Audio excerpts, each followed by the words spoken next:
Hey guys, welcome back to the Open Chest Anime Podcast with your host, the Anime Collector. And joining me as always, we've got RHYS2753. Hello, I am here. And FDDNM. And low bandwidth DDNM. Actually, you're coming in pretty clear right now. That's good. All right, so I don't want to sound like a broken record, but Too late. I've kind of had it. I've kind of had it lately, particularly because of just. So we're doing a watch club for Or Battler Dunbine. We're not for the live next on, 4 weeks. We're not live on YouTube. Why not? It says we're live. I don't see it 54, on 55 the- seconds. It's not showing up on YouTube. This is the exact thing that my very calm-natured self needed today. Sorry. Sorry, let me just check. No viewers. That's true. Oh, you know what? I might have accidentally made the video unlisted. Wait. Otaku I says see a video says called here. "You're Losing Your Virginity." Congrats on YouTube. Otaku says Okay. no. Yeah, so Takaso's here. So, first of all, YouTube has gotten rid of the old video manager, so they only have YouTube Studio Beta, or YouTube Studio now, because it's no longer in beta. And that has just made everything wonderful to deal with. Oh, and Takaso is here, but also isn't counted as a viewer. That's weird. Let me double check and make sure the video is public, even though I don't know how Takaso would do it. Otherwise, unless you shared it on. I didn't share anything. That's what I was going to do. We got Yeah. one video. Okay. Oh, that's why you need it. I gotcha. Okay. All right. So, So YouTube got rid of the old video manager, and I got a nice reply, like a fucking week and a half late from. It says we're live, and we're public, and we're still monetized. That's awesome. With the title like that. Anyway, so YouTube replied to me after I asked, "What's up? Why can't I use the blur feature and the enhancements on YouTube for videos longer than 6 hours?" And they're like, "What do you mean? Is it an error? Can you give us a hint or whatever?" And I'm like, "Yeah, numbnuts, here it is," right? And like, "Yeah, that feature's not available for things longer than 6 hours." I'm like, "Why'd you give me the runaround then?" Like. Anyway, so the last podcast we got 2 copyright claims. One of them was for the JoJo clip that I showed at the very, very end of the podcast, where I was just scrubbing through VLC trying to show the ball bearings in Josuke's hand. And the other one, that stopped us from being able to be monetized. That video is demonetized because of that. And it also gave them the right to track certain metrics about it, which just means that, like, hey, if you watch the video, for some reason, a company in Japan is going to be able to know that people in America watched a video or something. We also got hit for the Nekopara clip that was at 20 minutes into the podcast. And that also demonetized us and blocked us worldwide. So I disputed the claim because we are 1,000,000% in the right on that one, especially. Like, ridiculous claim. I mean, to be clear, it was an auto flag that the content ID system found. It wasn't like they sat there and maliciously blocked us worldwide. So I think it's pretty safe to assume that the video will be unblocked. Now, it is currently unblocked because I guess YouTube finally decided it was a good idea that when somebody copyright claims your video, that the person who got hit with the copyright claim should be able to appeal that and have up to 30 days where the video is unblocked and everything. Because otherwise, people can tank a channel by copyright claiming something as soon as you put it out there, and then all the views come in, and you're not monetized because of the copyright claim, and you can't get that monetization until after the 30 days are up when they didn't respond to your dispute. So I guess YouTube has made it so that they're monetizable again. Now I only bothered to dispute the claim that blocked us worldwide and not the other one. So we're still demonetized, which I don't care about. It's not a big deal to be demonetized on that video. I mean, it's not ideal, but yeah. So anyway, so yeah, that video is viewable for the next 24 or so days because of the dispute. I have a real inkling that Corona Chan is going to stop them from even opening the emails that determine whether or not they actually respond to the claim anyway. So we're probably going to get that video unblocked. I have downloaded it, and I can edit that bit out and re-upload it if I have to. But obviously I don't want to do that because I don't want the podcast to be out of order and all that shit. I mean, granted, I'll put it in proper order in the playlist and all that. But still, like, come on. I want to keep my chat on the side and all that, you know? So. Yeah. Anyway, no, so Random 11. I did find the video. You have to go to your channel. It's not showing up in my subscription feeds whatsoever. Okay. So it didn't publish properly. So yeah, Random 11 says your stream isn't showing up in my subs list. Yeah, exactly. First of all, guys, make sure you like the video and subscribe and hit the bell and all that crap. Yeah, so I was just explaining that YouTube has forced over now the YouTube Studio. So Video Manager and all the old way of managing things is gone. And I think perhaps that might have something to do with why it's behaving a little bit weird. But anyway, we're having a weird day today. I've already had quite a weird day. Anyway, if you guys want to support this podcast, you can go through the OCA Podcast. Our reminder did actually skip a month because of the JoJo stuff where we took 2 weeks off or whatever. So I do appreciate the people patronizing us, $10 a month. And if you guys want to help the Actor channel, through this Patreon here, which are both in the description of this video and every other video channel. Really, one is on every video. The OCA Podcast on OCA Podcast related stuff. Also, we've got Weeb. Now, quite an design that probably should have gotten up here from the watch this week, but I didn't initially want to put that up because I'm sure that official merchandise lines already exist for that. But I'm now thinking perhaps that was actually just the thing that Sentai put in the limited edition. Is that correct, Reese? I can't remember. Where'd you get yours? Sentai, Sentai So Film. it was. So it was in the They box, did like right? a limited run on Amazon. Oh, okay, so it's not okay.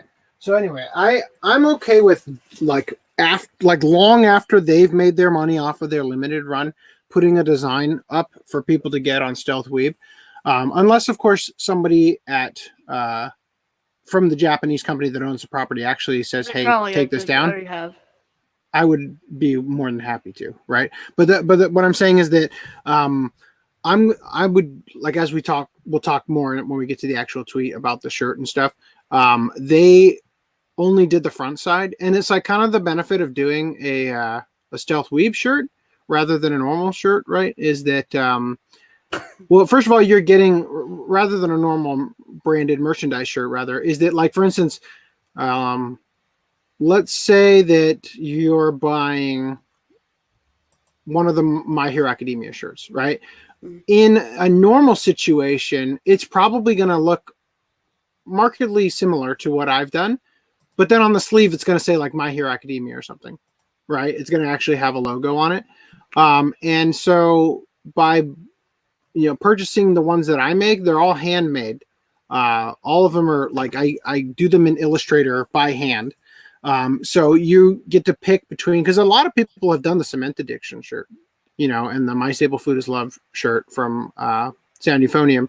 But what I'm bringing to the table is that I made them from scratch, and I'm hoping that you like my design interpretation better than the next guy's, right? And all that. So anyway, that's kind of where I'm going with that. But like I said, when it comes to official lines existing, I don't want to step on anybody's toes. I would much rather people support the actual industry than what I'm doing here. But the thing is that, like with the Birthday Wonderland, or the Wonderland as they call it in the US release, shirts that they did from 11 Arts, the reason that they only do a limited amount of that is because they know they aren't going to sell that many. So after that limited run is done and I start mine, I know I'm not going to sell many, if any at all. And they mostly just exist to populate this little collage of anime faces, you know? So anyway, but I do appreciate the people who have contributed to Stealth Weeb doing as well as it has. And I hope to continue to bring in more and more things, just that like a lot of the stuff they're just not going to make. Like obviously you're never going to make this actual shirt, or this hat they might make, which actually has been one of my better sellers. This swimming shirt, like this has been a much better seller than I expected it to be. And by much better, I mean at least one person bought it, right? So anyway, a lot of the shirts that it's funny. This is the nature of doing anything on the internet. The thing that you think is going to do well does terribly. And the thing that you throw together in 10 seconds is the best thing on your resume or whatever. So anyway, moving on from here. So we gotta talk about the Vic Mignogna court case. I want to pause just for a second. FDDNM, Sure. Can you hear us? Are you there? I can hear you, but okay. like, You've been silent this whole time. yeah, because y'all are in an ocean, and I'm just sitting here like, I hope. Do we sound fine to everybody in the chat? I haven't seen anybody talking about. You sound like you're drowning. Do you want to leave the call and come back real quick? Well, I'll do it, but in the past I've left the call and I wouldn't. Should I leave the call and come back? No. I'll leave. It's just I'm gonna do it. And then it won't let me don't do reconnect. anything. You're both fine now. Don't do anything. Okay. Do you guys hear me clearly though? Yeah, you sound clearer than you usually do. Yeah. Okay. But Anyway, Reese, can I do me a favor? Yes. So you know in the part where you type as me in the post comment thing on the thing, can you hit the little all thing and switch it to just YouTube? Because what you do normally, it posts just a random thing that is completely out of context on the Facebook one because it doesn't track the chat live like it does on YouTube. Wait, what? That'd be awesome. So like, you know, on the thing that says post comment, right? On the StreamYard thing, and it has all next to it. Hit the little drop down and switch it to just the YouTube one. Thank you. So that if you're going to type something, it'll post it to YouTube, but it won't just put a random out of context thing at the very beginning of the stream on the Facebook one. Anyway, all right. So let's. I did that on the actual pop-out chat for YouTube. I know. I'm noting something you did in the last podcast. For future reference. Yes, when I was trying to say he said, she said, and you said she sells seashells, right? Yeah. And then it's like somebody goes to the Facebook version, like, why did the guy who hosted this just say that? And it's like it's at the very beginning of the stream, like it's just there in the comment. You know what I mean? Whereas on the YouTube one, it comes up in like if you watch it later, it pops up accurately to the right time. Anyway, thank you. All right, so I got you. So regarding the Vic Mignogna court case, I have something here that is completely unrelated to the Vic Mignogna court case, but it's sort of related to the whole like underlying factors behind a lot of stuff.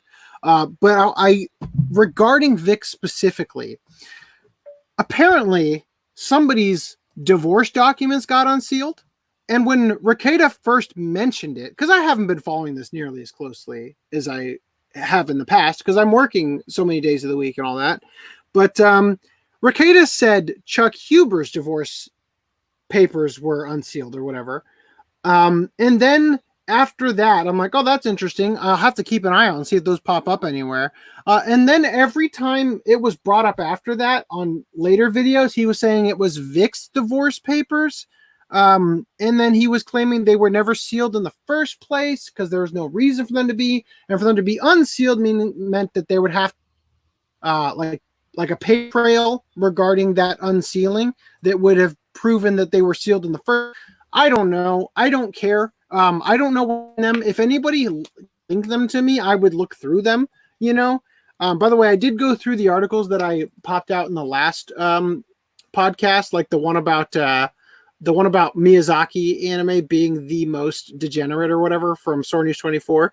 And I read the article for everything that I popped out to see if it would be worth for this podcast, as I almost always remember to do, and it wasn't. Okay, so anyway, but let's talk about this article here. By the way, One Angry Gamer seems to have updated their site a little bit. These are no longer in all caps, which has just been friggin' fantastic for me because it's such a huge pain when making the doc to have to change those with the keyboard. So Manga Gamer leaked Discord chat shows localization staff despises fans. Now, I'll be real with you guys right now. And I've said this in the past, I don't always agree with the sentiment put forward by the article we're reading. And I'm getting to be really annoyed with One Angry Gamer, just because they are ideologically fighting the one side so hard that it's getting to be a bit much, and you're fighting battles that are completely unnecessary in some degrees and whatnot. I haven't read this yet. I'm going to read it right now with you, but I'm just going to let you know there's going to be a bunch of articles that I'm going to go over today that are just going to be like, give it a rest, guys, So anyway. Leaked images from Manga Gamer's Discord for the localization team shows that many of the staff hate the very fans that they translate the content for. Not only that, but one of the team members is part of the avid anti-gamer circle who despises everything about gamer culture. Now, once again, Manga Gamer is a localization team that takes anime/manga, if you will, themed games, dating simulation and all that stuff, and they localize them for the U.S. market. They also did the Higurashi novels. Yeah, so they like the actual novels, or like visual novels.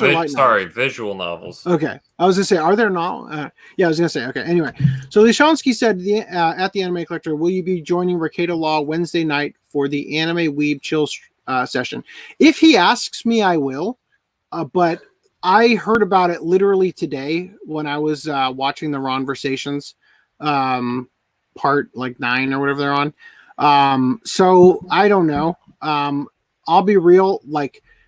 I've not been in the greatest place lately, just mentally. This has been absurdly difficult with having the kids home from school, which I would have taken them out of school even if they hadn't closed down the school. But I'm just telling you that this has been so fucking difficult, and I'm so ready to just burst, that I probably wouldn't be the best guest at this time. And what he said there we'll talk about the things to watch during the isolation period and stuff. What am I even going to recommend? Kengan Ashura. It's the only good thing I've watched in the last year, I feel like. I mean, yeah, there's good stuff, but stuff that comes to mind immediately. Yeah. I could go through my collection and pick stuff out that's good, but I got to tell you guys, the podcast is starting to get really difficult because in the past when I was working my own hours, I was able to structure things around letting this happen. Oh, I guess Augie's here now. Oh, hi. So he's a fan of Manga Gamer, but first let me just wrap up my thought here. In the past, when I was making my own hours, I was able to structure things around the podcast, and I actually put priority on the podcast so that I was really putting my best foot forward to make this show the best that I possibly could for you guys. And so the Watch Club was way more doable back then. But now what I'm dealing with is I have we do the podcast on a Tuesday. And then on Wednesday and Thursday, before I have work, I mean, how many articles pop up that I could even put in the doc during that time? You know, like it's not like I can work on articles during that time before the podcast the following week because there's barely anything's come up. You know what I mean? So ideally, I should be watching as much of the Watch Club as I can then. But then by the time we actually get to the podcast, it's like I've like forgotten most of what I watched because it's not fresh in my mind from having, you know, finished it up right before, you know, like the day before kind of thing. So it's been tricky. This has been really tricky, and I just straight up don't have enough time because I basically, especially because they're giving me a lot more responsibility at work right now. Like they straight up asked me if I wanted to be a supervisor. You know, like I told you, I felt like they were sort of grooming me for that. They straight up asked me if that was something I was interested in. And so I'm working I'm clocking in 10 minutes before everybody else is able to clock in. And I'm clocking out an extra 10 minutes after. So I'm already there, you know, an extra hour every week, every weekend than anybody else. And that's just the beginning of it, right? But you have to understand that when I'm already there for 12 and a half hours a day, I basically just, that's a 3-day straight period where I can't do any Watch Club stuff because by the time I get home, my kids aren't asleep. I have to deal with that whole mess. And then I have to go to bed immediately, you know, in order to get up in time for the podcast, for the work, the next day and be able to, have the energy to get through a 12 and a half hour day. You know, so anyway, what I'm trying to get at is that I'm going to stick it out through the Dunbine stuff. And largely that's because I've already watched Dunbine before and I enjoyed it the first time around. I don't have anything to say about it, honestly, other than I just enjoyed it. It's got a campy dub and I like it. But I'm going to watch again and we're going to get through that so that we can hopefully have Flip on. I don't even know where the world is going to be. I don't know if we're just all going to be dead in the next, 4.5 weeks. I don't know. But we're going to try to do this. And if Flip can't join us, then we'll just have him on for Juden Chan another time. But what I'm trying to get at is that after Dunbine and after Garzy's Wing, we've got to do movies. I can't do this anymore. The Watch Club literally dictates the entirety of what I can watch in general. And this is sort of going back to Lishansky's question on whether or not I'm going to be on the Weeb Chill stream with Ricada on Wednesday, which is tomorrow. Again, I haven't been asked yet. If he wants me to be there, I'll be there. But like I said, what he brought up, I don't think I'm going to contribute well to, because everything I've watched in the last year has just been like, Cat Planet Cuties, terrible. Panty and Stocking, terrible. You know, like it's just been crap after crap after crap. And I don't have any time. You know, like it's starting to affect my ability, like my relationship with my wife is suffering, even though I literally picked No Game No Life because I thought she would like it. You know, that was literally the reason why we had started discussing this behind the scenes on for a future Watch Club. I mean, we definitely jumped on it because of we jumped on it before Sterling Griff from Australia, but it was a good timing, right? But what I'm getting at is that like I'm just like, this has been difficult, and I appreciate you guys having some patience with us. And what kills me the most about it is that I just feel like I'm not providing you the podcast that you used to get. And that kills me because I can't. I simply just can't. I can't do it anymore. Not in the current way things are, especially not during the isolation, which is terrible. You know, I'll tell you this much. If I get like sent home from work and I'm told not to come in, and I actually still have pay coming in, then absolutely things will go back to the way they were. We'll have some of the best podcasts we'll ever have. You know, we'll get to go back to that. But I'm not making money off of the podcast, like other than a super chat here and there, which I do appreciate. I don't want to make it sound like it's nothing, but largely when I devote so much time to this, it eventually has to give way for the things that are actually keeping food on the table, you know? And that sucks because obviously I love doing this with you guys. I love hanging out. I love getting to chat. This is like the highlight of my week in terms of like a stressful week gets to finally diffuse. But yeah, at the end of the day, this might not be a forever thing. And I mean, a lot of things are in that boat right now with the coronavirus and all that. But anyway, back to the topic at hand here. Let's say hi to Augie. How you doing, man? Hey guys, pretty good. So there we go. Oh, so at this point in time, are we at pickups or where is? We are at Manga Gamer leaked Discord chat shows localization staff despises fans. Which are we beginning it or in the middle of it? We have just started it. I will start over because I think I literally only went through the first paragraph here, which is like 2 sentences. So you are familiar with Manga Gamer. Unbeknownst to the audience, I recorded an extra grab bag video at Anime Expo 2018 that I haven't released yet because I haven't finished the 2017 one. Although it is like so close to being done.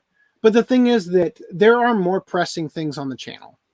Things that would generate more views. I know that it's going to be demonetized the second I release it. All that, you know, so it's like I did the recording for it and I spent the money on the grab bags, which I am kind of kicking myself for now just because it's like, what a waste in that regard, because I bought them before the demonetization, kid friendly, all that bullshit that YouTube pulled. But anyway, we went to Manga Gamer because we tried to keep topping the previous year and we had them make a grab bag for us. Because they didn't have one. And we said, hey, look, we do this thing. We'd love it if I could just give you $200 and you would just make a grab bag for us that we don't get to know what's in it. You put the stuff in there and then we'll open it on camera and everything.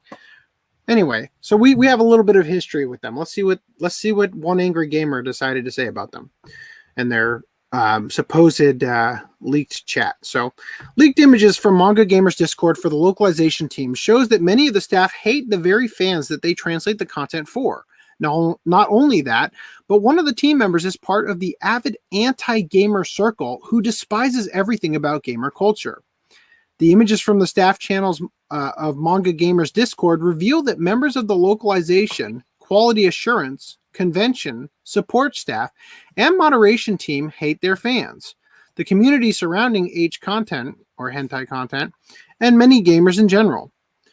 It sounds like a completely absurd statement, but you can read the chat logs for yourself. If the Imgur album is no longer available for any reason, you can download all the images from the album here, so they've got a download of it in case whoever put them up on Imgur is going to take them down. So here's what we've got here. Paragonius, and they put the what is this? The identification number for them. This is a Discord thing so that you know that it's like legitimately them. If we could even prove that. I don't even know who these people are. But anyway, as you can see, am I supposed to open up? Oh, there's 32 images. How does this? Oh, here. Okay. All right. So I'm sure that they're going to go over the important stuff. I'm not going to bother like coldly reading the whole thing right here, but you can see they got some stuff here, and they're going to tell us what's important or what goes with the agenda wanting to be pushed by One Angry Gamer. So as you can see, Vacant Alice, a member of the quality assurance team and mod staff, talks about wanting to push a certain person off a cliff due to their criticisms of how content is translated. Mr. Haro Core, another member of the moderation team, the support staff, and part of Manga Gamer's senior localization team, chimed in to talk about how the rants whiners are the worst. Threepwood 007, another member of the quality assurance team, concurred with the others about how terrible rants fans are. Whose rants? I don't know. In another conversation, they talk about the morons who spam the licensed suggestion channel because they just fill it with untranslated visual novels from the visual novel database. So here you got Mr. Haro Core says, honestly, I feel like the best thing to do with the licensed suggestions channel is just ignore it, LOL. What's going on? Just let the morons spam it with stupid shit. Eventually, it's just going to be entirely of visual novel database anyway. Sorry, eventually it's just going to be the entirety of visual novel database anyway, and it keeps them occupied. Yep, LOL. It's like a busy box for the rubes. Let them post about what they want to see that will never ever be translated. God, I hate that kitty spam person, LOL. When they translate pedophile as pedophile. I don't know Japanese, but I am concerned about translation quality. Is that what TL stands for? I don't get it. What do they want them to put in there if it's not untranslated visual novels? In the recommendation. So I think that's the point One Angry Gamer is making. So let's be real here. Let me put it this way. As a creative person, I think this is something that people don't always understand. Like, for instance, I started the Anime Collector channel for myself. I didn't start it to be MatPat. I didn't start it to be Mother's Basement or any of the like Anime Man, or can't think of somebody who's like example of like the safest content ever, which probably MatPat's the best example of that. You know, like I didn't start it to be the kind of content that hits 10 million subscribers and gets me the lowest common denominator audience, and only in like the brain type of content anybody can enjoy kind of thing. I started to do that. I started it for me. And when it comes to creative individual, people who partake in your content, they feel a sense of ownership over you, the creator. Like, let me put this in perspective of somebody like Kojima or Gabe Newell or somebody. But I think Kojima is a good example, right? So it's like, I'm Hideo Kojima, and I'm making Metal Gear games, and I'm writing these stories and stuff. I'm making stuff that I legitimately wanted to make, stories I wanted to write, and they're successful because people like them. But I'm not making them because people like them. And that's the part of capitalism that ruins the fandom, is that it becomes the machine of turning out money, which I think you can see with the Marvel Cinematic Universe movies and whatnot, where they stopped being like, Iron Man was great, and then it just became shit. You know what I mean? Like, where the movies are all the same thing, and they're not interesting anymore. Well, they have a formula to keep safe. You see more of a saturation instead of. So in the private chat, FDM, you said is that from ages ago? Did I just not notice? That was just now. That was when he popped up in the screen that you mentioned. He was backstage. Okay, whatever. All right. Well, back to my thoughts here. Yeah. So the point is that, and this is gonna be a theme that I'm gonna be bitching about today, specifically with the One Angry Gamer articles.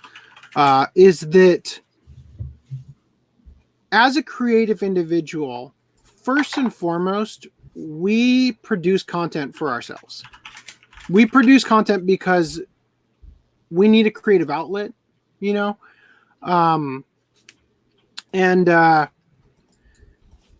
yes, there is a fine line, I'm going to save this more for when we actually get to some of the other articles, because it'll make more sense here. But what I'm getting at here is that if I had a really obnoxious fan, obviously they're going to grind my gears the same way that the people at Manga Gamer are.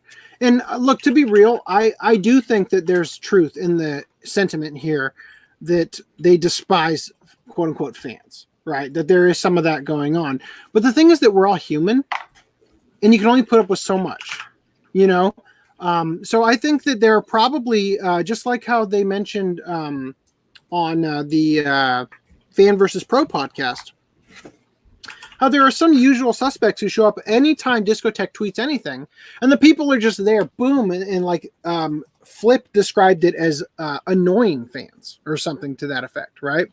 And Justin Savakis kind of dialed that back, because obviously as a business, you don't want anybody to think, oh, are they talking about me?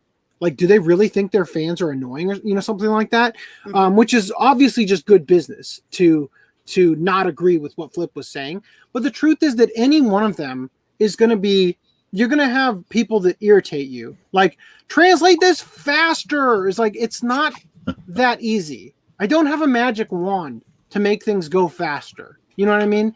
Like, this stuff isn't something that, it's just not as simple. Let me put it that way. The formula for making content isn't as simple as people think it is. There's a lot of hard work that goes on behind the scenes. And I think that these complaining messages here are perfectly valid, and you would see them in literally any industry. Now, I want to keep reading here because, again, I haven't read this yet. I heard like some little tidbit about it from Hirohei, but I didn't really pay attention to that video all that much. But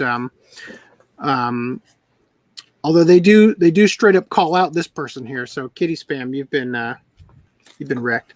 Anyway, Rip. so go ahead. I just said rip. Oh yeah. So as pointed out by Puff Katir, which one was that? This one. He states that it's a busy box for the rubes because allowing them to spam it means they can post up visual novels that will, quote, never ever be translated. They continue to mock and deride fans of visual novels in the thread. So again, I think that, like, yeah, that's kind of a rude thing to say, but I honestly have to defend this sentiment when a private Discord group of people in the industry who know all the ins and outs of the industry know that, like, for instance, we as fans and collectors would love it if everything that ever got released, this is something personally that I would like, everything that ever got released on VHS got a DVD release so that could go on disc, and it won't be on magnetic tape that's going to rot and get destroyed in, several years. And it's pretty much unwatchable as it is now, almost, if they aren't kept in a good environment, and that we can preserve them longer. Obviously, that's something that we would like as collectors, but everybody on the business side of that looks at it and says, this is going to cost me $20,000 for production, $20,000 for licensing, and I'm probably going to sell 5,000 of them, or 500 of them, and I might make $5,000. You know what I mean? Like, from a logistical standpoint, I cannot license this thing. And then you've got that guy who says, license that thing, every day. Lensman was probably a good example of that. It could just be anything. And I think that that's what they're talking about here when they say it's never, ever going to be licensed. Like, you have to be really intellectually dishonest to read into this specifically. Again, and I go back to to that thing I shared with you guys from Jordan Peterson's 12 Rules for Life. We talked about the life lie. That this is entirely why I don't take on the label. I didn't say I'm Stan with Vic or Kick Vic because it makes you respond as a member of the group instead of seeing things for how they are. And I think that One Angry Gamer is very, very guilty of being anti-SJW to the point where they view everything the way that, this is some pretty charged language to say. The localization staff, they just despise the fans. They despise them. You know what I mean? So anyway, I want to get through this because I do think that there's a hint of that there. But I guess the point is to sort it out and acknowledge that two things can simultaneously be true without negating the other, I guess it's just the varying degrees of what is true. And obviously translating pedophile as pedophile, when the word is lolicon or whatever, it's like you can't please everybody all the time. You know what I mean? You just can't. Would it have probably been smarter to leave it as lolicon? Yes. Yeah. Because that's the term that people know. Okay? Obviously they know what a pedophile is too, but if you had left it as lolicon, then it's less charged, because Lolita Complex doesn't necessarily, it has an equation to pedophile. It is a term that can be used in Japan to reference what we would call a pedophile. But it also has a more innocent terminology to it, and it's kind of like the kid glove version of it that makes it funnier rather than serious. You get what I mean? Because Japan is extremely taboo with their content, and that's part of the reason why we like it, is that it's so like ridiculous and over the top and taboo on this or that little thing that it plays it off as funny. I mean, I just watched the first special for No Game, No Life. And I mean, like, it's pretty much the only thing that Sterling Griff's team watched to come up with their reasoning, right? It's just the brother and sister putting each other's underwear on or whatever that was. You know what I mean? Like, yeah. And I'll be real, that doesn't really need to be part of the series. In fact, I think that they dance around it so much in the series in such a playful manner, and then they take that extra step for the DVD special because they got to get you to buy it, and they know that their fans are largely degenerate, right? We'll get to it in the watch. Yeah, we'll get to it. There's a funny scene in one of in the books later on. Okay, so they continue to mock and deride fans of visual novels in the thread. So they continue to say, God, I hate that kitty spam part. This is just the next part of this same message here. When they translated pedophile. I don't know Japanese, but I'm concerned about translation quality. LMAO, just gonna have them bitch to support and then immediately file it. I want to add something bitchy like, or you could learn Japanese, but I will refrain. I straight up do it. Learn Japanese. Seriously, learn Japanese. No longer support the English localization team. Just learn Japanese. I mean, I think all of us want that. I think this is a perfect solution. Japanese is significantly easier than you would think to get started. It is a difficult language because of the fact that there's the honorifics and the polite form and stuff. And when you learn Japanese, that's all they're going to teach you. They're not going to teach you the slang. There's a bit of a learning curve there, I will say. But if you can learn Japanese, you'll be infinitely happier with the content you're consuming than to deal with the bullshit. Right? So they say, dude, hi. So I saw on your site that, how do you pronounce this? Eve Nickel was on sale, but it's not discounted. Why I want to buy it. One day later, dude, I realized that was for the hard copy, but I want to buy the digital version. Can you tell me when a sale is? I don't want to pay full price. So many things just were wrong. Okay, again, so now granted, I think that the sentiment here from One Angry Gamer is that the overall conversation and a lot of the stuff that was said comes across as despising fans. But again, as a business, when you run a business, you can't give things away for free. I mean, if you've got like 5 customers, then you can, make a mental note and reach out to that one guy who asks you to let him know when there's a sale on. It's like, but dude, I mean, join the fucking mailing list. They're just dealing with, and you'll be notified when the sales are. You know, you're just dealing with the average public for this particular one. Of course, this is the thing. All you're is that these people. All you're seeing is the response to a bunch of Karens, basically. Sure, and the thing is that I don't want to pay full price, and it's like, okay, well, my job thrives on the fact that people, at least a percentage of you, pay full price. Like I can't give away things at cost all the time. Manga Gamer doesn't want to be Sentai and train their customers to never pay full price. Yeah. Boy, I'm still pissed at Sentai for doing that. That is such a horrendous business strategy. That's the same thing that I deal with. So I told you guys that one time about how I bought a car charger for USB-C cables so I could charge my laptop during a car trip to Lake Tahoe. And I had it shipped to my in-laws' house because that's where we were going to leave from. And I got next day shipping. And it arrived after I got back from the trip. And the reasoning was, oh no, next day only refers to the shipping. So we're going to get it to you next day, but it's going to leave our warehouse in a week and a half. Yeah. Right? And the reason why is because the reason why anybody would think that next day means next day is because Amazon has trained us to think that when you place an order, it can be there next day or 2 days or whatever, you know? And in reality, that's not something that's industry standard. Now, for the company that you ordered from, was there any disclaimer notice or some sort of message to let the buyer know that it's going to take a little while to produce or find it to be able to ship it?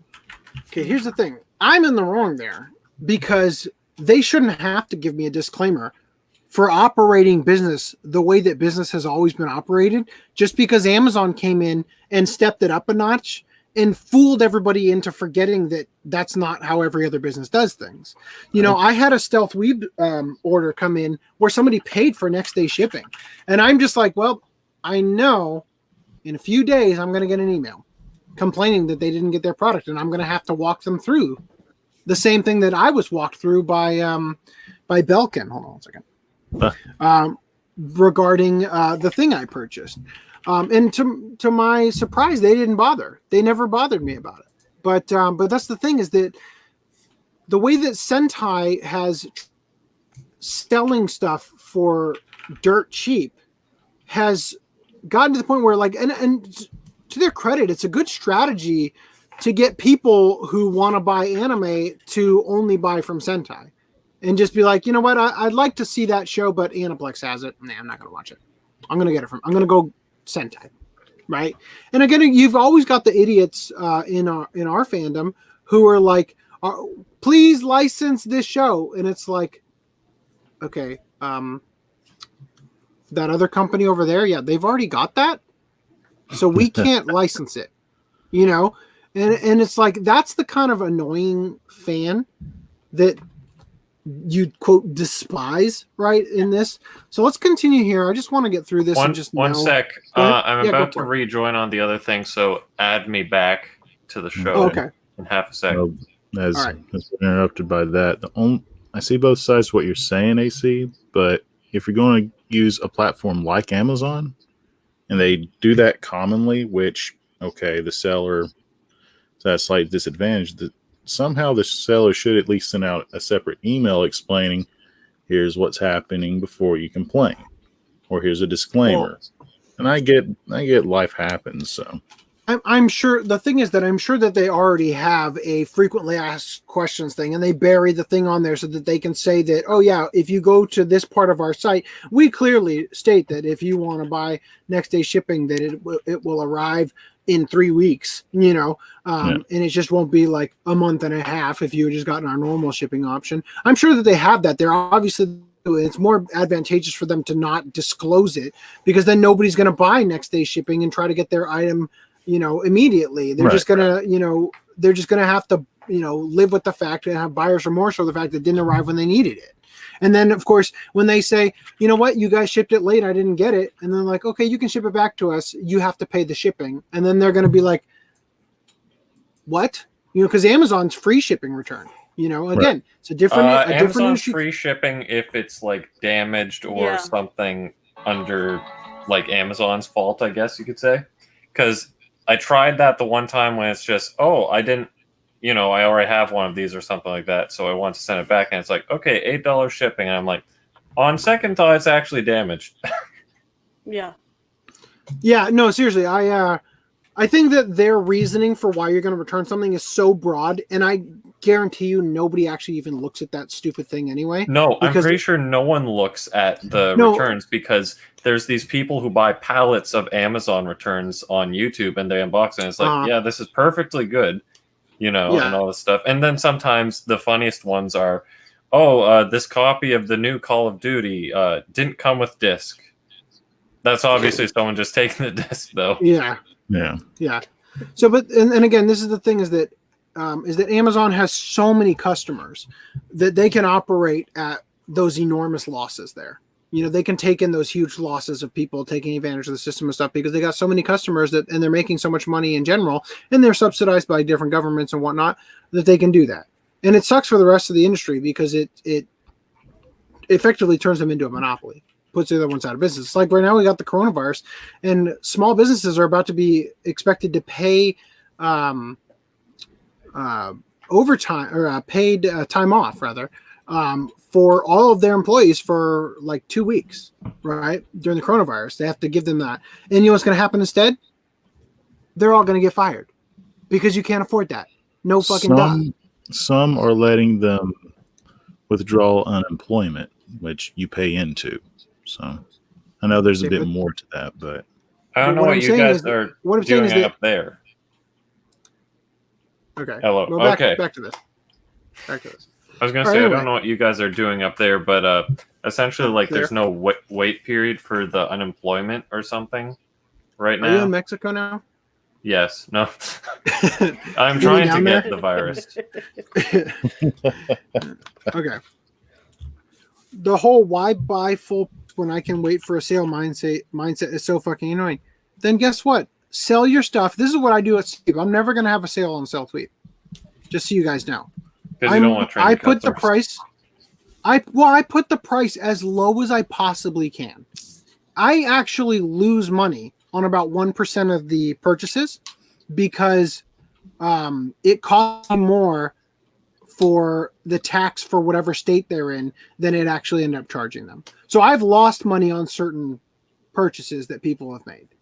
But also, I keep the prices as go ahead. The initial digitization.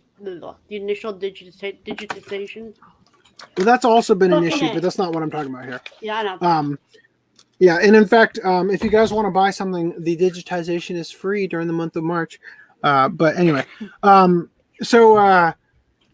yeah, I'm just saying I'm not gonna put a sale on because this is what happens in sale, like major huge world, is that people only buy during the sale. In fact, at the warehouse I work at, I mean, we barely ship anything, and then freaking Black Friday comes around, and we have to hire on 1,000 more people to deal with the volume. Well, another issue with what you're doing, AC, is it's print to own, as in you don't have pallet. To my knowledge, you don't have pallets of the stuff. It's ready my print. Stuff, no. Yeah, my stuff is Stealth Weeb is manufacture on demand. Now, if I had 100 orders coming in a week or something like that, then some of the items they would actually start stocking. They would actually start stocking at the fulfillment center, which would be freaking great because then they would actually make them silk screened rather than direct to garment, which the direct to garment printing isn't terrible. Like it is pretty clean. All the stuff that I worked myself to do, the different little details in the brush strokes and everything that I preserved, like if you look at this line in the nose and all that I worked extremely hard to maintain. All that stuff comes through nicely, but it could be better in a silk, and also I'll say that I'm quite happy with it holding up in the wash. But anyway, but yeah, so the point is that with my stuff, they're priced the way they are.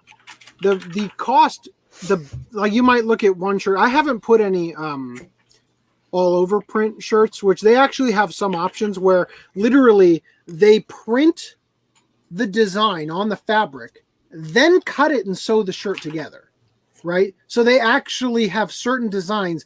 See, that costs a fortune. I haven't done any of those yet. To do some of the designs I'd want to do, like one I'll probably talk about on this podcast when we get to a certain article that has one from Persona, I would have to do that. And you'd be like, why is this shirt $12 and this one is $50? It's like, well, because the shirt costs the money, right? And that's how it's going to be. So anyway, back to the topic at hand here.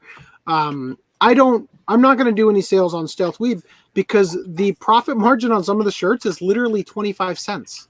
Like I keep it as low as possible so that people come to the store and say like, I might as well buy this. It's only $13 or whatever, but, again, this is the problem. And again, this is largely, I will blame Sentai for a lot of this. I think that they have trained anime fans that, I mean, look at us. Whenever a Sentai sale happens and we have a box this fucking big and 30,000 DVDs and Blu-rays in it that we got for a penny, obviously any anime collector is going to go with Sentai sales over quality content, You get a bunch of shows that you literally are just going to put in your bookcase and never look at again. In a lot of regards. I mean, they have some good stuff like Armor Trooper Votoms and like the Pat Labor Blu-ray and stuff. I'm not saying they don't have good. I don't think that well, that's true. I'm not saying that they don't have good content, but their bulk licensing everything approach, and there's just a lot of shit in there that's like, I think basically every company at this point is bulk. Oh no, they all do that. Well, yeah. I think Discotech is a little bit more selective because they're such a small team. Right. But they have they have stuff that I feel like I could sit down and I don't want to say that I could sit down and not enjoy, because I legitimately don't. I cannot think of a single Discotech off the top of my head that I sat down and went, "Wow, I hate this." Nuku. I don't know that free. I don't know that I would say that I hate that. But it's like my whole thing with Broly, where it's like people love this character, or in this case, this show, and I just don't see the appeal. But anyway, back to the matter at hand, because we're like almost an hour into this and we haven't gotten through the first article. So anyway, they continue to say, I get wanting to save money, but don't beg the effing publisher / company for that info. No one is actually going to give that info. The amount of stupid in the support box is unreal sometimes. LOL. Yeah, blame Steam for creating that mindset in the first place. That's a good point. Yeah, actually, the Steam sale is kind of what started this. And again, that is the approach of ruining your competition's ability because Steam has an enormous library. The thing about Steam, though, is that they have zero production cost, really. Yeah. Right. But the thing is that they have to. I'm not sure how Steam. I have literally never used Steam in my life. I don't have it installed. I don't even know what the interface looks like. But I know of these sales, and they are very similar to the Sentai sales in that regard, are they not? Yeah. Where you buy a bunch of games and never play them. Yeah. Like I know that the newer Tomb Raider game is free right now. Wait, what? Yes, with a Japanese patch that you have to pay for if you buy it in Japan in order to have it in Japanese or whatever. That was an article I chose not to cover, but yes, that is a game that is currently free for some reason. So anyway, the staff currently going to buy it for free. Go for it. Enjoy playing it someday, right? Hey, I did buy the first Tomb Raider and play most of it. So the staff then begins ranting on the chat in the general channel. Another set of screenshots show Mr. Harocore heading into general to tell users to stop talking about not safe for work topics unless it's directly related to manga gamers products. Right. So because apparently which are a lot of their products, because apparently we have people who get offended when something remotely sexual is mentioned, tits, butt, nut. Tell me this results in the When you children knock it off, it's not because people, quote, get offended. It's because this is a company server, and if you want to talk about not safe for work things, it should be our products. How about having a not safe for work channel on your board? Or you know what? Companies this is the thing I said, don't have social media. Don't have a fucking forum and shit. Don't even do it. Seriously. Let people go to Twitter.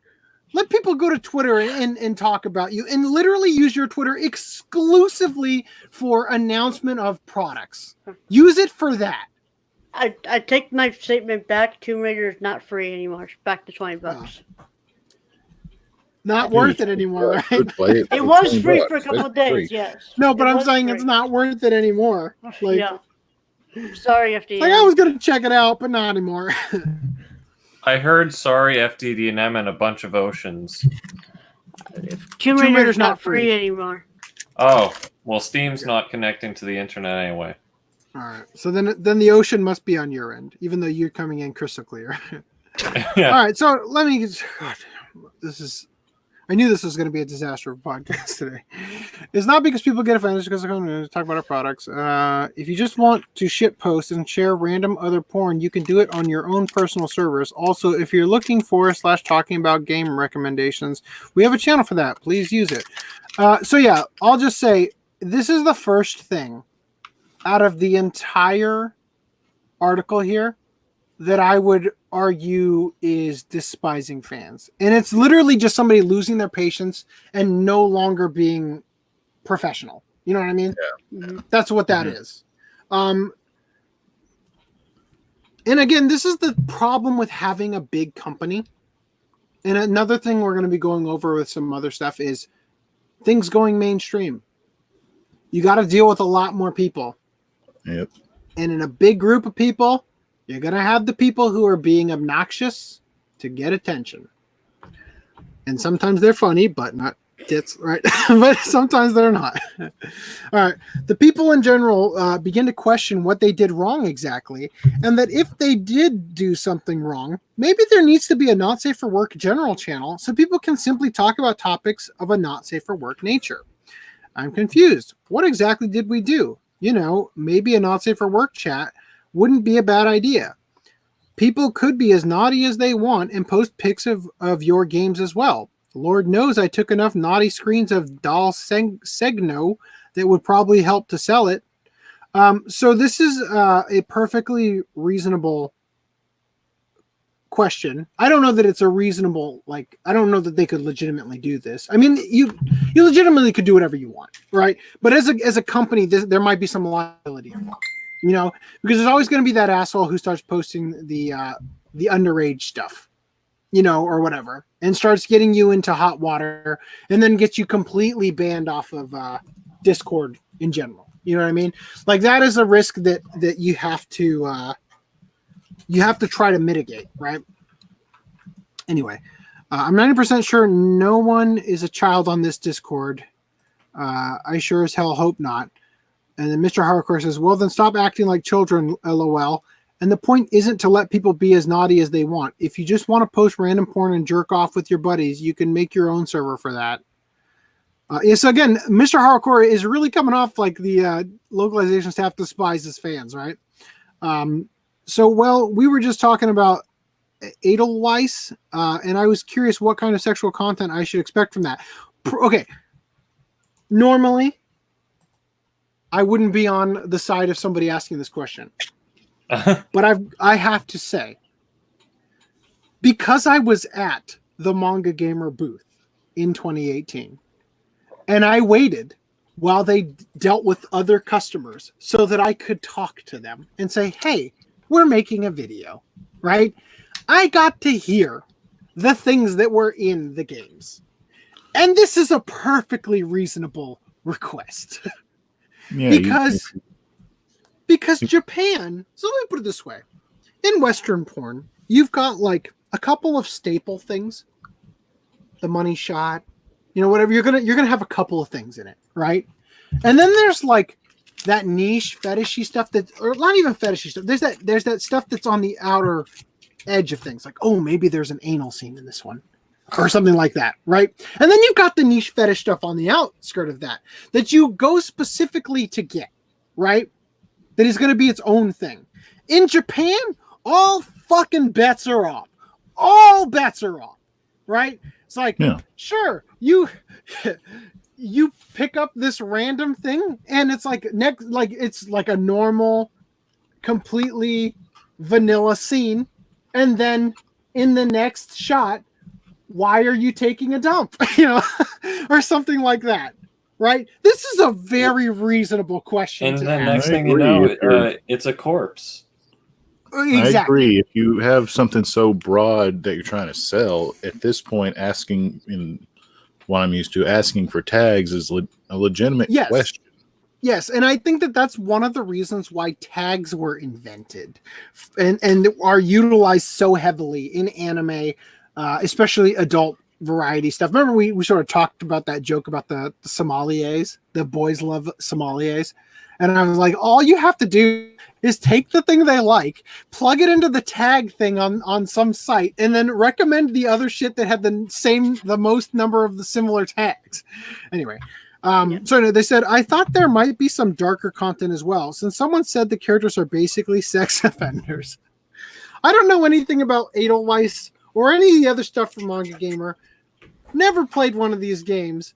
But from the conversations I overheard, and the guy at Manga Gamer's booth trying so desperately to sell a customer on Euphoria, which I also learned about in that conversation I overheard. These are perfectly safe questions to ask of this company. For Euphoria, you better off selling that one more as a drama rather than a porn or a nudie booty. Yeah. So Mr. Harucore says, well, just for future reference, we have not safe for work channels dedicated to each game genre and a recommendations channel. That's a perfectly reasonable thing. Go ask in the recommendation channel. Sure. What about a general not safe for work channel? Oh, dear God, this guy coming back. Do you not know how to read? No, I don't. Not sure what you'd really do with the not safe for work general chat in that case either. Obviously post images, dumb shit. I haven't seen any not safe for work channels here. Perhaps you should get your eyes checked. Almost everything in the product hub section is not safe for work. I thought those were just about the types of games specifically. It says nothing about them being not safe for work. They are all flagged as not safe for work channels. You would have been required to click through an age gate on your first viewing even. The tiny triangle, it tells you they're NSFW. I think we have those on our Discord for the for our food for our food vlogging channel or whatever, our food Instagram posts and also for, I mean, what even have they devolved into, you guys? And every channel does, especially after whoever moderated decided to start deleting stuff, whether it be one of our moderators or Discord themselves going in there to get rid of stuff. And every channel description contains the phrase not safe for work at the beginning. Well, I don't remember. I found any way that I can engage in discussion here than in the other tabs. I guess you should count yourself lucky that you have a friendly mod here to remind you of the appropriate place to post things then. So once again, I'll just say that, again, you're going to deal with trolls in a business. And this is why, in every business I'll ever have, we are not going to engage with anybody acting like this. You know, you don't, like, literally Stealthweeb's Twitter exists to publish the products. And that's it. There'll be like general information about, it's not about like having a conversation, a long, lengthy conversation, because that's just a waste of business time. You know what I mean? In general. This shirt is tagged with anal, BDSM, and ugly bastard. No, that's on the OCA Podcast shirt store. Forthcoming. Oh, Sage, you're being around the bush. You just don't have the charge numbers for overhead. Oh. Brad, I have an idea for a shirt. Okay. What if you did one that's like the quote from the drummer in Detroit Metal City or something? It's like anal, and then it has like the French translation or something, and then the example. Yeah, I could do that. I would sell that shirt. What was the one we were talking about last podcast? I really need somebody to help me compile all the ones we've come up with. I need to go back to the last podcast, all 8 hours of it, and find out what we had talked about, because we had a good one last podcast, I thought. I'm curious real quick. I want to check and see if I'm blocked by Good Horror. I probably am.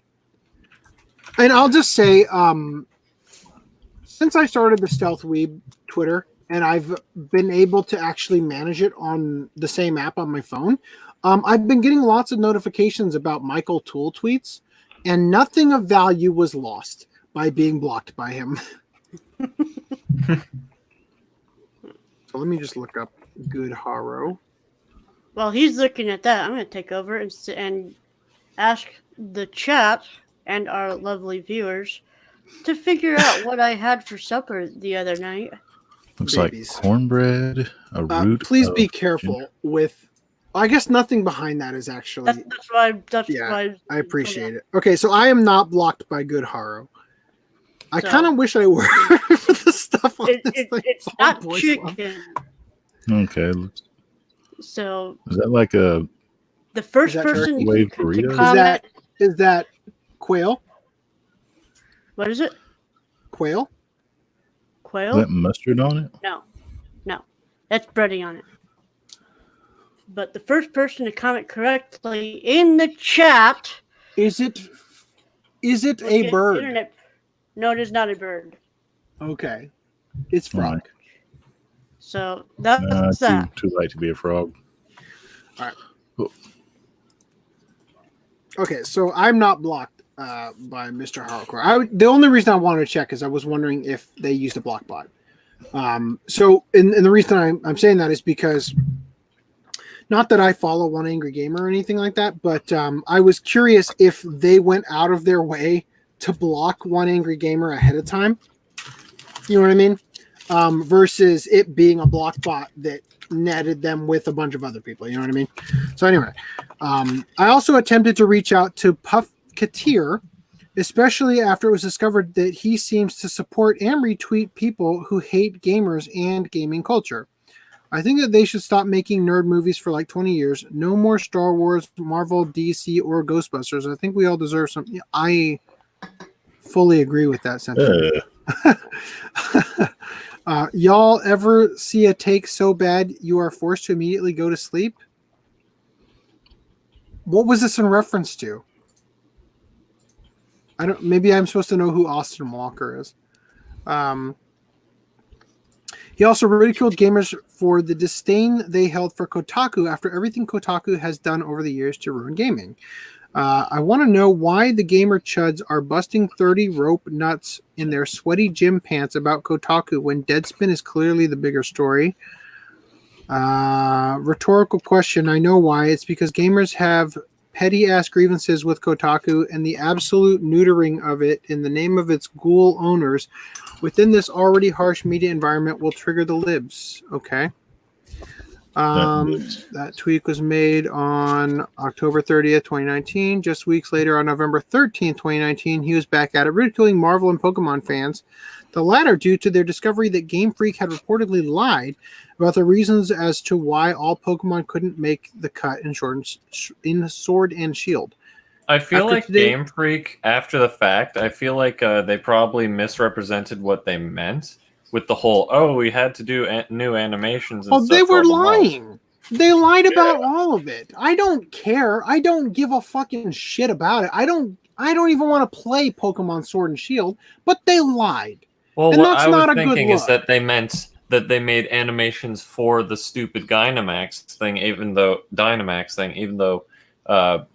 they were I don't know, people are interpreting it as they had to reanimate the movesets, which they cloned from Sun and Moon. Yeah, which stuff. They just, I know, but I'm talking about like the entire reasoning. Like, look, okay, let me be clear here. Let me tell you something. Let me unload a little bit. As a creative individual, my very first job, I worked at an architectural visualization firm, and I learned something that seems obvious now.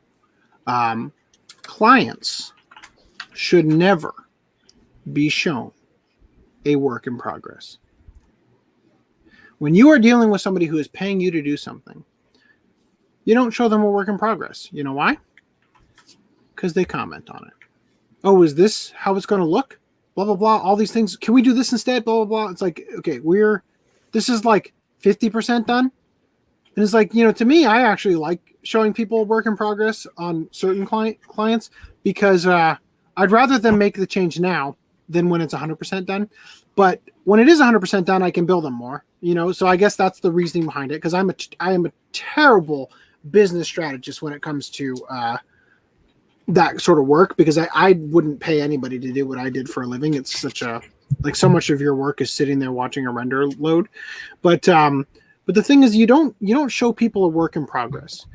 And the thing is that, think back to your childhood. Think of that game you think of that you played as a kid that you think, this is a motherfucking masterpiece. that game can't get made today. Because when you have this interaction, again, I will say it again, the internet is the modern Tower of Babel. And it is destroying the capability for anything to exist in its pure format. Because you've got all this noise getting thrown at the developers of things to the point where anything worth its salt, or that was once worth its salt, Konami, for example, can't do shit. You get a complaint on both sides every day. And at the end of the day, what you need to do to create is shut everybody out, lock yourself in a room, and just fucking go. That's all you can do. That's why you say a limit of like 2 or 3 revisions when you're commissioning. Right. I mean, that's definitely part of it. But what I'm saying here is that you shouldn't see, because the thing is that they had a reason when they made the Pokemon game. They had an editorial board that got together and said, here's the game we're going to make. We aren't going to put all the Pokemon in it because we're going to focus on something else. And this is going to be fun. And guess what? If you had just done that, I mean, great. People are spoiled as fuck because you can put the stupid things in there. But if you had a reason for doing it, and if you had released that game 10 years ago, with, let's say, the graphic capabilities of 10 years ago or whatever, like, so we're not going to cheat and say that it's some masterpiece because it's on a console that didn't exist and all that. But if you were to release the same idea back then, I think it wouldn't have mattered. People wouldn't have cared, and they probably would have enjoyed it more. See, the thing is that we are so, as a society, like as a species, we are so spoiled with entertainment to the point where, look, dude, I'm probably at this point, I've probably only seen like 20% of what I own now. I'm never going to get through this. Never. It's not going to happen. You're never going to play the games in your Steam library, and we are hyper consumering, like we're hyper consumers on this stuff, on shit that doesn't matter. And that's the deal with the Pokemon thing. Now, granted, look, let me be clear. They fucking lied. They did. You should not have lied. Never lie to your audience. Never. But they shouldn't have had to lie. First of all, if you don't like it, tough titties. This is the game we're making. If it doesn't sell well, because like when you actually get the game and realize, it doesn't have all the Pokemon in it. First of all, if I released this game without all the bullshit hype and the internet forums and everything going on it, and then you actually bought it and played it, you wouldn't even realize that there weren't every Pokemon in the game until you got like halfway through the game and was like, I don't think they're going to have enough room left in my Pokedex for all the other Pokemon I haven't seen yet that I thought I was going to see, right? But you would have been like, I've still had a great time playing this up to this point. And that's my point here, is that this current market strategy is ruining fandom. It's ruining entertainment because everybody's got to have an input. And the thing is, you can't, as much as you think you can't market research success. You know what I mean? You're either going to do it or you're not. It's either going to be a hit or it's not. If they sat down and made Chrono Trigger today, which is a game that I think is a masterpiece, and they sat down and went, what do people like? Let's look at all the games that are out there. Grand Theft Auto 5 sold 1 billion copies. That's great. We should try to get. We're going to do an open world game like that, right? I mean, right off the bat, you're on to completely off track. You know what I mean? It's like things are great when you have. Okay, Random Lemon says, but then we would have got crappy Sonic regarding the movie. But the thing is, so I'm not saying you can't complain, but what I'm saying is that what we're essentially getting is a too many cooks in the kitchen mentality that comes out of this. And it's like Sonic is also a victim of this. And it's the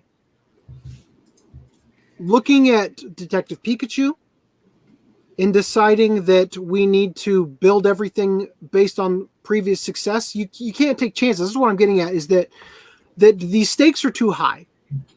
And this is why in Doctor Strange they had Tilda Swinton or whoever play that Tibetan monk, because he couldn't use a Tibetan person. You couldn't have a person who's even remotely looking Tibetan, because this has to go to China, and communist Chinese government will censor it and not allow a release. And there goes your billion-person market for a movie of all ages, right? That's what I'm talking about. That's what I'm saying, is that we aren't going to get any, like, the golden age is long gone.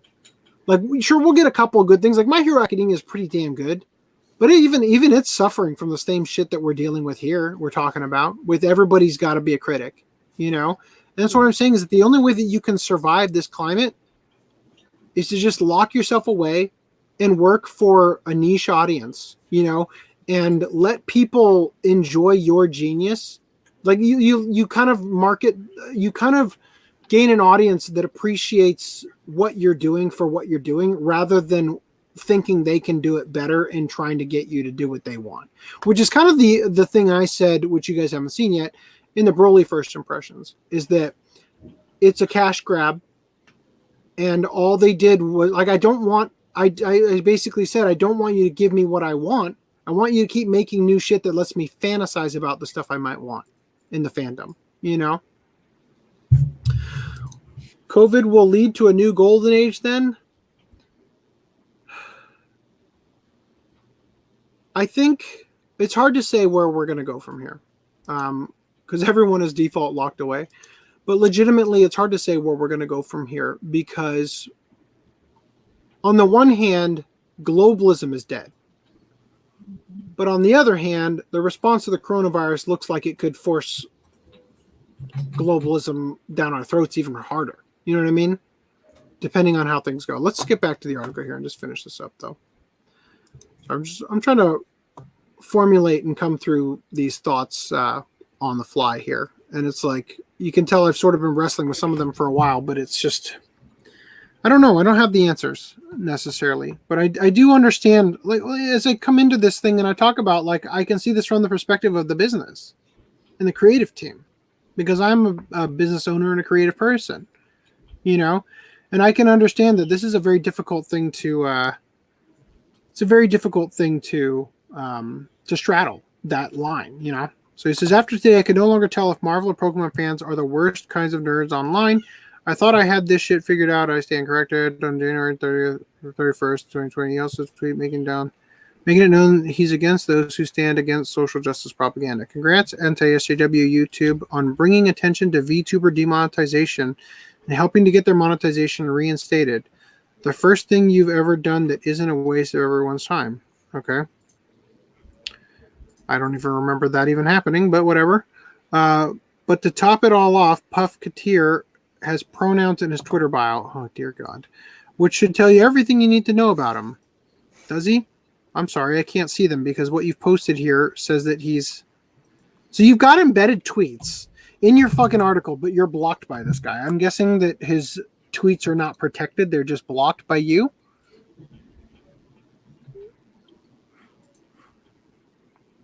Okay. And oh God, you and your other friend are just like posting the gayest shit. Anyway. All right. No comment on the pronouns in the bio. I just don't care about it. A tornado. Okay. This helps to further shine a light on the longer post made by an ex-Manga Gamer translator back on October 23rd, 2019, who outlined the difficulty of working at Manga Gamer for low wages and how project managers were practically non-existent.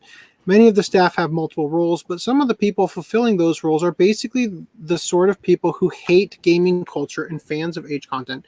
See, I don't necessarily think that's true. I think that he's right in some regard there with that sentiment, but I think that more specifically what it is that places like Discotech, which have these really small teams, or Media Blasters is an even better example, but Media Blasters hasn't seen the success that Discotech has, and I think Discotech eventually is gonna. It's like that quote from Batman: "You either die the hero, or you see yourself become the villain," or whatever the line is. Mm-hmm. Is that's any industry that continues to grow. Look, we just saw that with Funimation. Funimation was a great company once upon a time. And then they self-immolated over the Vic Mignogna stuff and lost their minds and not following their double standards with interspecies reviewers, That's the shit we're looking at. So many of the stuff that Viz Media might be going down that route next. Well, we talked about their new hire last podcast. Yeah. It seems like a combustible combination to have people on board who hold antagonistic views towards their own audience while translating content for that very same audience. See, the thing is that I think that when you have a very small audience and you are working on one passion project a week and you're not making great money, but you're fulfilling a need in your own life, like a creative role that gives you fulfillment and is also valued by people. When you're creating that kind of stuff, that's one thing. But then when you go and you scale that up to, we're doing 30 projects a month now, and our team only grew by 5%, you know what I mean, or whatever, to handle the extra stuff. And our pay raise might have gone up a little bit, but the work is that much more stressful. That's what results in this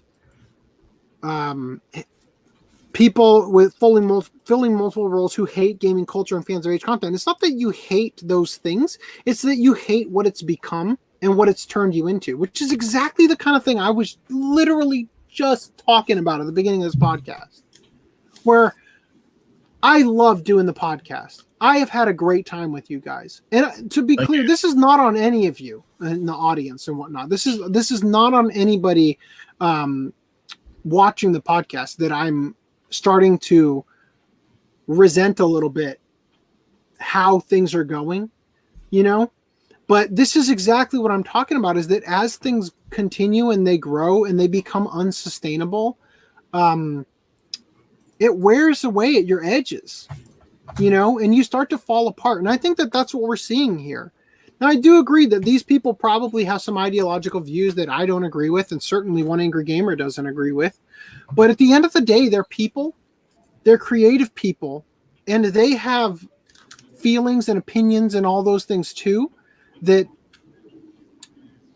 aren't being properly recognized, and it manifests itself in this, what you would call despising of fans, when in reality it's, here's the worst part of the fandom that has always been there, but now that it's a million times bigger because all this stuff went mainstream, it's unmanageable now. We used to be able to, it used to be one comment a day that got under our skin. Now it's 30. You know what I mean? That kind of stuff. So anyway, now just because some of the people at Manga Gamer holds these inimical views towards gamers doesn't mean everyone does. One of the Manga Gamers members, Dodler, has on multiple occasions informed the larger audience about Valve banning certain visual novels and anime-themed games from Steam. However, if the general sentiment among most of Manga Gamer staff is that they despise their own audience, then it doesn't look good for the company's future. Learn to read Japanese, guys. It's the best option, honestly. It'll open up a lot of avenues for you, and you know what? Seriously, start your own company. If you legitimately can learn Japanese and learn to translate and do that kind of stuff, then compete. I really think that it would be good for the industry, because Manga Gamer, and a lot of the other, we're going to look at a lot of localization news coming from One Angry Gamer reporting that we're going to have to deal with. And the thing is that that's the problem with markets and monopolies and whatnot, that this kind of shit can happen. So anyway, let me close that out real quick. Let me address some of the chat here. So first of all, Otakusa says, have you played Euphoria? Euphoria is 10 out of 10. Danny says, hi guys. So South Africa will be in lockdown for 3 weeks from Friday, awaiting further details and further clarity on many issues. Dude, I am praying for you every night. I really am. because for reasons we've already discussed privately, you and me, but this is just like such not a good time, to be in South Africa. I'm ignorant of Africa. Last I heard, which I'm probably like way outdated, they have like Ebola outbreaks over there, or am I thinking like the northern part? So you have this on top of that. I mean, you've got a whole shit show in Africa in general all the time. My friend Dan is in the Middle East right now, by the way. He's not going to Anime Expo, because he got shipped out before that strike that killed Baghdadi or whatever the fuck his name was. I've been talking to him, and he's like, you know what? Coronavirus has really changed things over here. Literally nothing is open, and the base is on lockdown. And I'm like, you think they're going to send you home? Because, I mean, coronavirus is doing a good enough job fighting the terrorists, don't you think? Oh, my God. It's kind of strange how they're shutting down a lot of states but can't control a border in some places. You mean like the southern border? Yeah. Well, I think it's funny because Mexico threatens to close the northern border. I mean, by all means, go for it. to stop us from contaminating Mexico with coronavirus. What got me into a shock lately is I'm watching a show. They're in a fancy restaurant. Oh, I'll get some Italian food at a restaurant. Technically, I can, but I can't sit down in it. So, pick it up at the curb. I still enjoy the food, but it's like you can't enjoy the atmosphere now. It's like, So, Lishansky says, I sound like I need a break and some relaxation time. Yes, I do. But here's the thing. We were this close to finally catching a break with that tax return, and where the fuck is it? Where the fuck is it? Thanks, coronavirus, for delaying that. That is sure making this lovely. Otakusa says, Kitty Thomas, she was such a bitch. I feel like you are referring to a different Kitty that we know, but I'm not going to go into that. Lishansky says Thor Ragnarok is pretty good. Oh, yeah. Oh, yeah. It's better. It's better than Thor 1. It's better than Thor 2. They reintroduced the problem that was in both Thor 1 and 2 again in this new one, so I'm scared. Lishansky also asked, does anyone use Camel add-on for Amazon price tracking? I don't. I think I've heard of price tracking through Amazon before. I've never installed any add-ons, but let me know how it is and if I should check it out. And then Danny also said, being a central service worker, I will not be making progress with anime watching. Well, cheers to that. Yeah.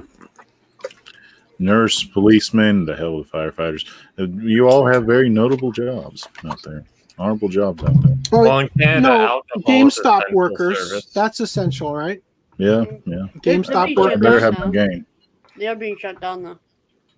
So regarding this sentiment here, COVID-19 will lead to a new golden age then, because everyone is default locked away.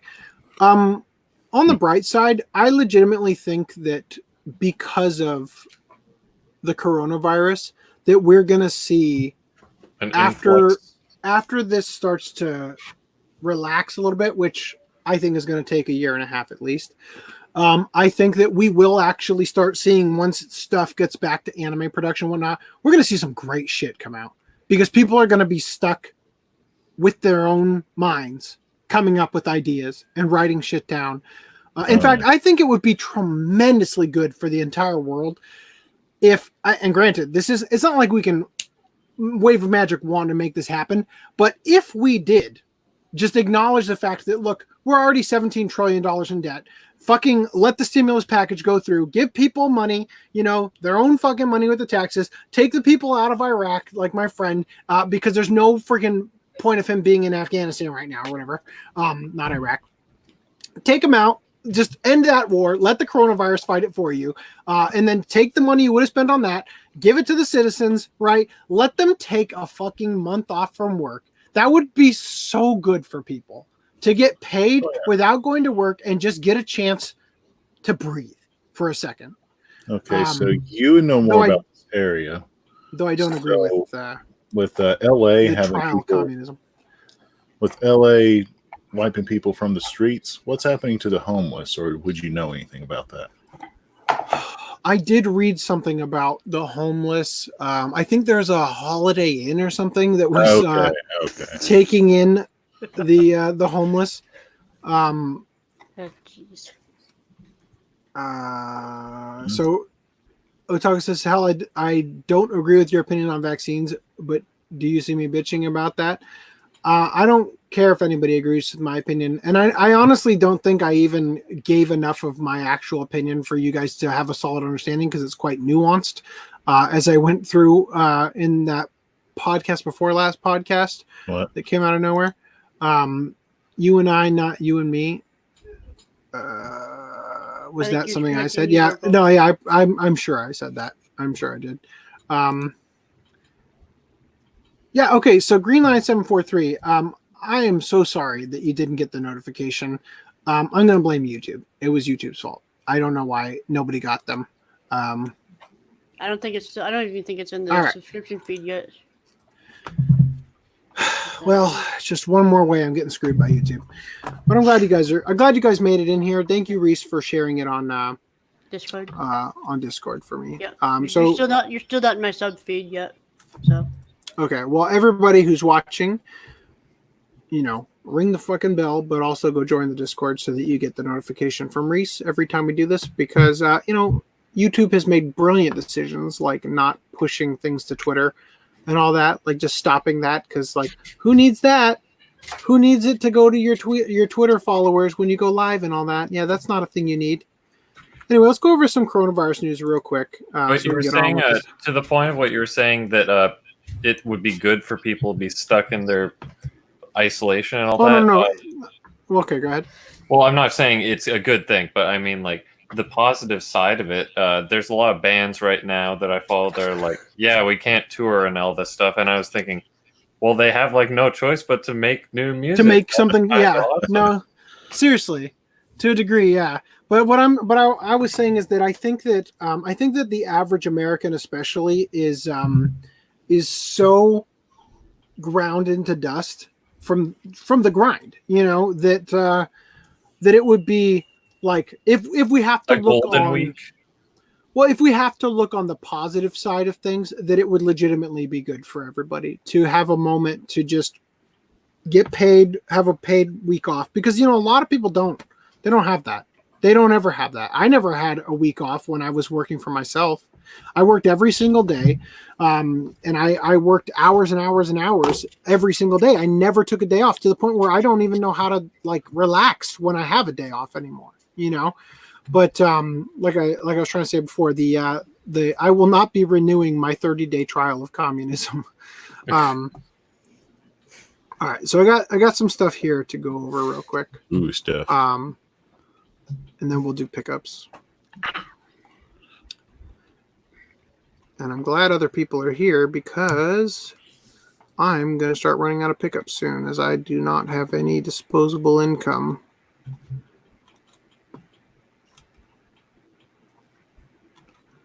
Sorry, I had to swap wives. No, I had to swap mice with my wife. You had to swap wives? I had to swap my mouse with my wife, and now I'm using the other one that I just got used to hitting the other middle mouse button on the thing, and now it's not working. All right. Funimation anime dubbing productions delayed due to coronavirus. I don't really want to read the One Angry Gamer take on this, so I just added, instead of replacing by accident, the Funimation blog one. So I'm going to read this. Basically, what it boils down to is what the headline says. The simulcasts are on track, but the simuldubs are going to be delayed. And the reason why is because they are restructuring so that all the voice actors can do the recordings from home, right? Because any voice actor worth their salt has the recording equipment at home anyway. Like Vic. Like Vic, Kara Edwards has one, I'm sure. I'm sure because I saw her tweet about it. And I think basically any of the main people are going to have one, right? Yes. Because they only use like the same people in every fucking thing. So Netflix's The Witcher season 2 production halted due to coronavirus. Also, is this a picture of the guy who has the coronavirus from? I didn't actually read this. I was just going to do the headline, but actually, I'm pretty sure this is the guy who played. I can't remember his name now. From Game of Thrones that we talked about had the coronavirus in the last podcast. So maybe he cast him in it. Yes, it is. Yeah. So this is the guy I was talking about last podcast. So maybe he's going to be in. Or was going to be in, but now he's going to be dead before the production continues. Well, he wasn't in the last season. I don't think. I think they're going to be bringing him in. I hope he doesn't die. He was one of the highlights of Game of Thrones, but we'll see. We'll see where things go. Anyway, continuing here. GameStop tells employees work during quarantine. We are an essential business. This is a short one here. Infamous brick and mortar. So also Reggie Fils-Aime, dude. Like, what a not good job to have just gotten right now. To have just gotten hired as like the president of GameStop or whatever, to bring it back. Infamous brick and mortar video game store GameStop has come under fire for telling employees to come to work in spite of the threat of the Wuhan flu, making the extraordinary claim that theirs is an, quote, essential business. Now, I will argue that during a lockdown, I would very much, like if I was forced to not go to work and I had to stay home, I would like it if I could go buy a video game. However, you know what I mean? Digital. Yes, I know that's a thing. I know. That is definitely the safer option, but I'm just saying, I do think video game sales are essential in this time, but GameStop, not so much. A memo sent to, although legitimately for me, I would need to go because it's like, you guys got any of them PS4s? Because, I'm going to be playing a PlayStation 2 for the next like month and a half. But that's what Amazon is for, even though that's probably not going to get shipped off because it's not essential. A memo sent to employees ordered them to come to work despite social distancing measures designed to slow the spread of the Chinese virus. Employees were further told that if authorities came to shut stores down, they were to argue that the business is, quote, classified as essential retail and therefore is able to remain open during this time. Wow. I think it would be really funny if this was Reggie Fils-Aime's first, memo to go out as president. You tell those cops, you tell those pigs, we are essential.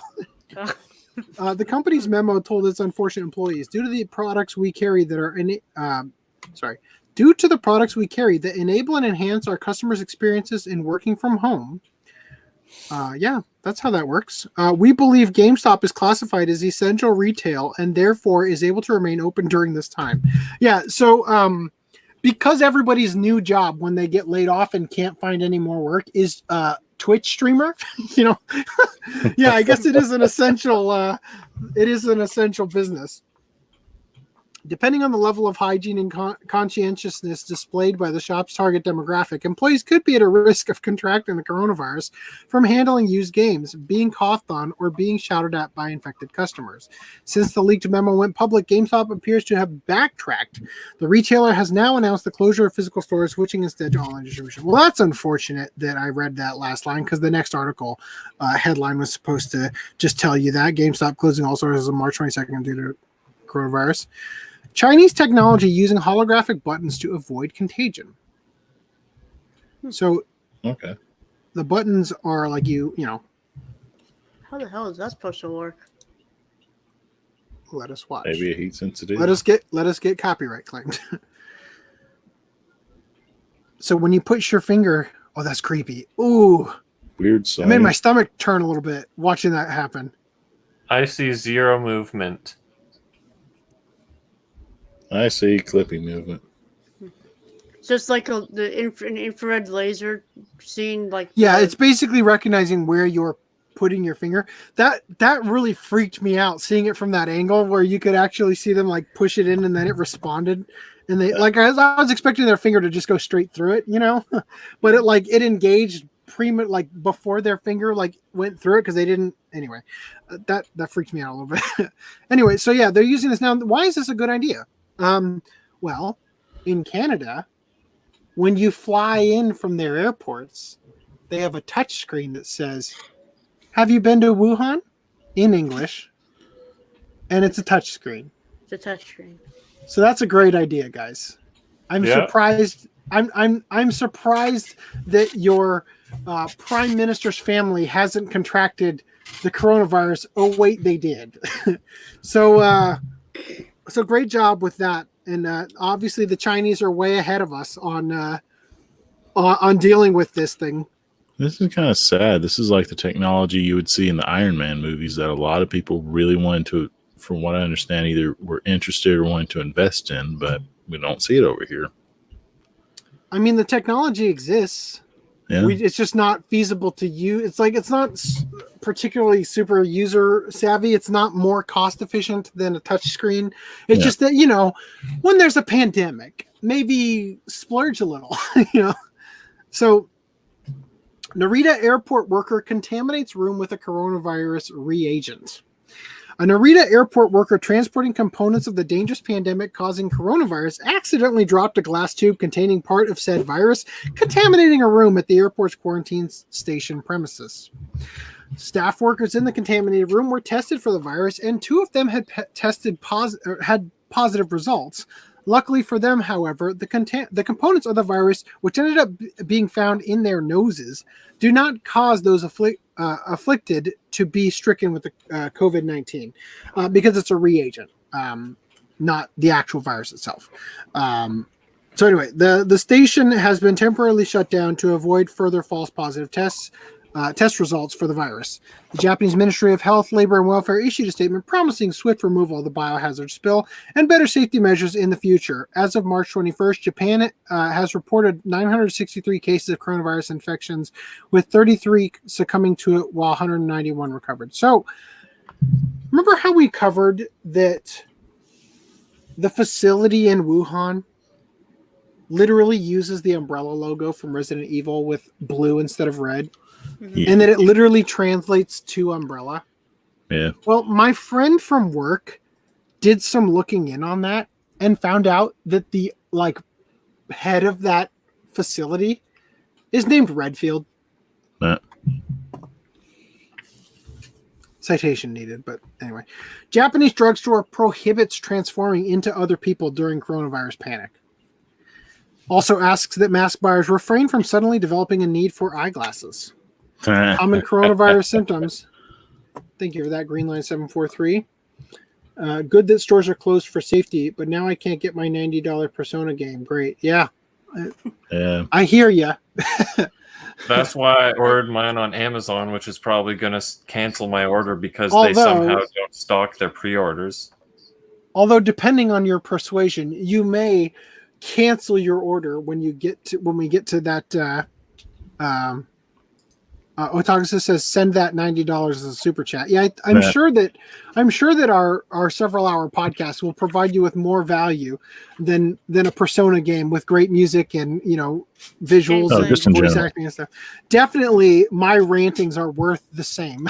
The price of admission alone. I'll give you $2. All right. Don't worry about it. Okay, so I'll just say real quick that I've learned today that if you embed a tweet, that it doesn't matter if the tweets are protected, you'll still see them. You just won't see the image. And this is something the Japanese do. When their tweets start to get a lot of attention because they're shared in an article or something, no, protect my account, delete the tweet, get it. I don't want it anymore. Leave me alone.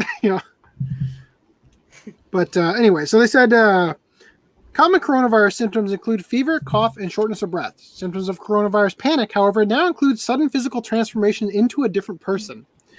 The phenomenon was observed by the workers at a Japanese drugstore recently visited by Twitter user at AWO_3310, who shared a photo of a sign inside the shop alerting customers to the phenomenon. The sign reads, "A request for customers. Mask purchases, regardless of the type or model, are limited to 1 pack per family or household per day. Please do not suddenly transform into a different person, put on eyeglasses, put on a hat, or take off your coat before getting back in the checkout line again and again. Oh, man.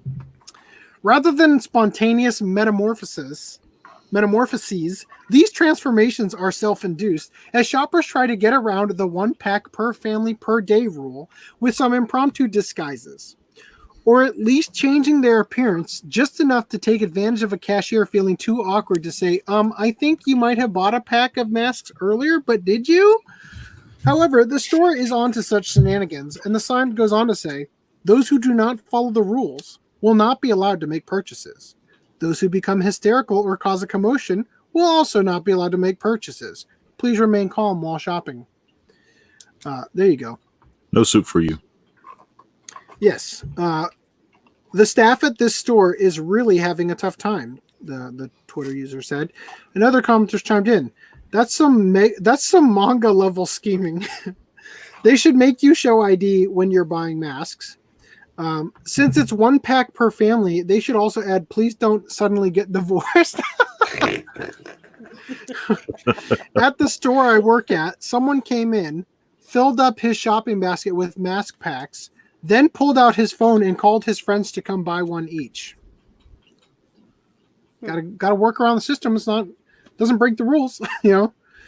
Granted, the antics happening at the store that this Twitter user visited aren't as bad as when a street fight broke out over masks elsewhere in Japan, but they're still sad to see as people across Japan are looking for ways to stay safe and healthy. So hopefully the incognito multi-purchases at the shop will stop now that would-be rule breakers know the staff is onto them. All right, continuing here. Taiwanese sports channel airs the anime of Slam Dunk in place of canceled NBA games. Slam Dunk got a full release over here, right? Or just the first? No, partial. The first 16 episodes. The creator of this was an understudy of the person who created City Hunter. Oh, so this the person who created what is it? Vagabond? I don't know. To the A&N Encyclopedia. So regarding Slam Dunk, though, the one from Flatiron Filmworks, is that just the dubbed episodes? I believe so. Yeah, featuring episodes 1 through 14 of the first season. I would very much love to watch this show again. I've only seen the first disc out of the 4. Anyway, continuing here, though. Tokyo Olympics loses first participant as Canada withdraws from games over coronavirus concerns. So how does it feel to be such a pussy country, FDDNM? It feels excellent. Yeah, that means we have we have slightly less disease. No, seriously, this is like the best. I'm surprised that it took this long for a country to actually say, yeah, no thanks, right?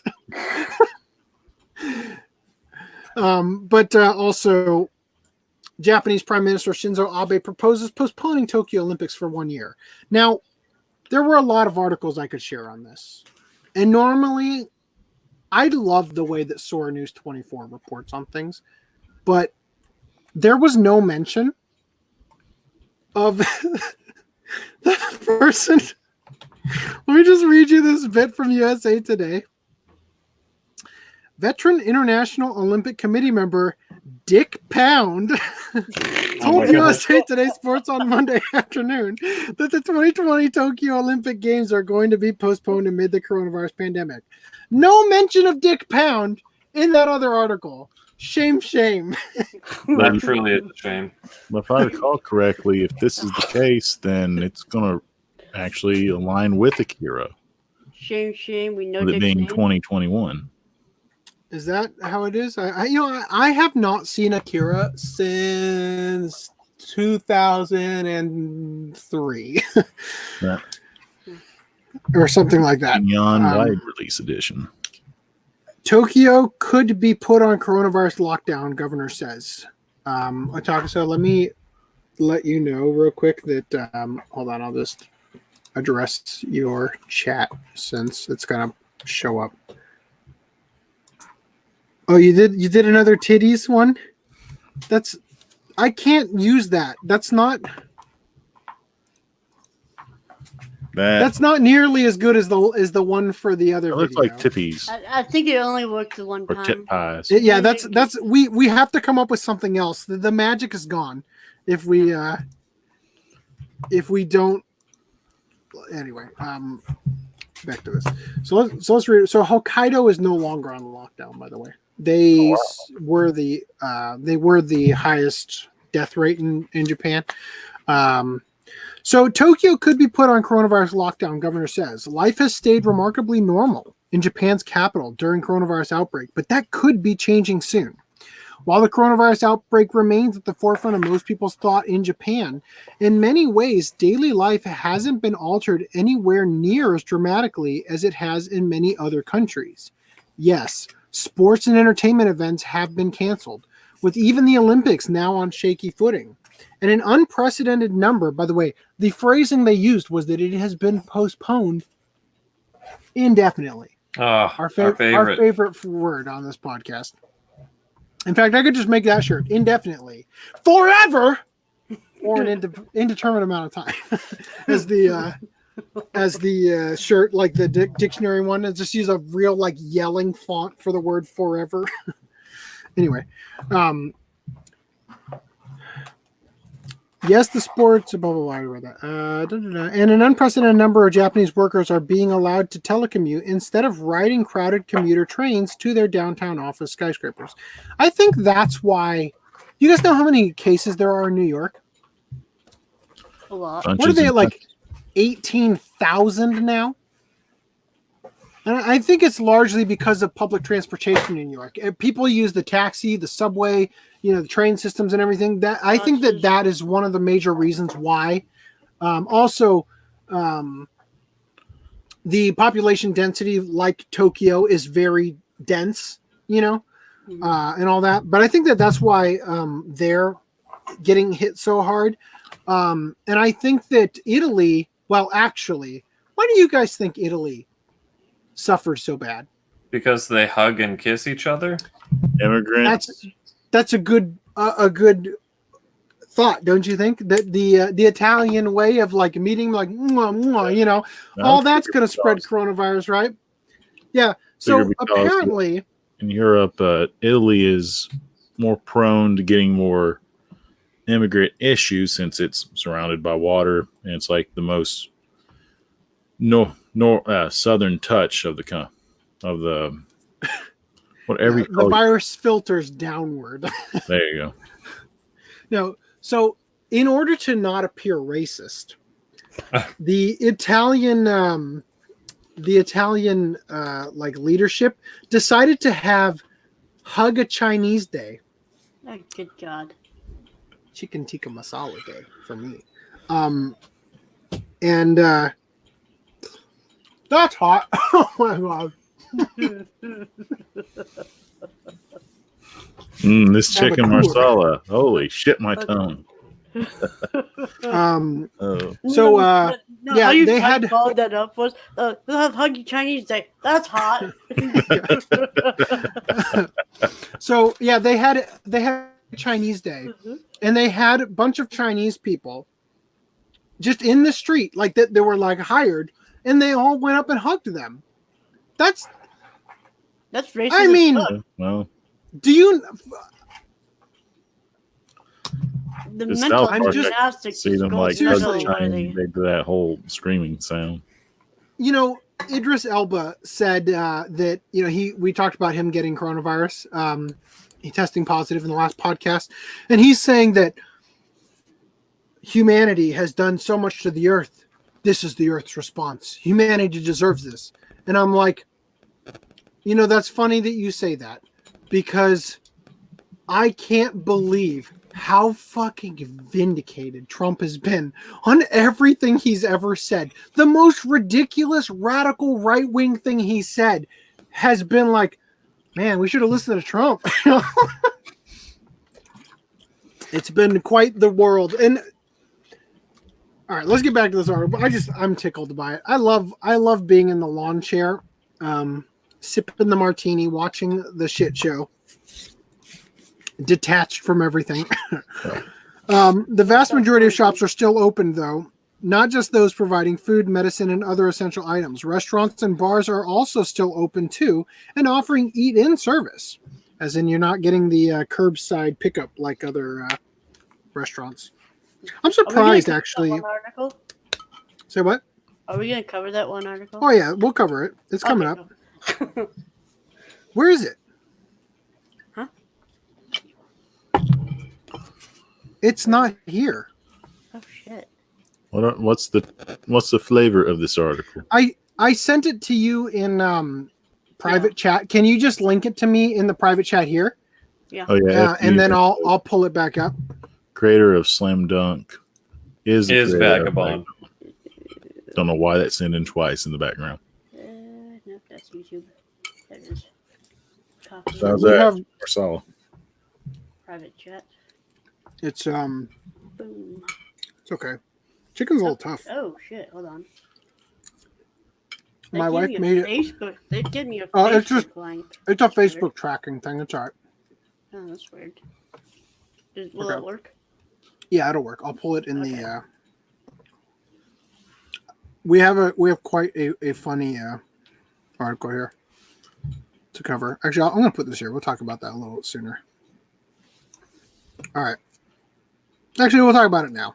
It's about what we're talking about, right? So I saw this article headline and I couldn't believe it because it was too funny.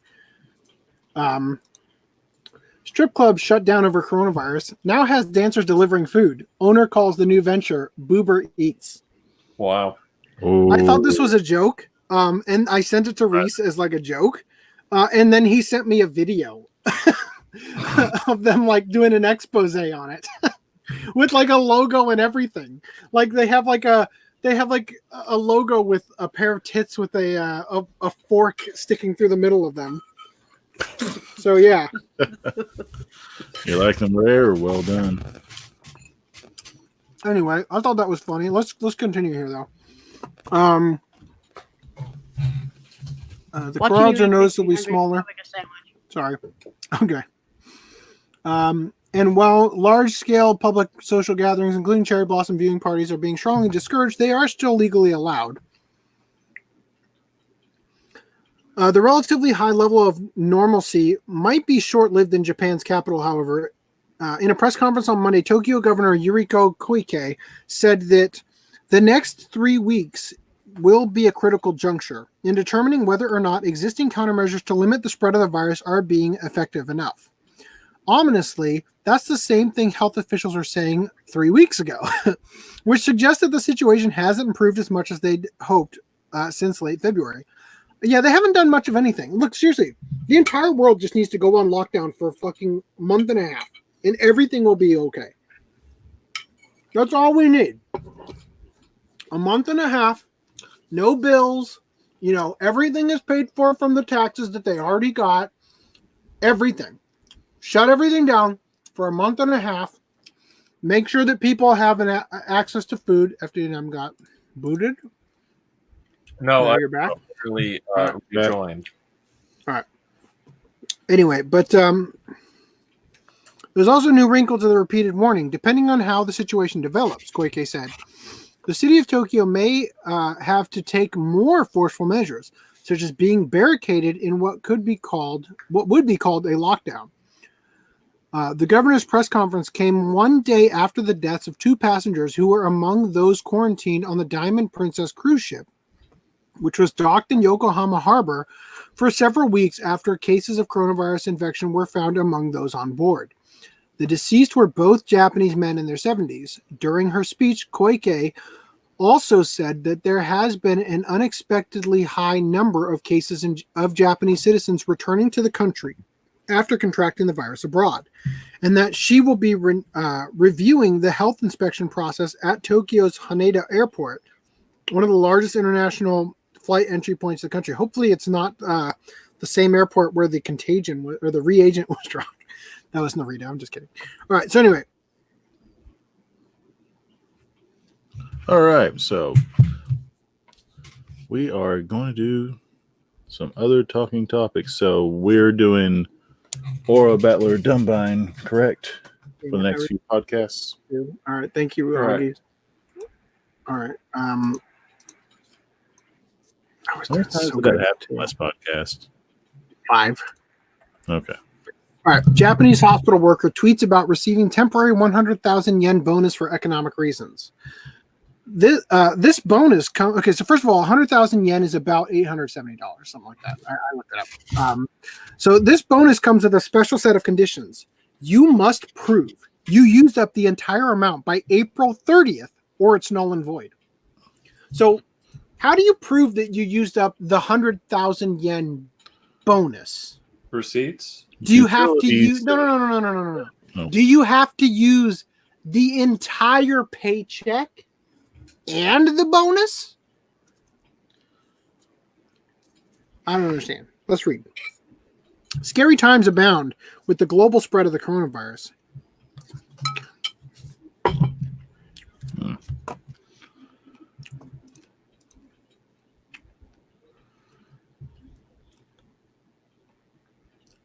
Yeah. I've noticed Green Line 743, and I appreciate it. Thank you. Scary times abound with the global spread of the coronavirus, and while health is the first worry on everyone's mind, there's still room to worry about other things as well, such as the economy. Yeah, if the crash of the economy alone would probably do more damage than the coronavirus. The crash of the economy with the coronavirus is something I don't even want to have to think about. Yeah, the Dow is down 2,000 points. The stock market crashing and the economy are not intrinsically like what I'm talking. They're not the same thing I'm talking about. I'm talking about the bubble bursting finally and like everything just going out of business. I mean, they're tied, but they're not. I'm not talking about the same thing. Like, I don't think it's not a metric that you measure the same way. Right. Businesses have been forced to take long breaks, and with many populations under quarantine, less money is getting earned, saved, and spent. So, understandably, this post from a hospital worker made a dramatic impact when it hit Twitter on March 12th. I work at a private hospital, but apparently all staff are getting a temporary bonus of 100,000 yen. I looked it up today, and our value of money must have gone down because 100,000 yen, or no, it must have gone up, I guess, because our 100,000 yen is not a lot, not this much. Like, I literally went like this. Search Google for 100,000 yen. Oh, it did. It changed again. 899.94 United States dollar. It was 870 or something before. Anyway, back to this though. Why? Was the immediate reply from multiple accounts, to which Tomoki 901 had a bevy of sardonic answers like, because our chairman rocks. Ultimately, he conceded that while the chairman had explained the bonus was a move to stimulate the economy. Did you like it? Yeah, it was a little hot when I first got it, but the chicken's a little tough. Did we put it in the Instapot long enough? Mm-hmm. Okay. Anyway, thank you. I'm still eating it. Oh, okay. Thank you. Just let me know when you're done. Okay. Is she coming in to swap with another wife? No. Maybe I get my mouse back, though. Ultimately, he conceded that while the chairman had explained the bonus was a move to stimulate the economy, he wasn't sure of the specific reasons why either. 4 days later, the Twitter user returned with evidence of his windfall and a more in-depth explanation. They handed out 100,000 yen in cash. The chairman's reasoning was this: the current global economy is plummeting, and it's likely the coronavirus is going to bring us into another economic recession. So this is to keep the economy moving. The bonus is special, though. We have to use up the full amount of 100,000 yen and submit official receipts for what we purchased to the hospital. Otherwise, the bonus is rendered void. making moves before the rest of the country. So cool. So I think I'm kind of thinking about like what Justin Savakis was saying, that the best thing you can do right now, if you have the means to, is go out and buy gift certificates to mom and pop shops, mom and pop restaurants. That's going to do more for them than anything, because you're gonna spend money, and it's something where you're going to get to use it again in the future, and it's going to keep them afloat right now. Anyway, so he elaborated that since the hospital was a privately operated institution, the total amount of money it took to fund this gesture for all the staff and affiliated was something in the ballpark of 40 million yen, $368,768.96. He insinuated that if one private hospital could take this initiative, it might be something to consider for other enterprises. While many responses accounted to jealous cooing or hysterical hypothesizing about what the Twitter user would spend his windfall on, several comments lauded him for his work during the crisis. As a hospital employee, privately run or not, he remains in a precarious position during the virus spread, and numerous commenters thought it only fair that he and his coworkers be rewarded. Others praised his boss for his foresight and dedication to looking after the laborers at the hospital. It's not every day you see a hospital with actual hospitality on this level. I want to get treated there. Money circulates around the whole world once you put it out there. I'm glad your chairman understands that. This guy's looking further ahead than Abe is. The Bank of Japan ought to do something similar. I wonder. Oh no! Sorry. I wonder if the Japanese government is subsidizing hospitals right now, and that was the move. I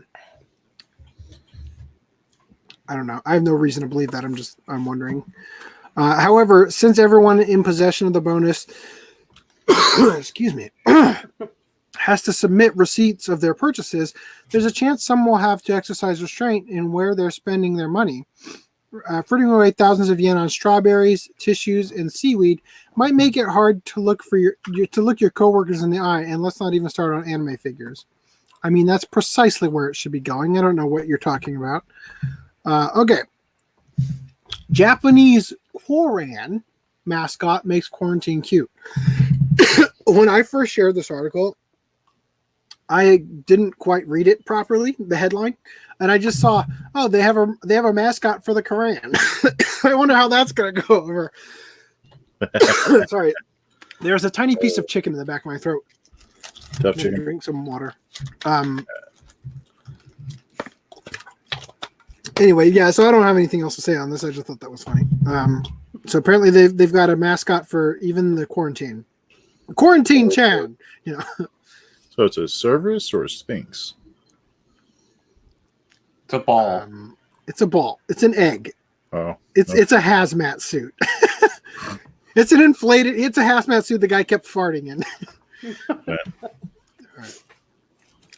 You guys remember that guy I said who tested positive and then went out to bars instead of quarantining himself? He's dead. Oh, man. Man who knowingly spread coronavirus to various bars in Aichi dies in hospital. This is very short. I haven't read this yet. I just curious what it says. And I'm going to download this video before it disappears, because I download every video from every article I open up, even though I never go back to do anything with them. A reminder of how serious the disease can be.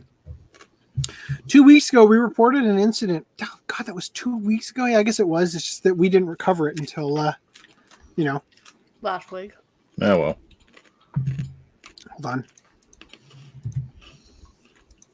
No super chat shame. Just giving shit to a Takaso.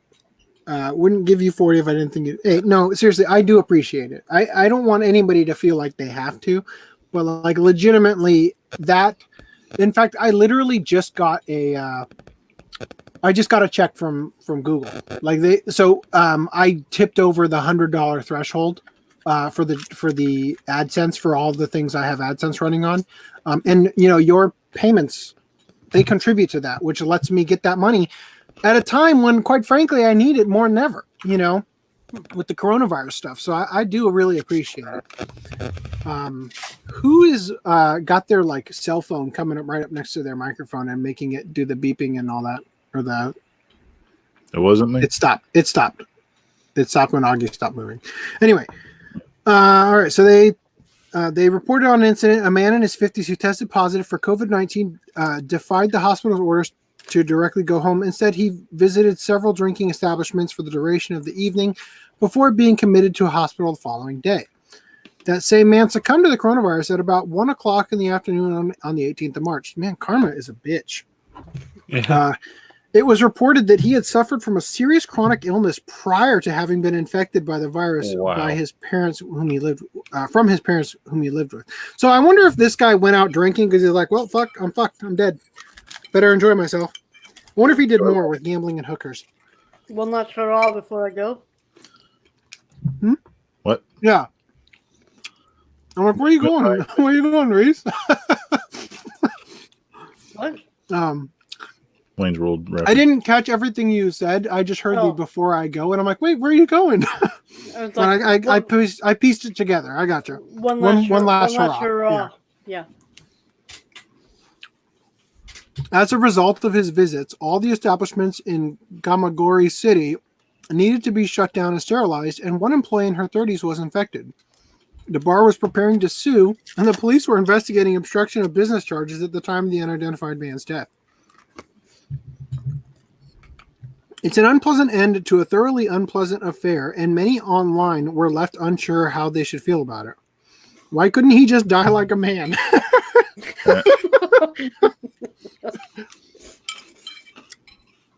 He was probably going through some difficult emotions, but to hurt others the way he did, he was probably desperate. But even still, this is unacceptable. Good. Even if he was desperate, he's not far from other mass killers we've seen. He was no different from or ISIS. What's I've never heard of before. Good riddance. Terrorist group. I wonder if it was suicide. I was just starting to forget how frightening the coronavirus is. It's hard to feel sympathy or condemn the man without knowing what was going on in his head at the time. I mean, it's pretty easy for me to not feel sympathy and condemn him.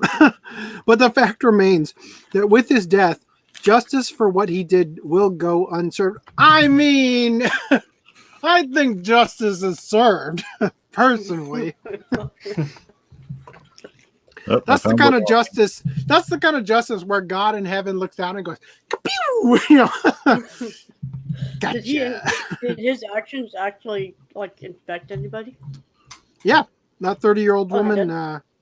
That woman in her 30s, the one employee in her 30s was infected, and the entirety of the establishments in Gamagori City needed to be shut down and sterilized. And I like this here. It says, the bar was preparing to sue, and the police were investigating obstruction of business charges at the time of the unidentified man's death.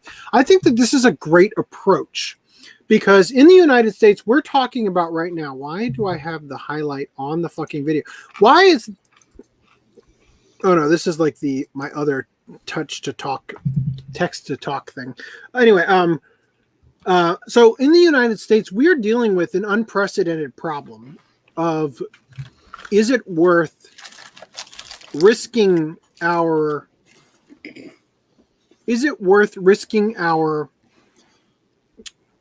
freedom to get the coronavirus over with faster, right? Now, I would say that it is, and that's not something that I would normally say as a libertarian individual. But the reason why I say that is because this is what I think is going to happen instead. This is going to run its course for about 18 months or longer. And right now, we are seeing an encroachment on rights, such as like curfew being enforced, can't go outside at a certain time of day, or we only go outside when we can tell you can. Can't operate a business after this time of day, blah, blah, blah. All this stuff is happening that is a gross encroachment on our freedom. And it's like, okay, it's for the coronavirus. You know, we're going to put up with it. But here's what's going to happen. 18 months of this is going to go by, and then it's just never going to end. That encroachment on your civil liberties is not going to go away. You know, when we had like World War I and they said, you know what, we got to tax you. I know that you fought the Revolutionary War over the taxation on tea, and we don't do taxes here in the United States. We're going to tax you, but it's just for the war effort. And then the war ended, and it's like, yeah, taxes, that's always been a thing. We're just not going to stop that, you know? Mm-hmm. So I see 1 or 2 months on full-on martial law lockdown is going to be a lot easier to get out of than soft-core communism for 18 months that never goes away. That's all I'm saying about it. Well, the thing is, China's outbreak started, in January? I think in December. Well, anyway. So, and they're getting, like, virtually no new cases right now. Do you want to know why they're getting no new cases? They've stopped testing. That's why they're getting no new cases, because they aren't testing anymore. So that's how they keep their numbers down. That's why when Obama was running for his second term and he said that unemployment was down, it's because they literally changed the metric through which they viewed employment to being 30 hours a week instead of 40 hours a week. That's how you play mind games with people and make a claim that you can fact check and say is true. And people go to PolitiFact and says, it says it's true. Freaking Snopes says it's true, and then you actually read the article and it says, oh, it's true, but asterisk, and that's the actual thing, but nobody reads that. Just like when Hillary said that 17 independent agencies in the United States have claimed that Russia was hacking the election or whatever shit she said, and they said, yep, PolitiFact says it's true, and it says, well, actually, no, they didn't. The head of the DNI, the Department of National Intelligence, said that, and because he kind of is like the head of all the departments, then yeah, all 17 basically said it because he said it. No, that's not how that works. I still say we should have done this back with swine flu, not at this extent, but whatever. No, the difference with swine flu is that so this is a zootopic disease or whatever. Yep. This is why this is a problem. This is a virus that is, make no mistake about this, I don't care what anybody says, this was man-made. This is a patented virus. They've known about this for years. They've been putting out like white papers on the coronavirus for years. Certain doctors have been reading up on this and were a little bit more prepared than others because they were just interested in the stuff the CDC was putting out, and they were keeping up the tabs on it just because it was, you know, part of their doctorly interests, right? This went from animals to humans, like the swine flu. But what the swine flu didn't do, as far as I understand it, is it didn't go from animals to humans and then humans to other humans, which is what this did. That's why this is dangerous. Because when it comes to the flu, you have the flu when you're 7, and then you turn 8, and the flu strain has mutated, and you don't get the flu. And part of the reason isn't that you just got lucky. It's that you already defeated the flu when you were 7, and the strain of the flu, your body is already able to fight what's 90% from the previous year's flu, and eat it before you even showed symptoms. Well, with this, we don't have any immunities to it. We aren't prepared for it because it's not a human virus. It's jumped from animals, right? Because that's what it was. So that's why this is a big deal compared to the swine flu. Swine flu was bullshit. Who gives a shit? Just because a couple of farmers are getting it? Oh, that's terrible, but that's contained. You know, a lot of people died, but if you didn't go around the swine, then good luck getting it because it's not going to happen. You know, we didn't need it then. This is something different. Where were we? So it's an emergency situation, but also stark reminder that COVID-19 doesn't care who you are or what you did. It just infects and sometimes kills indiscriminately. So take care out there and stay safe. Now, I hadn't read this one. I want to know what his thought process was, and I'm curious what you guys think too. Japanese Twitter user offers explanation for why Japan's coronavirus outbreak has been so small. So I think it's pretty obvious, right? It's a pretty short one. I just want to read some of the, I'm going to read the translation of his tweets. I'm not going to go through the whole article. But I'm going to render a guess that, number one, Japan is one of the countries in the world that's already used to wearing a mask for hay fever. You know, they're used to doing it already. They already have it in their homes. They're already doing that. That's already something they have. Now they do have like the train systems and stuff. That is one thing that would raise contagion exposure or whatever. But one guy fucking coughed without a mask on a train and they shut it down already. So like they responded to that shit quickly. And the reason he claimed he didn't have a mask is because of the shortage due to all this. So anyway, let's just see what this guy had to say. So he's tweeted out, and this is the translator. Well, actually, Bloomberg article cites several contrarian theories, including that Japan is underreporting numbers. I think that that's also very possible for the sake of preserving the Olympics. Yes, hands down, I think that is. I definitely think that's happening no matter what. If other stuff is contributing as well, I definitely think that's happening.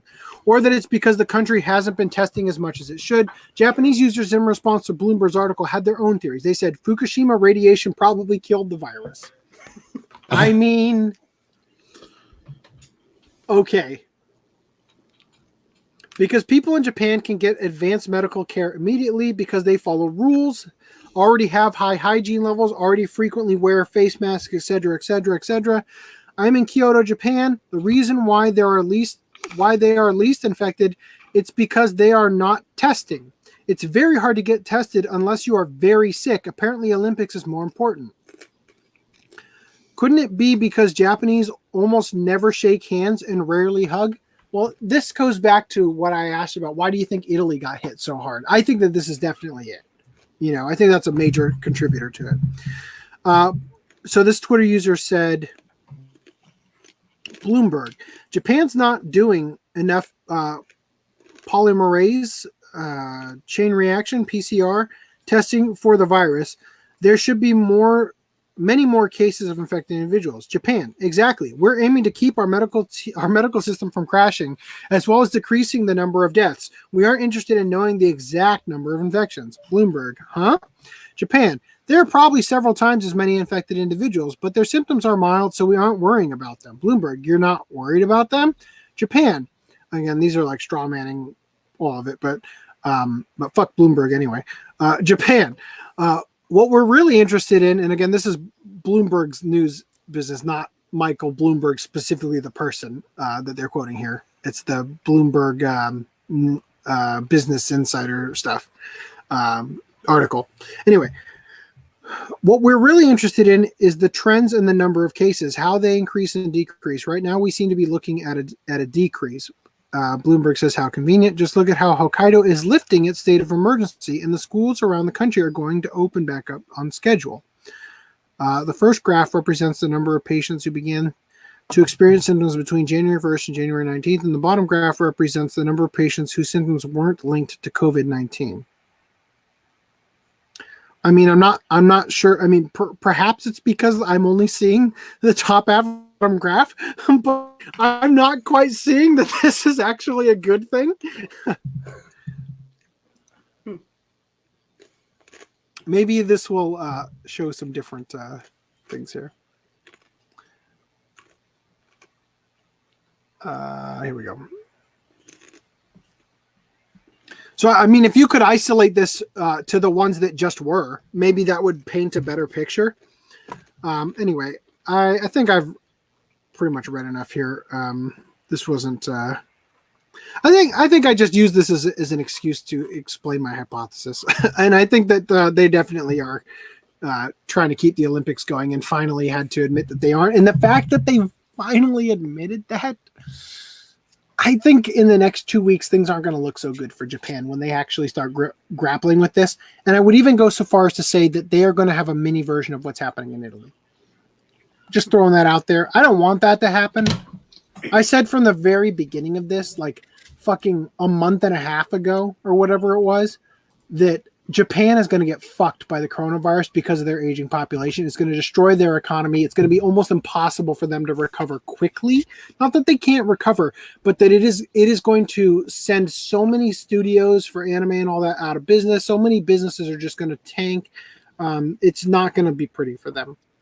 And the response that the Japanese have taken so far in the most recent cycle of news seems to me that they're in denial, but we'll see. I kind of that a lot of the stuff that would hit as hard as you're saying isn't caught up to it yet. Maybe when the thing is that money running out. The thing is that this is what happens with pandemics. There's the immediate burst. There's the reaction. Everybody starts to do the isolation and stuff. And then it seems like everything's okay. And then you return to normal life. And then you have a much bigger burst of the virus. This is like historically, this always happens with pandemics because people don't fucking learn.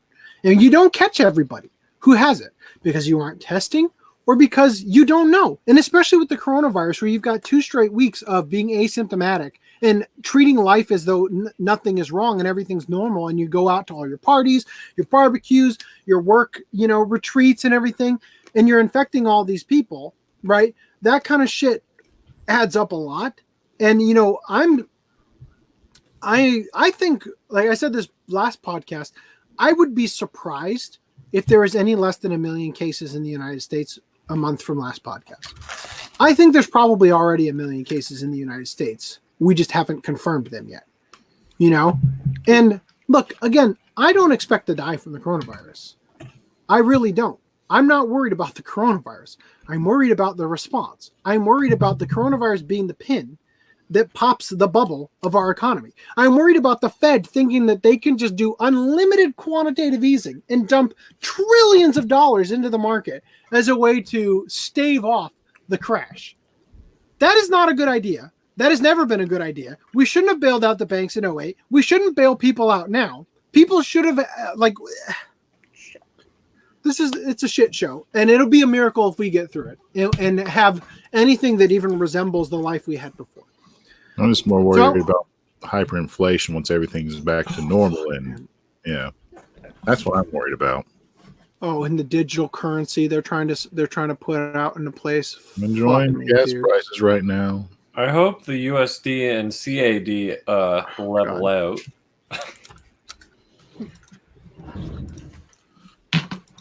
So I'm curious what this article says more than the other one, which is why I decided to skip that other one's ending. Experts warn Japanese growing complacent of coronavirus risk. This is from Reuters, which make of that what you will. I don't care. I just want to know what they had to say. Tokyo Reuters says infectious disease experts guiding the Japanese government's response to the coronavirus outbreak sounded the alarm on Tuesday that people are not taking the threat seriously. Let me ask you guys this. Where you live, how are people handling it? We're just staying inside. Are they? Yeah. Because I drove down the street to the other grocery store because my grocery store is completely gutted. And I see teenagers out and about everywhere. Well, yeah. Hanging out. Yeah. I see kids on the street playing ball. Nobody's taking this seriously at all in my neighborhood. None of the people that I know from my church are taking it seriously. Are they still at the congregation? No. The church is shut down because the school where we hold the church is shut down. Okay. But none of the members for our groups and stuff are taking it seriously. Nobody is taking it. The only people who are taking it seriously are the people at my job, where everybody at my job got like another 32 hours or something of sick time or paid time off, and half the warehouse just left. They just left, and they've wasted all their sick time already, right? And not a single person thought, maybe I should wait until I'm actually sick to use this. They said, no, fuck it, I'm out of here, guys. That's normal for that type. Those are the only people who are taking it seriously. People taking advantage of the situation who are going to really rue the day that they get the coronavirus and don't have any more sick time.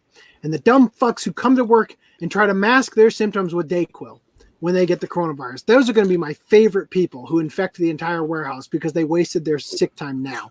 Welcome to blue collar work.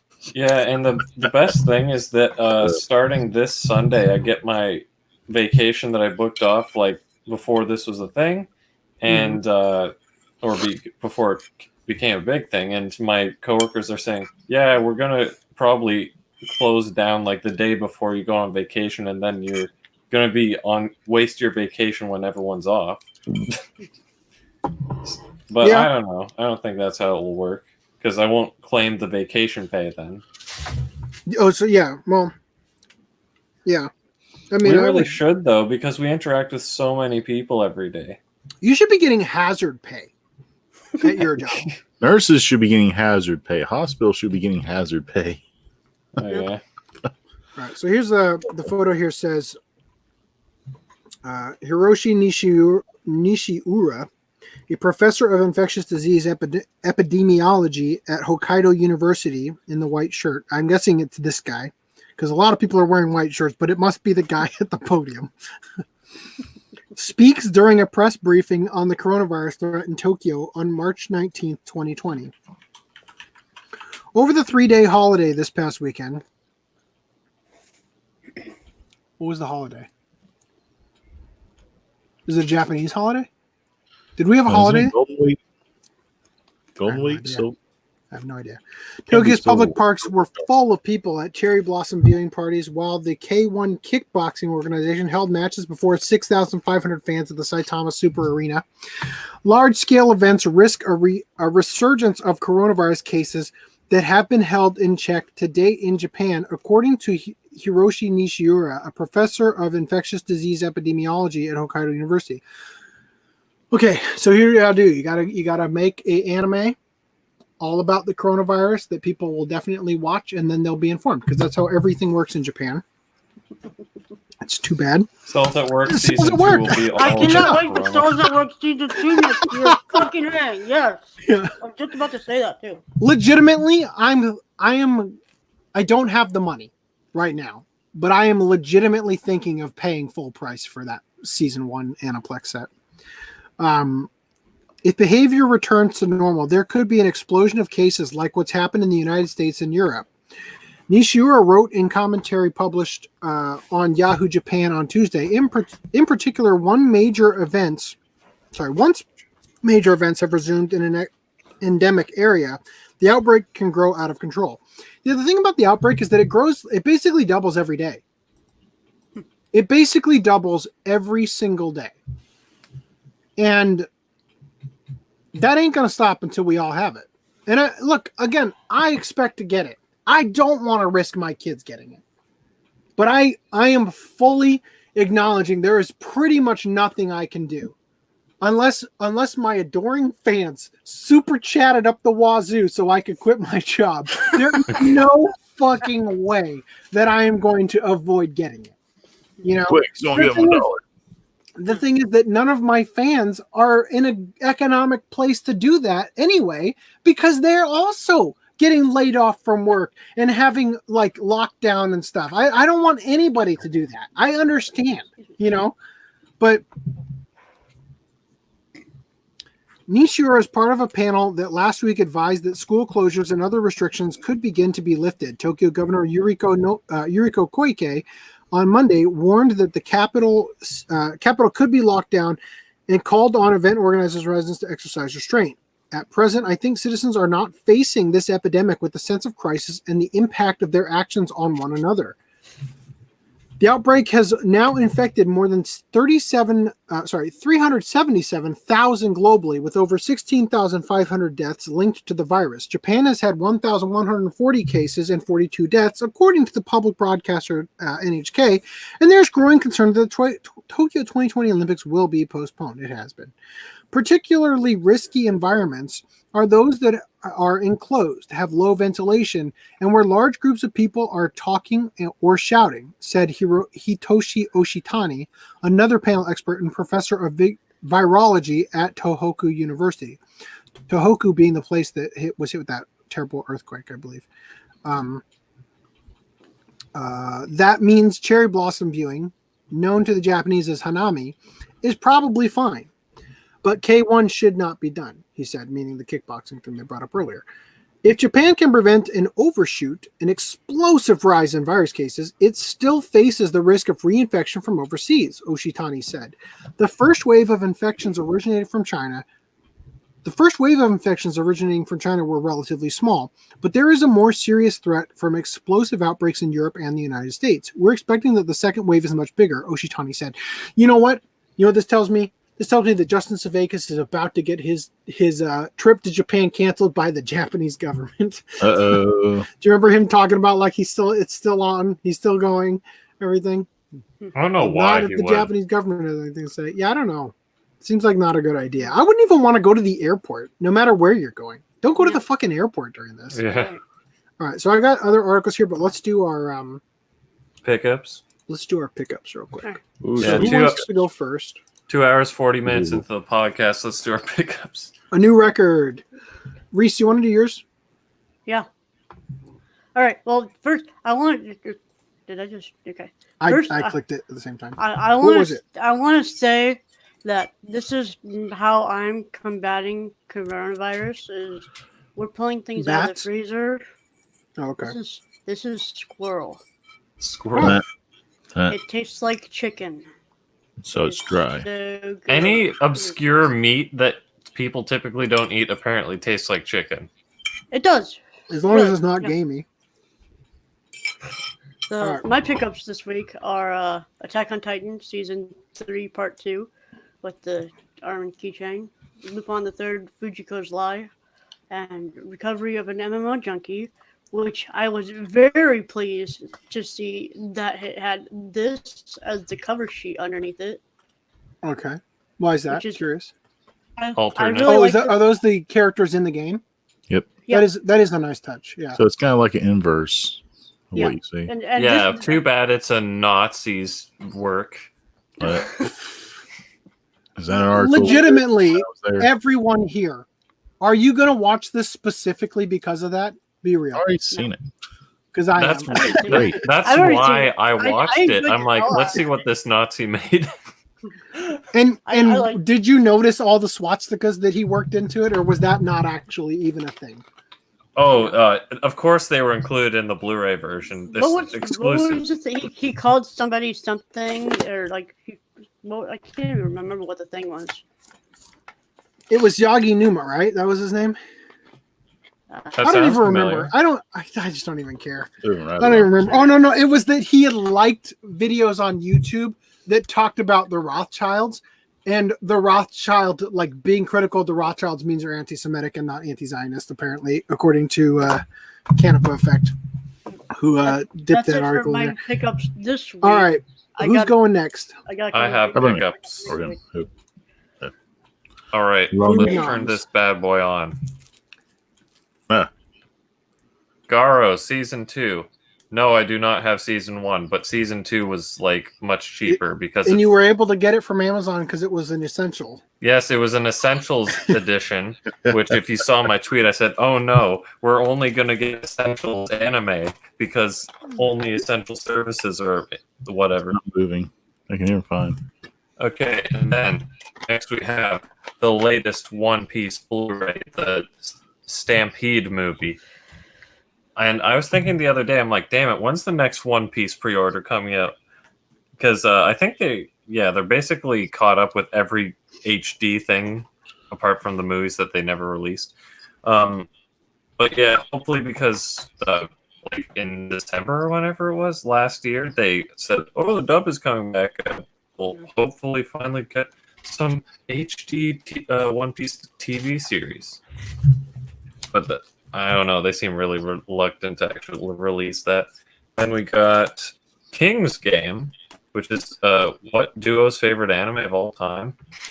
No, I don't believe so. I think Duo. I say that with a heavy. No, veil actually, no. of His sarcasm. is School Live or School Live or whatever it's called. School Life. That was pretty good. I say that with sarcasm because I'm pretty sure you said he hated it or whatever. I like Origin better, the manga. Aquarion Essentials Edition, which sadly isn't my theoretical Blu-ray height DVD release, even though the preview image looks like a Blu-ray height, but whatever. I've needed to pick it up anyway with the first season. Then we got the third season because the second season gets its essentials released next week for whatever reason or something like that. I have a feeling this will be the best season because the main character is just like, I am justice in every situation, just blind justice, doing whatever it is. Then we got the obligatory Attack on Titan Season 3 Part 2 that everyone's like, bestest anime of all time. And that's my pickups. Okay, Augie, how many pickups do you got? Hopefully a lot, because I realized I forgot to put something in the doc. 10. Okay, So well, first up- you can spin them twice as much as you normally do while I... Okay. I didn't know I was limited. So I have the case of Hana and Alice. If I recall this is like a very trippy animated movie that these Yuri? two end up, Is it Yuri? Yuri.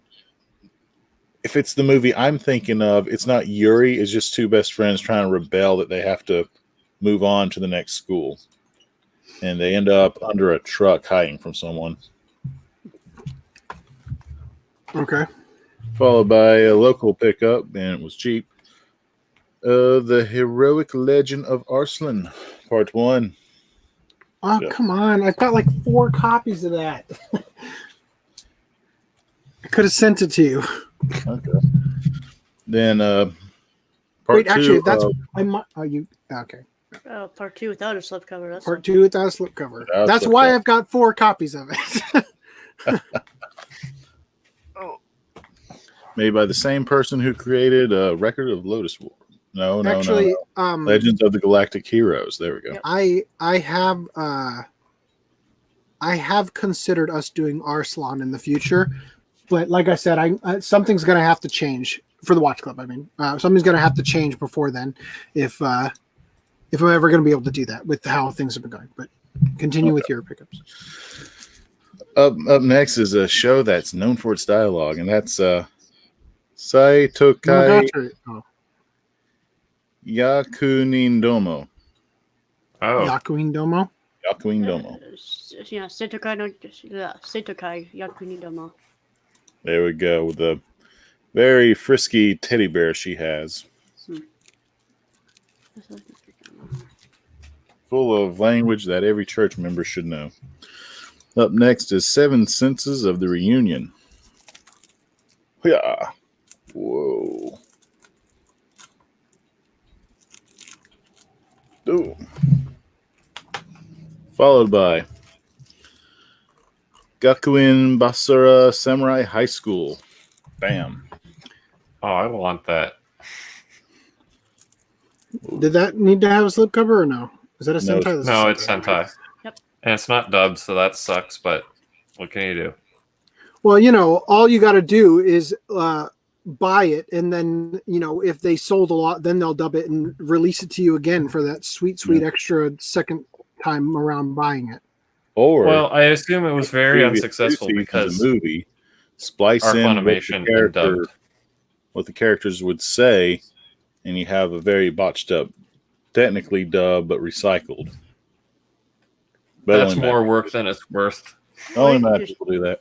Dub it all yourself. Yeah. Yeah, that might be easier. Yeah.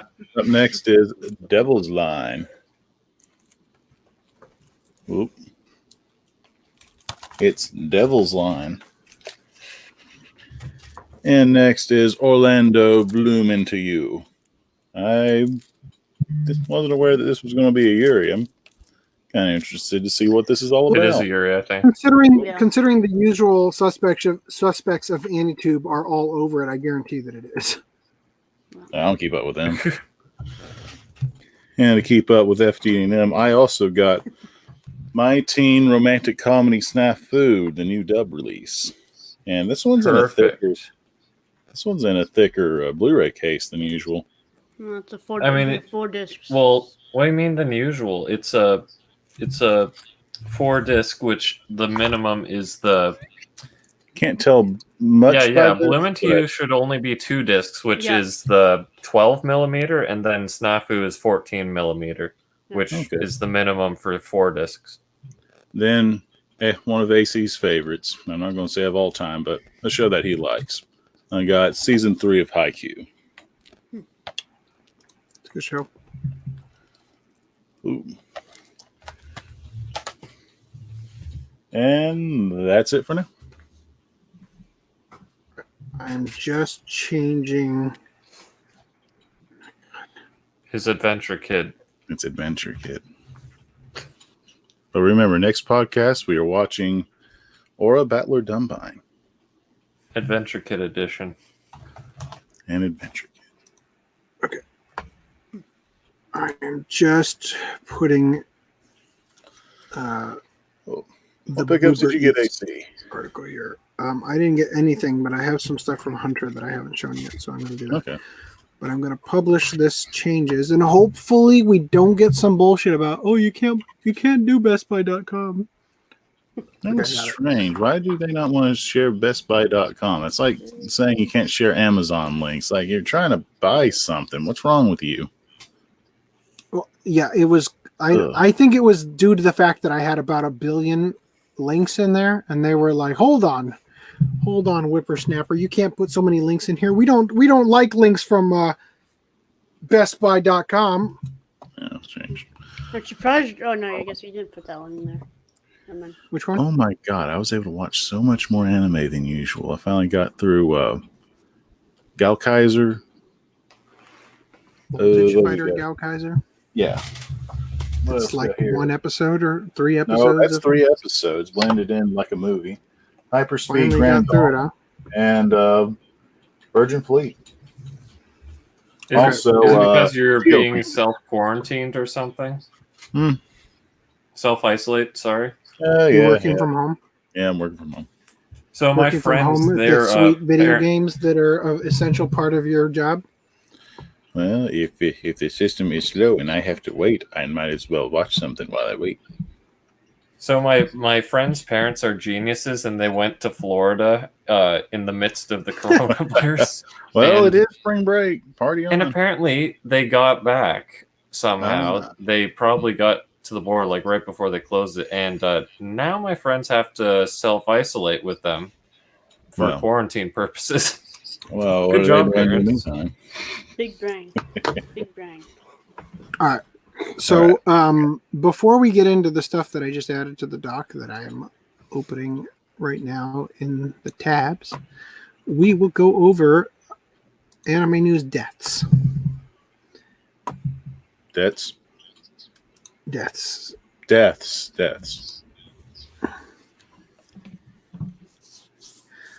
Fafner and Excel World Seiyu or voice actor Tamaki Nakanishi dies, aged 44. Too soon.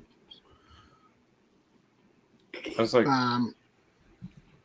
she passed away during medical treatment for an unnamed illness. No, seriously. Going over all the stuff we just went over about Japan, like playing it down and stuff, and like that whole conspiracy theory, I think it's almost certain that the government's like, no, cannot say its name. Unnamed illness. Unnamed virus. Oh, by the way, I wanted to address some of the chats here real quick. Because I somehow miss them. Every once in a while.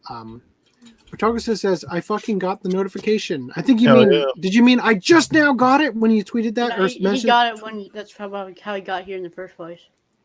No, but he had commented a whole bunch before that. No. So, and then camel should be used by everyone. I'll check it out. I have a different plugin that has the tracking hit or the history like all. Is it a Chrome extension? Yeah. Should I send some anime titties on your Facebook? Please do not. I would love it if that was the titties that he sent you. Oh, okay. Well, please don't. Please don't, because refrain from also further swaps titties. wives. This was a reference to earlier when I was trying to say my wife and I had to swap mice, our computer mice, because for some reason the mouse that I'm using that has been so wonderful on my laptop, on her laptop the Bluetooth doesn't recognize it, so I had to swap with her. No, the one that I'm using that's so wonderful does work. That's why she has to use it, but the one that I'm using right now that was the old one doesn't work. That's why. Anyway, all right. I think we're good. Was it Muhammad? Yes, it was Muhammad. I don't know what that was reference to. Korean Chan or whatever. All right, anyway. Patreon had artists remove Hex Maniac art for appearing underage. So again, I don't actually want to cover this news. I think it is a travesty. I do. I totally agree. I just don't want to invest the energy to read through this and stuff. Okay. Bottom line, Patreon, no matter how big the titties are, no matter how curvaceous the body is, if you use an anime style face, Patreon goes, that's a baby face. See the big eyes? That's a baby face. That's an underage character. We can't have that. So anyway, yeah. So now what was interesting about this article, though, is that they had talked about here. What was the image? They said, interestingly enough, the message from Mace, which is the Patreon person, was actually sent way back on December 17, 2019. So this is well before the recent spat of bans affecting Asian style artwork or Asian artists.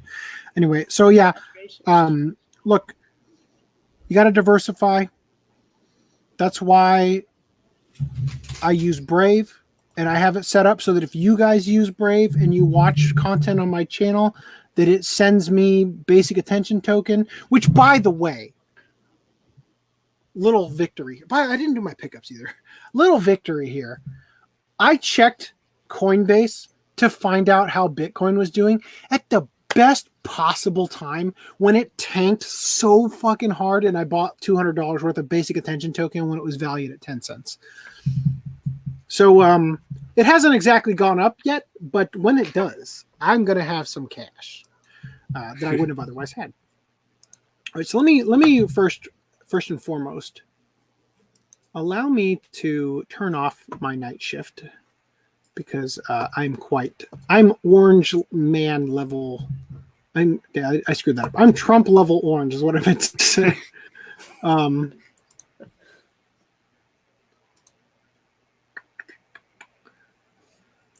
my God. Everything I'm trying to do is taking... Oh, I opened 2 different instances of the display thing.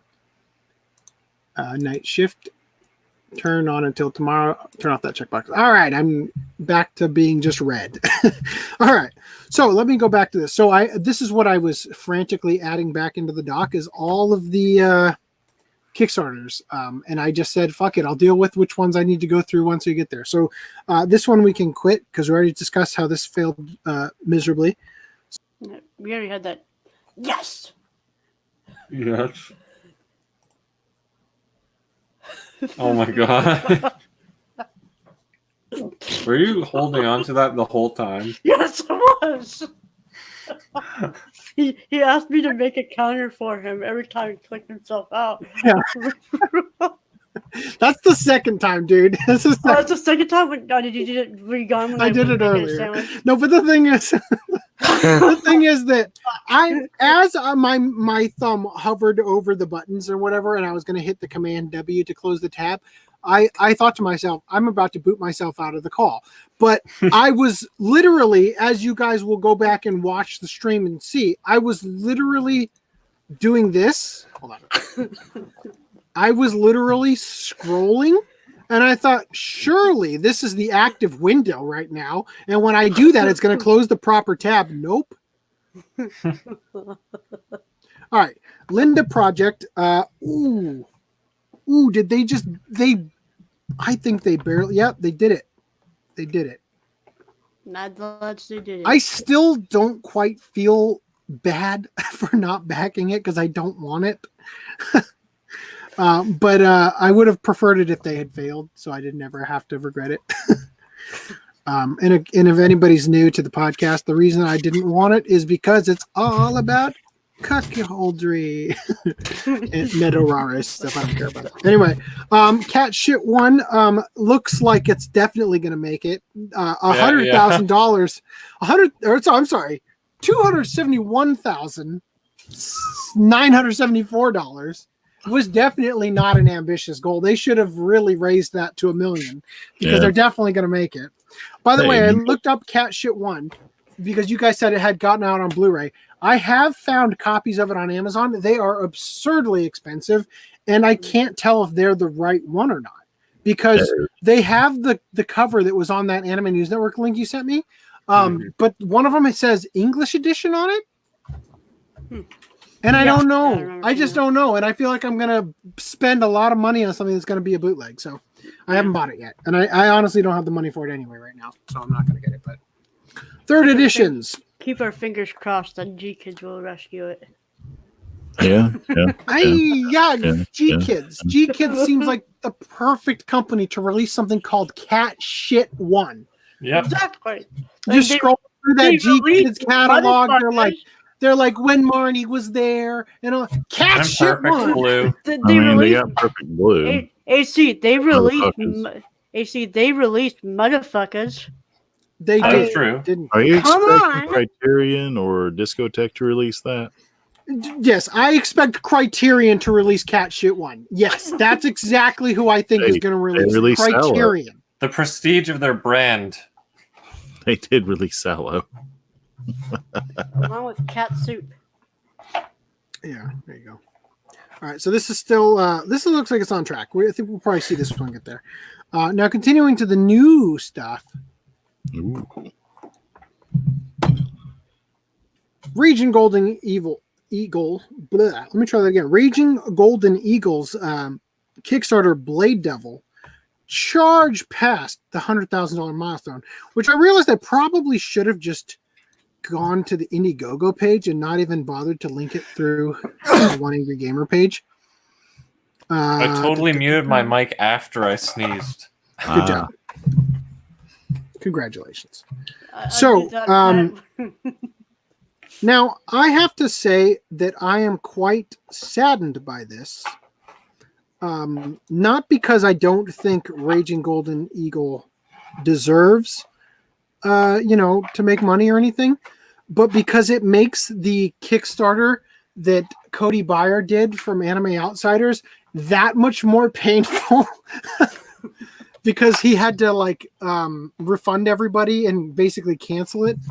But this is cool. I'm happy for Raging Golden Eagle, and I hope and wish him all the best and all that. And I wish him another 100,000, especially in the trying times of the coronavirus, my friend. I hope that you, I hope you get there. 200,000, 1 billion, get $1 million. He only wanted $500, dude. $500. That's all. You got 100,000. Amazing. Goddamn ridiculous. I wonder who his artist was, because Cody Beyer. Well, first of all, he's got the nudie booty. Damn it, Augie, you got me saying it now. The nudie booty cover, the Titty Tentacle 3 book combo, and all that shit. But I don't know if he did the artwork himself or if he had somebody else do it, because Cody Beyer did the artwork himself, and I think Cody's art. Or actually, I think he might have hired somebody. I know the thing is that Cody's thing is that they were done. They were already done with it. They didn't need to do the Indiegogo for anything except for production of it, to print it, and I'm saddened that it didn't. I wanted a copy of it. I wanted to support him.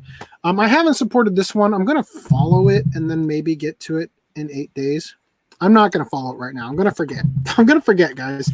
All right. So also I saw this one. Sea of Stars, Chrono Trigger inspired JRPG heads to Kickstarter. I haven't played a video game like Chrono Trigger style in a very long time. Does it have anything actually unique to it? Because you could literally say a Final Fantasy inspired one, and it would be the same. I don't. It's different. No. It's different. You hold up. What I'm saying, Chrono Trigger style, RPG of that style, artwork that I haven't played a game like that in a very long time. Forget that they even brought up Chrono Trigger. I don't care a bit that they're saying it's like Chrono Trigger. You're missing the point. I'm just saying I watched this trailer, and this game looks fucking awesome. So I think you guys should check out the trailer. Game looks great. Music sounds great. I would love to play it if Coronavirus Chan locked us out and I ran out of content to produce. I would let's play it. It looks that much fun. It looks like such a great epic journey. And I will say that one of the things that I distinctly remember from Chrono Trigger being blown away as a kid was how they rendered the water in pixel, and it just looked incredible with the streams going through some of the levels. When I thought of that when I looked at this, and I thought, not impressed. This looks weird. But then you watch the video, and this sequence here is actually the water sinking, and it looks amazing. Like they did such a good job. Like the water's draining, and it looks so good. And then the pixel artwork is ridiculous. Let me just show you some of it. It's freaking ridiculous what they did with it. First of all, like this guy over here, right? Let me just music's great. Looks awesome. This is what I'm talking about here with the thing draining. They use like something, I don't know if it is Sprite Lamp, but they use something like Sprite Lamp to light things so that they can do dynamic light. Watch this fucking shit. Blows my mind. I want to play this so bad.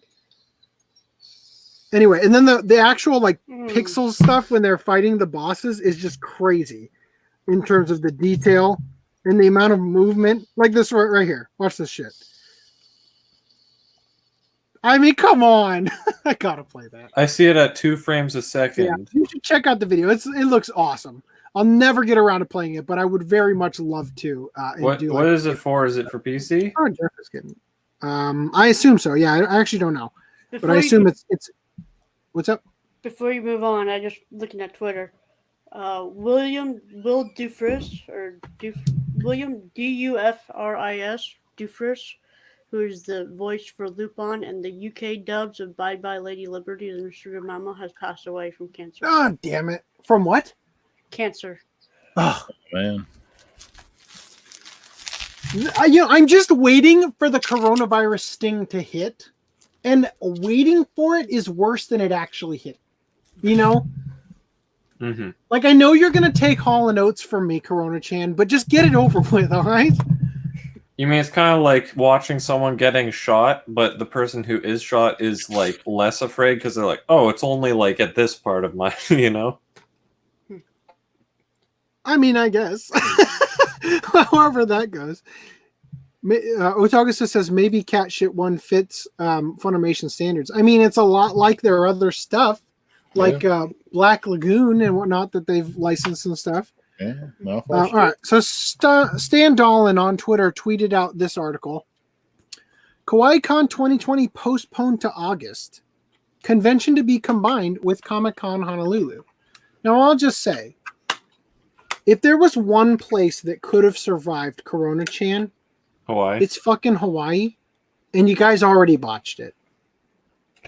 You botched it. You're going to postpone this, and then Comic-Con Honolulu is going to get canceled. I'm sorry. This is going to happen. Also, A-Con 2020 is the latest convention to be canceled. Anime Central 2020 officially canceled due to coronavirus concerns. This one was May, right? And I hate to say this, but I'm kind of glad for that one because the huge population that it gets. Okay. Yes. Screw business. No, not screw business. Just so I want to say this before we get off the topic. I would do almost anything for them to not cancel Anime Expo, because never in my life ever again will I have a chance to go to a convention during a pandemic. And I just love the idea of renting a hazmat suit and going to LA and going to a convention that is just empty. It's just fucking empty. And I go to all the panels with no line, and they cancel the panels because the guests never showed up because they couldn't get through airports, right? And then I go to the exhibit hall, and there's literally 5 booths, and none of them are the ones I even want to be there. I just love the idea of going to a convention and that being my experience. And being able to record a vlog of doing that would be like the greatest treat ever. And all I want is for my friend Dan to get sent back from Afghanistan just in time for this to happen and for them to not cancel it. And see, the thing is that if AX isn't forced to cancel, they can't cancel. They can only cancel if the state of California or the city of Los Angeles forces a shutdown. If they don't, then the Anime Expo is going to say, look, let me put it this way. Do you guys know I went to Egypt the week of 9/11? Have I told you that story? Yes. So I went to Egypt the week of 9/11, and the reason we went is because they refused to refund us after 9/11. So the only people who got refunded are the people who went and then immediately got on the tour bus and they said, "We're sending you home, but you get a refund." Right? Now I fully expect that that's a possibility here. Now I think Anime Expo would probably refund some people, maybe as many people as they could. But the thing is, I love the idea of Anime Expo having to continue because they cannot cancel. They will go out of business. The SBJA will not exist anymore. And I just love the idea of them having the convention and almost nobody actually showing up because half the people can't get there. They can't fly, right? So you just can't even fucking get there. And then I get to go in a hazmat suit that I probably won't even need because it's going to be empty, right? That just seems like I am giddy. I think about it and get happy at the idea of getting to go. Like, think of all the memes you could make out of it. Social distancing otaku edition in the hazmat suit in an empty dealer's hall. I want to hire a film crew to go with me. It would be so funny. Anyway. I mean, Jimmy would be Kimmel so levels. funny. All right. Anyway, so I got the live action news here. So Sonic the Hedgehog tops Detective Pikachu as #1 game-based film in the U.S. I mean, it was okay. Both of those movies were subpar, but they were kids' movies, so they are what they are. Now, I do want to acknowledge, I never came back to this point. Random Lemon, you're right. You were right about your point. It was kind of a different thing than I was sort of talking about. But, I mean, I guess there's two sides to the coin, just to address your point. I do want to acknowledge and not just pretend like you didn't say that, because you are right to a degree with that. And I think as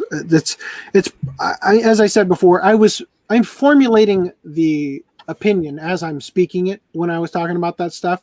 And I'm going to need some more time to refine, I guess, what I really mean. Because it's like I have a brain that comes up with ideas that I can't fully articulate right away. And it takes me a long time. And I do that circular talking where I feel like I'm saying the same thing. And then I finally break through and find the words that allow me to even grasp the concept that my subconscious has already come up with. You know what I mean?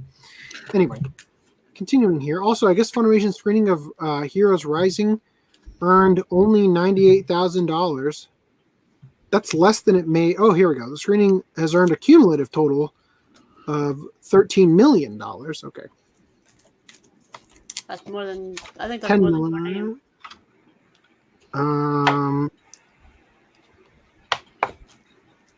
I'm just glad I got to see this before Corona-chan shut everything down. I didn't like the movie at all. It was boring, but I'm glad I got to see it. I'm glad I got to see it on my birthday. Sushi bites back in new. Oh, by the way, somebody's birthday passed that I was supposed to say happy birthday to. I don't do happy birthday usually through social media, just so everybody understands. If it's your birthday and I don't say it, it's not that I didn't know it was your birthday. It's just that I don't know why I don't do it through social media. I would do it through YouTube video, through streaming and all that, but I don't know. I don't think it was your. I'm pretty sure I happy birthdayed you during the JoJo podcast, but yeah, somebody else. It's Mr. Not Mr. Nice Guy's birthday just passed, so I'll give him a happy birthday shout out. He won't hear. Anyway, so Sushi bites back in new Monster Seafood Wars trailer. So, Augie, are you grabbing something that I'm going to go grab right now? No, I'm not grabbing calamari wrestlers. Do you not own it? I do not own it. Okay. Because I'm going to go grab it. Oh, yeah. Is that a part 1, part 2 series, or is it just a... I could have sworn I saw a yellow and a pink one of that. I'm pretty sure it's only white, but I don't remember because I haven't seen it in a long time. Okay. Here, calamari wrestler. Oh, it's black. It's not even white. Okay, dude. You know what? No, that's not the same one. No, that's not the same one. Oh, you got the previous release. But it has. It has the two. Like, go back to the other window, Reese. I removed it. There we go. It's got the same like guys on it though, like a different design for them, but it's the red and white, the white squid and the red octopus, just like in there. Anyway, so I kind of have to get it, because of this. Also, mine has a weird like tear on the corner. I don't even know how that happened, but all right. Oh, and then because it didn't need to be gross. Nothing weird about that at all. Okay. Anyway, actually, I remember nothing about this movie but being bored. But oh well. Let me do the pickups that I was talking about doing and never did. Okay. Here's Nana. No. Box set 1, 2, 3, and 4. Thank you, Hunter. They're only a little banged up. Did I ever say? You remember FDDNM? You remember you were talking about how he wasn't an expert shipper. Did I ever? He wasn't what? He wasn't an expert at shipping. Box. Yeah. Get yours in. Did I ever send? I don't think I sent it to you. My wife sent me a video while I was at work. She's like, something arrived for you, and the dog has been like barking at it all day, and it's got a big hole in it. I'm gonna open it. She like pulls out a knife. Oh, it's anime. Well, maybe the dog was barking at it because they smelt the smoke smell. I don't know. I'm perfectly happy with. To his credit, his second box they sent me was significantly better packed. It was really well packed with bubble wrap. Yes, he learned from his mistake. He gave bubble wrap before, but the thing is, there was so much empty space that everything was just rattling around. But this time, I taught him to cut the corners so he was able to customize make a smaller box. Yeah. Yeah. Well, he learned from his mistakes and has become a grade A shipper now. Right? Yeah. But I do appreciate it. I have no complaints. Anyway, continuing here, back to the articles. All right, so we got streaming news. And this is going to start going way faster than everything else we've done for at least a little bit. I'll pull up these theater released news too. Okay, here we go. Boy, that's delayed. Okay. Okay, 3D CG. Yeah, 3D CG anime Ghost in the Shell standalone complex 2045 starts its mission on April 23rd. Guys, did you see my tweet? That girl posted that tweet that said announcing the series and saying, "I can't wait to tell you who the English voice cast is." To which I replied, "If it isn't Richard Epcar and Mary Elizabeth McGlynn, I don't even want to hear it." And the response was like the it was practically the Pikachu what face, And Richard Epcar liked my tweet and retweeted it and stuff. And I'm like, is this a good sign? Is Richard Epcar going to be in this? Well, maybe he agrees with you in protest. Yeah. No, but the thing is, I think that the only reason I even saw the tweet is because he retweeted it. So I don't know because I follow him. I don't follow her. I don't know. I follow her now. And I get a lot of coronavirus news from her. Anyway, but yeah, I realized that our Aura Battler Dunbine endeavor here has ruined our Ghost in the Shell watch club thing we were going to do. We can change that right now. We can always change that right now. Well, okay. I've already seen it, so I'd be glad to talk about it. Okay, but I'm talking about if we were going to be on time to watch this one, but we don't have to be on time. We can still do it. It's just that we might need to do 6 episode increments. I don't know how we'll do it. I don't know, guys. I've already seen Standalone Complex. I love it, though. I love it, and I can't wait to watch it again. And I will have detailed tweets from pretty much every episode when we actually do that watch club. We can change Toei Tokusatsu. What? We can change it out right now. It's only 52 episodes. Toei Tokusatsu World launches in April with anime, Sentai, and more. So the studio's official YouTube channel will launch with English subtitles, and they're going to have such thing as National Kid, Himitsu Sentai Go Ranger, Space Sheriff Gavon, and Voltus 5. Gavon. Gavin? I don't know. Anyway, so I'm sharing another article here from Sankaku Complex because they actually have a release schedule here. On April 6th, episodes 1 and 2 of all 70 shows with English subtitles are going to release. And then on April 13th, episode 3 and 4 of National Kid are going to be releasing it to be updated on Mondays. And then Tuesday, April 14th, episode 3 and 4 of Suki Suki Majo Sensei is going to be coming out. And then on Wednesday, we're going to get 3 and 4 of Robot 8chan, and then Space Cop Gavin, and then Jespion. Probably Jespion, right there. The thing that Flip always talks about. By the way, a quick comment on how the thing about what's it called, Fan versus Pro, is that the one problem is that they always have a tangent about food that goes on forever. They talk way too much about because they're both foodies, and Flip is a pizzeria thing. Yeah, so that's probably how they bonded originally. Is that they were both overweight, and then Justin Savakis got liposuction and became a CrossFit trainer, right? So that's something that he changed his life, and that became his, part of his identity. And Flip also dropped a ton of weight and was doing steroids or something at one point in his life. Anyway, I'm still behind on like the last two of their things, but I watch them when I go to work. Usually I have that's what I do for my break periods. I watch them at 2 times speed. Anyway, so yeah, if you guys are curious about any of these things, what I would recommend is you just go to their thing and subscribe if you're interested. But continuing, Baki Anime Season 2 premieres on Netflix worldwide on June 4th. I think it's funny to me that when I went to see Kengan Ashura all the way back in 2018, I said in the first impressions that I love that this is coming out around the same time that the new Baki anime is sort of being made.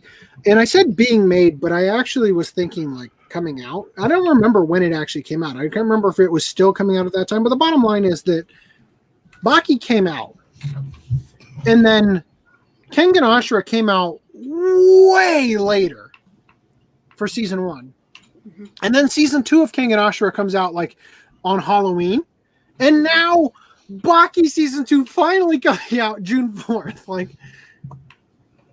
And by season 2, it's literally just the second half of the Netflix show. Like Kengan Ashura just stops. It's just like season 2 is literally just part 2 of season 1. Really, Anyway. The point is with Kengan Ashura, they just, for some reason, they withheld that. Maybe they weren't done with the ending. I don't know. But first 10 minutes of the Shirobako anime film released on YouTube. Yay. Funimation adds Rurouni Kenshin anime to catalog. And I've got your tweet here, FDDNM, which is such a simple question. HD. And my response, how hard is it to answer a yes or no question, Funimation? Somebody liked it. Who liked it? We're going to find out the truth sooner or later. Yeah. I hope Funimation starts releasing. How do I find out who liked it? You click on the heart. Click on the heart. But that means I'm going to like it. Click Do you like it? Click next to it. Not on it, but next to it. Click the one, not the heart. I did. It just did the same thing.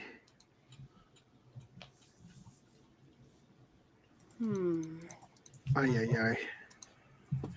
HD. All right, well, that's annoying. Okay, anyway, you can find out for me. Some people have it set up so that you can't actually, that their likes and stuff are hidden. So maybe that's what's going on. That's what I'm saying. I got liked by it's not showing anybody. Okay, so Anime Planet X High Dive partnership. Stream even more on Anime Planet. Are you thinking the same thing I am, which is stream more on Anime Planet? It's like, no, stream more on High Dive, which happens to be on the Anime Planet page. No, I'm thinking now I have to go and fix my pinned comment on my Anime Planet video that didn't even stop the barrage of comments from people saying, how do I read the manga on this page? How do I watch this anime? And it's like, dear fucking God, that video has so much traffic because people are just looking for a place to ask a question instead of asking the official Twitter account of Anime Planet or using their forums to ask these questions to get the obvious answer that they aren't an illegal download site. So, again, this is me showing you that creative person who gets a little bit tired of the fans, right? Remember we were just talking about this? It's like I have those. That's it for me. It's the commentators on that video who didn't watch the video. By the way, the video is way outdated because it's their old interface for Anime Planet and stuff. And in fact, Anime Planet said if I made a new video that they would promote it, but I haven't gotten around to it. And probably won't for a long time. We're thrilled to announce a new partnership today with our friends at HiDive. Now you can watch even more free and legal anime here on Anime Planet via our integration of a selection of HiDive's catalog. These videos are integrated into the site like all of the rest. You'll see them on the Watch Online page, integrated into the anime recommendations on any info page, and are available through various filters on the site. So I don't think I need to read the other stuff, but basically when you go there, you can just watch them just like you could on HiDive, and it's going to play through HiDive. And this is a good thing for Anime Planet and Down With My Anime List for their hatred of interspecies reviewers. Manga Stream makes a triumphant return. So I'm pretty sure that this is an illegal scanlation site. It definitely is, because I would have known about it if it was one angry gamer decided that this was a article worth writing. So here we go, to quote them. Back in December of 2019, Manga Stream and Jaimini's Box were shut down to avoid legal hammers from rights holders. Miraculously, Manga Stream. Have I been reading it? It's called. Did I say Manga Stream? Manga Stream seems to have made a return to form, posting all new translations and frequent updates. If you check the official Manga Stream website, there are all new uploads on the front page, from webtoons and indie doujins to popular manga such as Beastars and One Punch Man. According to the Manga Stream Twitter account, it appears to have been reactivated back in January 2020. It only has less than 24 followers, so it's showing signs of its freshness. The interesting thing here is that there was no official announcement from the site. They just began posting content on January 2nd, 2020, and have infrequently been doing so since. Their last tweet on February 27th, as of the writing of this article, but there's no explanation on if the situation changed regarding the scanlations, especially since some of the brand name mangas that landed them in Hot Pot are still available on sites such as My Hero Academia and One Piece. This is a YouTube thing, I'm pretty sure. I don't even know. It's possible that the return of the site was purposely kept low-key to avoid any suspicions or drama from the same copyright groups. Yeah, probably. On the upside, at least Manga Stream is back and providing scanlations just like before. Interestingly enough, SGS Sammy, dear God, no. One of the YouTubers that covered the closure of the sites had his YouTube account terminated due to multiple copyright claims from third-party license holders. So it's likely that the same people that had the site shut down also went after his... Okay, so that must be this. So that's why I haven't been bothered with YouTube telling me to watch his videos lately. Other manga and doujin sites were also targeted throughout the summer of 2019, including but not limited to Manga Rock, Rule 34, Gelboru, and even eHentai. I mean, I don't think Gelboru is a manga and doujin site. It's like a artist, like, artwork site. Like, it scrapes Pixiv and puts them on their own servers and stuff. So it's... But usually they credit the artist. Anyway. So that was a weird article. I don't know why they decided that they needed to promote the thing, but it's nice to know that the curse of SG Sammy is gone to take anything away from that article. I'm still mad at that guy for his stupid, like, dubsteppy, crappy horn blowing opening with the My Hero Academia footage that's the broadcast version that goes all dark. Unforgivable. Data Live spinoff Data Bullet gets first visual theatrical screenings planned. I like this as a comeback. Yeah, go Data. I just realized I was muted. You know what I don't like is the Hirohei's intro, how it's darker than black, whatever, and you see the footage is sped up and you see the girl talking like a chipmunk speed. Oh, and yeah. Then I'm just like... His opening. I'm just no, I'm sure he's trying to. Yes, there's a reason I don't do an anime themed opening on my shows. I hate them.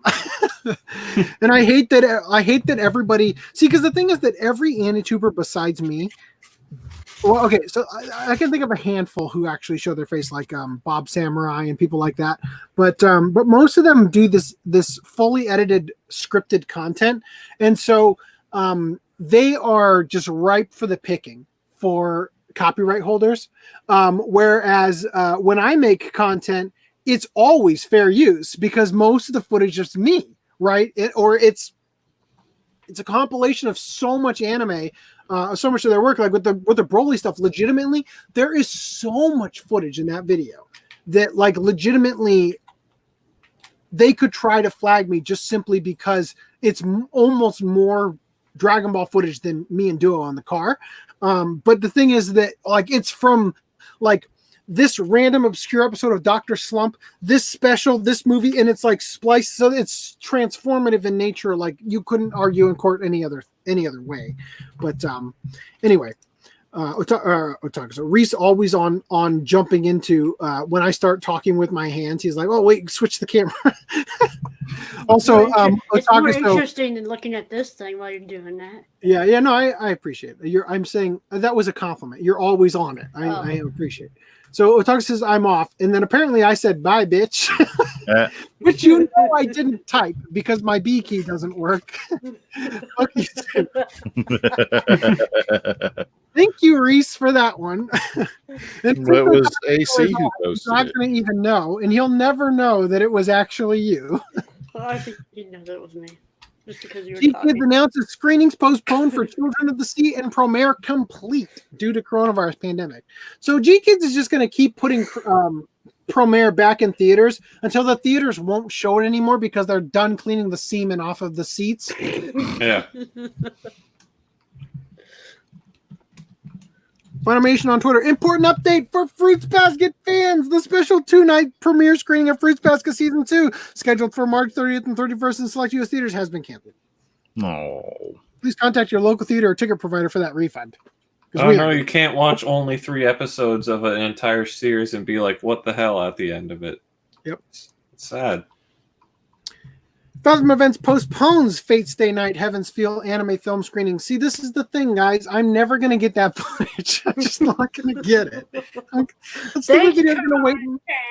That stupid video is going to wait in limbo until I hire an artist to do a rude depiction of the people I'm talking about, which I've already started the process of. But I would much rather just have the footage. So.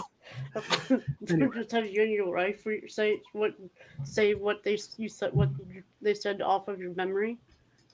Basically. Oh no, it's me talking about like what even was the thing we just saw at the beginning where they said this, like, so like it's already there. Like I don't need to hire voice actors and have them reenact it. I just needed B-roll because it's funnier with it. And I know I've hyped it up enough that it's not even going to live up to the hype. I really need to get Mr. Nice Guy on some of my videos and see if he can, spice them up a little bit.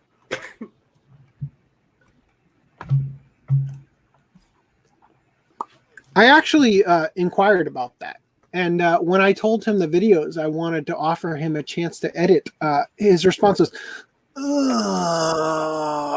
so that's how he responds to everything, I think. New Higurashi no Nakukoro ni anime suggested to be a remake. Well, before we discuss if it's suggested to be a remake, I'll just say that I'm not, like, from the trailer I saw, not fully satisfied with the style. The artistic style?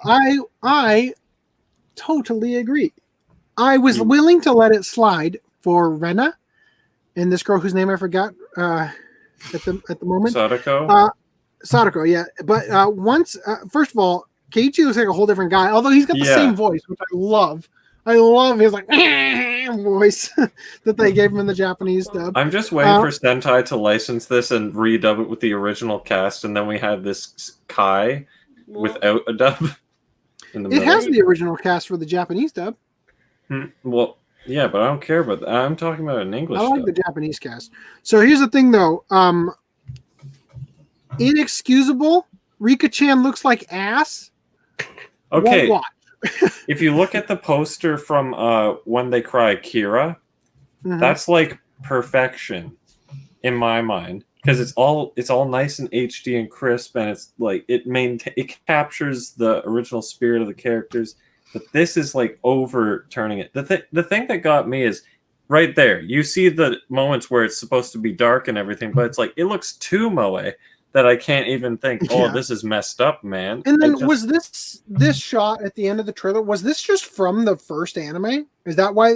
Was this a shot from that, or are they thinking it's a redraw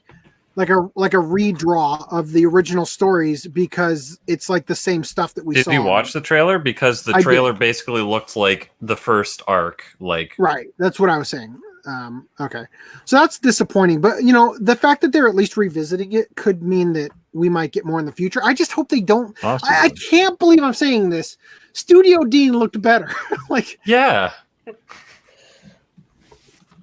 Like the little hair blushies or highlights look so not thought out where they were placed. They look like. Do you remember when Pixar made the first Toy Story and they used toys because CG at the time always looked plasticky? So we're going to use that to our advantage. We're going to make a show called Toy Story. It's going to be a hit, right? But then all the people look like ass in it. That's what I'm looking at here. She looks like she's in cellophane. Am I wrong? She looks all shiny and shit, like she got dumped in a sticky solution.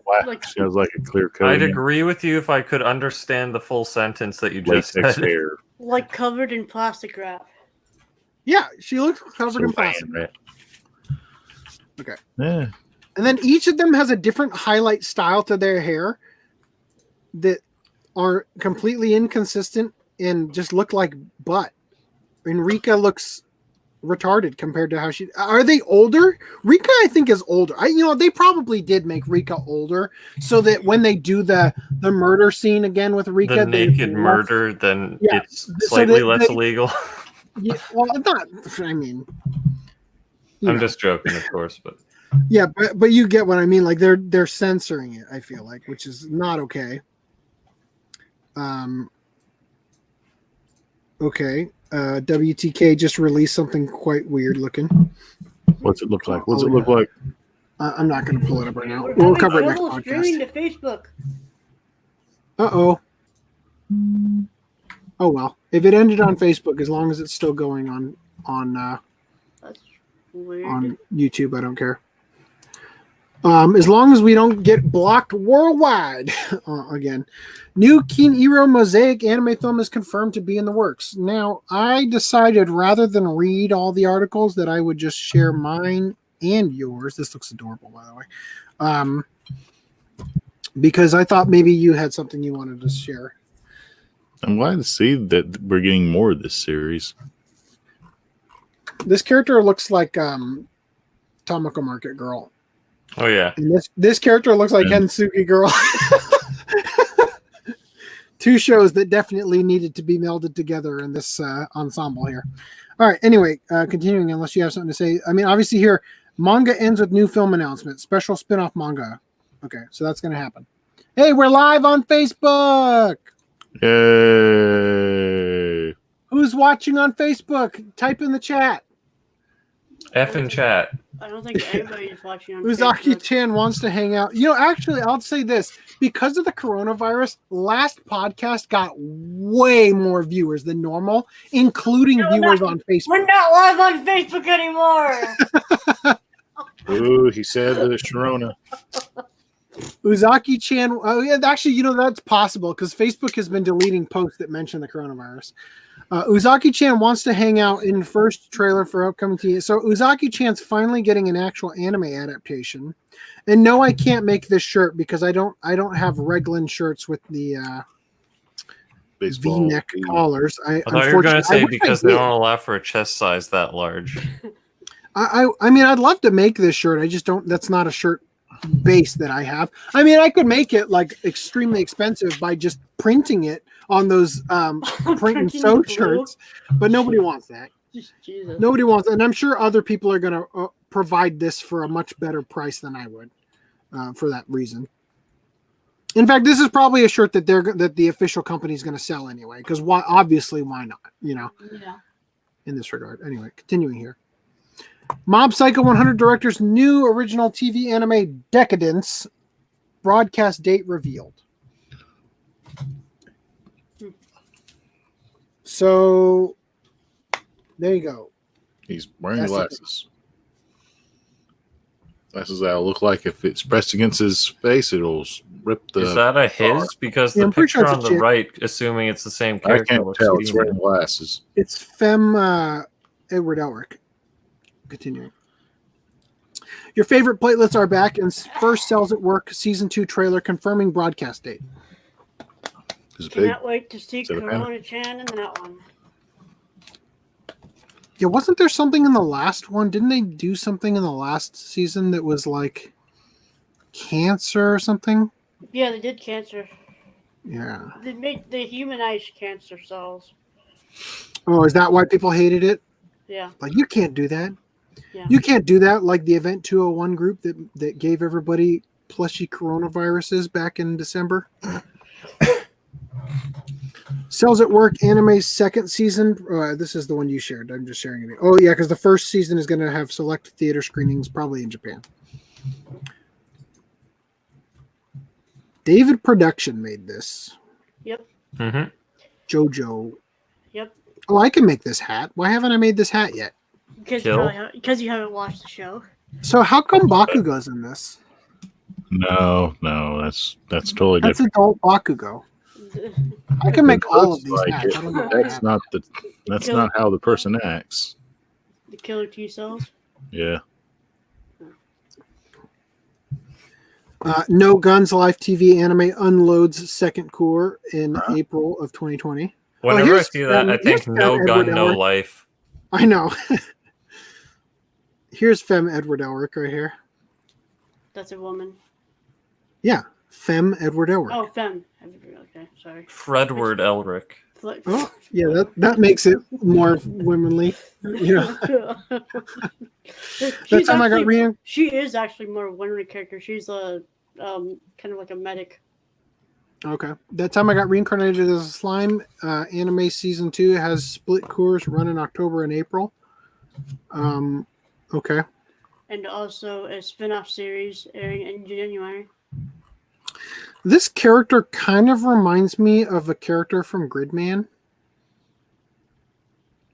In the first episode, isn't there that character that's just like off in the distance that they like aren't supposed to notice, but the audience is like, why is that person watching them? I thought that was like an adult. No, I'm the pretty creepy sure. guy? No, not the Neon Genesis High School guy. There's another character, I'm pretty sure. See, this is weird because when I saw the My Hero, I ruined it already by tweeting it, and nobody even cared about the tweet. But that character, I laughed so hard because I was telling Duo in the middle of the recording that I hated the movie that we saw because the character felt really out of place. Like he can't. I used the term I used in the Hunter x Hunter video, which you guys also haven't seen, that he felt like he came out of like a Naruto movie, like where they feel really out of place for the series. That's what I was trying to communicate. And then in the middle of him talking, I'm just like, oh my fucking God, I just realized where he's from. And I pulled up the Gridman thing and I lost it. I just totally lost it because it looks exactly like him. Anyway, ITKZ's fantasy boy love manga, The Titan's Bride, gets TV anime adaptation. So remember we talked about the anal sex thing that happened with Alucard on the street.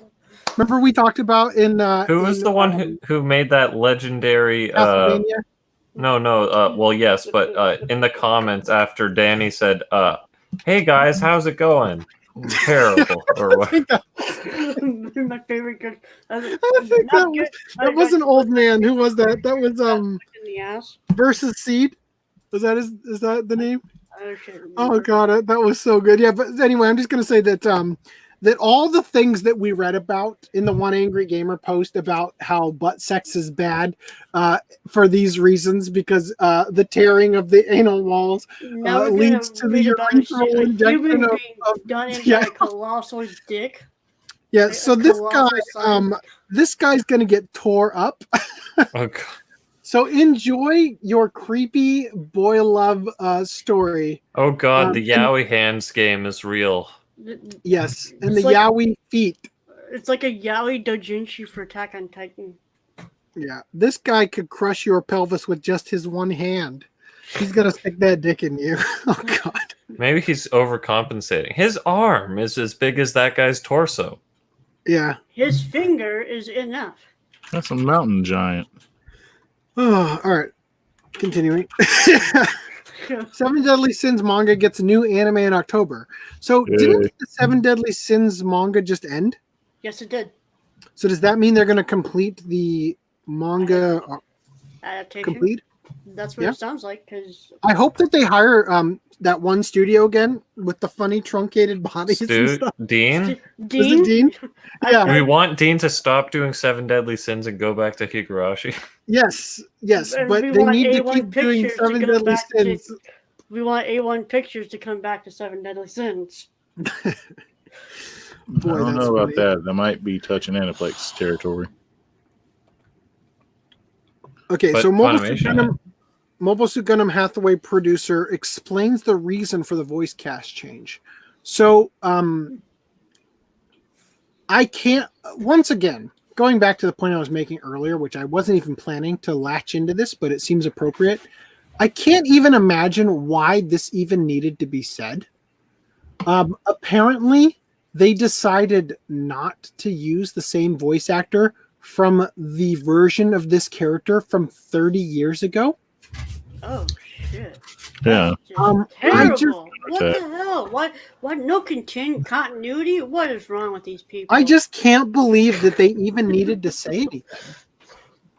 Well, I mean, You know? considering freaking oh Christ, I can't even think of his name now. Oh. Jigen.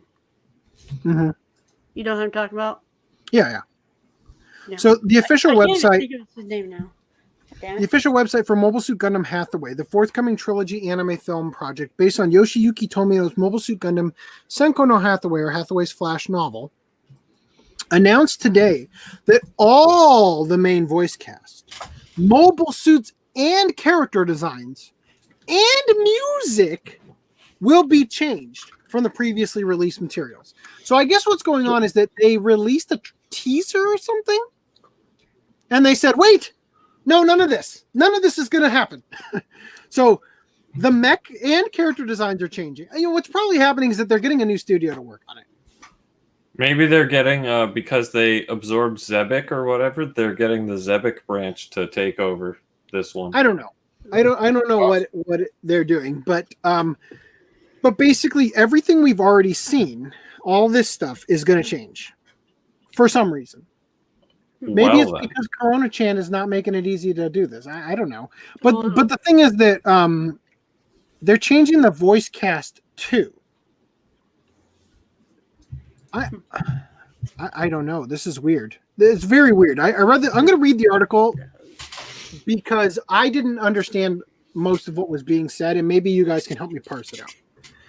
So the changes include Nozomu Sasaki, who voiced the protagonist Hathaway Noah in the 1988 film Mobile Suit Gundam Char's Counterattack.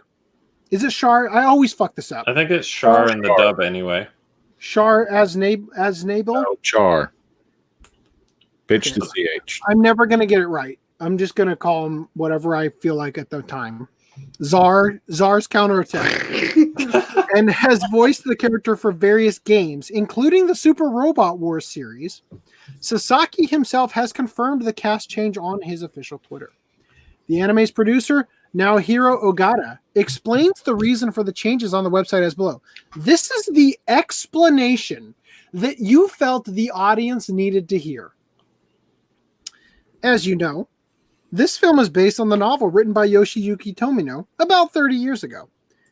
Since then, the fans have continued to be familiar with a wide range of items, including games, plastic models, and figures. However, for the production of the anime film Mobile Suit Gundam Hathaway, we will change the main voice cast, mobile suits, character design, and music. The reason for this change is due to production and direction conditions for the latest film in the Gundam franchise, which is celebrating its 40th anniversary with an eye to global expansion. Yep, that made a lick of sense. That's all right. I myself have been a big fan of Hathaway for 30 years. I determined to pay respect to those who have been involved in Hathaway and take on new challenges by receiving the thoughts from them. Okay, so I've been a big fan of this character for 30 years. And what I'm going to do is pay respects to all those who've been involved by changing the character design, taking away the voice actors, getting rid of the Gundam mech designs, changing the music, right? Like... Changing the music and sound effects. That one I'm lost with. Everything there goes our new type sound. Aw. Because that new type coronavirus patented it when they didn't. All right. The new main voice cast members and the theme song performer were originally scheduled to be announced at the fan event Gundam Fan Gathering Senko no Hathaway Heirs to Gundam, or Heirs to Gundam if it's in. I don't think so though. Probably Heirs to Gundam at Zepp Diver City, Tokyo, on March 24th. But it has been canceled due to the spread of the new coronavirus. That's today. Or yesterday, Yep. maybe. I don't know. What day is it? The 24th. Whatever Japan It is time today. is right now. Instead, it's today in the States. Instead, the same contents will be revealed in a live streaming program to be streamed on the Gundam official YouTube channel's YouTube Live at 22 o'clock or 10 p.m. on March 24th, Japan Standard Time. Toru Furuya, who is the voice actor for Amuro Ray, and Shuichi Ikeda, or Czar Aznabli, as I'm going to start calling him because I'll never get it right, will join as special guests. Producer Ogata has promised to explain the reason for the changes in detail in the program. We are about to find out if somebody is translating it as we speak and wrote an article right now. Otherwise, I'm going to have to tell you guys in the next podcast. Okay. The first part of the trilogy is currently set to be released in Japan on July 23rd, 2020. If you want to check the currently written articles on Crunchyroll, and just refresh it a couple times during the podcast and let me know if they update with this news, then we could cover it today, which would be awesome. So here's the original ANN article right here. Right on. Link it to me in the private chat and I will pop it into our discussion here. Okay. Yep. So I'm going to tell you right now, this character is CG, and so is this character. I don't know. They look really out of place to me. Senko no Hathaway, or Hathaway's Flash, was written by Tomy. Okay. I'm going to read this. This is the part that threw me for the biggest loop. Oh, thank you for sending me the link. Let me just grab that for a second. This one doesn't have the Facebook thing. Sorry. That's a joke. Okay. Hathaway's Flash was written by Tomino, one of the original creators of the first Mobile Suit Gundam TV series, who served as director as a sequel to his 1988 novel, Mobile Suit Gundam Czar's Counterattack. Beltorchika Children, based on his rejected first draft for the 1988 film Mobile Suit Gundam Czar's Counterattack, and published for 3 volumes from Kadokawa Sneaker Bunko from 1989 to 1990. Okay. Correct me if I'm wrong. Is Tomino the creator of Gundam? I thought he was. So why do they say it was written by Tomino, one of the original creators of the first Mobile Suit Gundam TV series, who served as director? So who's the actual creator of Gundam? 2 people. You have Tomino, then another person named Hajime Yatate. Yatate, who's not even a real person. That's a made-up name that Bandai Interactive or whatever created to Sunrise made up. That's a fake person. Okay. That's not a. That's just like it's a collection of people that they use, like the way Clamp represents a collection of artists. Yeah. The story is set 12 years after the Second Neo-Zeon War, led by Tsar Aznebli, and focuses on Bright Noah's son Hathaway, who secretly acts as Mufti Nabiyu Aaron, the leader of a terrorist organization called Mufti, whose purpose is to assassinate the Earth Federation's leaders. So here's the main staff. I wonder if this is the staff that's being changed. Director of Witch Hunter Robin. So it's going to be as boring as all the other Gundams. I like Witch Hunter Robin, but it's boring as shit. Okay. Screenplay from Mobile Suit Gundam Unicorn. Character design by Pablo Uchida. That sounds like a guy. Okay, there's no capitals. Yeah. That way you know he's foreign. Uchida is that Sasuke's last name? Yeah. No. Yeah. Is it Uchida or is it Uchiha? Uchida? I think it's Uchiha, right? You worked on Gundam Reconquista in G. Yep. Okay, so the Macross series character designer is working on it. And Attack on Titan music guy. All right, Hiroyuki Sawano. So is this the cast that's all being changed though? Am I going to not want to know any of this stuff? I don't know. All right, so let's check out this. So here's what the voice actor had to say. This is my personal opinion. We voice actors don't own roles. No matter how long you play, no matter how popular they become, the characters don't belong to voice actors. We can exist as voice actors only when we are asked by the creators. We want you to play this role. Most of the time, this is such a passive job. Great job with your translation that used an S instead of an A there. So we are often offered an opportunity to play the same role, but sometimes we are not. This is how Japanese people talk. I'm doing them a service here. Still, when I perform in front of the microphone, I have experienced many moments that the sense of unity between the role and myself penetrated my body. That's the moment when we can get close to the role more than anyone else. I think that the best reward given to a performer is to be able to experience such a feeling of bliss. Voice actors are in a position to be chosen, but it is a happy occupation that we can play a role in voice recording, which is our favorite thing to do, and stand in front of the fans at the event to represent the work. But to be honest, I am feeling so lonely. Thank you for loving Hathaway since Czar's counterattack. Please keep watching over him. I would like to express my heartfelt gratitude to all of you for your kind words and thoughts. I would appreciate your continued support. Okay. Yeah. So that was a lot of gobbledygook. Let's read the. I would have believed that more if they just added, I would appreciate your financial support. Gundam Hathaway anime film reveals video, visuals, song artists. Okay, so these are the new ones. Yep. And it's got the cast on it too.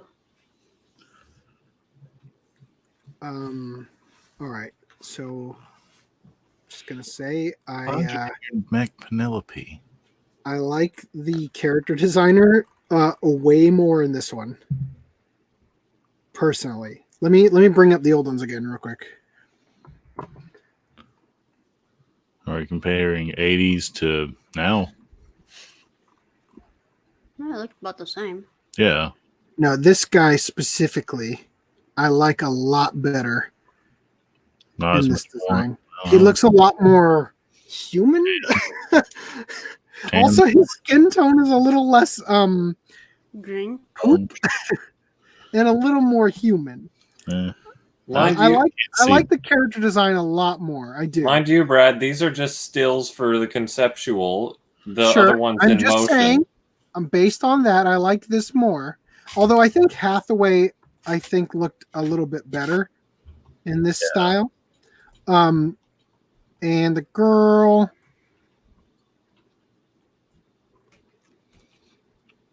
I like the new one. She has a little bit more life to her. This one, I like. There's something about this that looks so artificial to me that I like. I like this, but again, like you said, it's the sketch. It's not necessarily how it's going to look in the thing. However, I will say, this looks like ass. Okay. This looks like such ass. It doesn't even look practical. It doesn't even look like good ass. I like it. They better morph into a goose. Yeah, I was gonna say it looks like a transformer that didn't quite make it all the way to the from the like I think of it like it's a transformer it's like standing humanoid neck form is like an ice sculpture of a swan. Her name's a mech Penelope.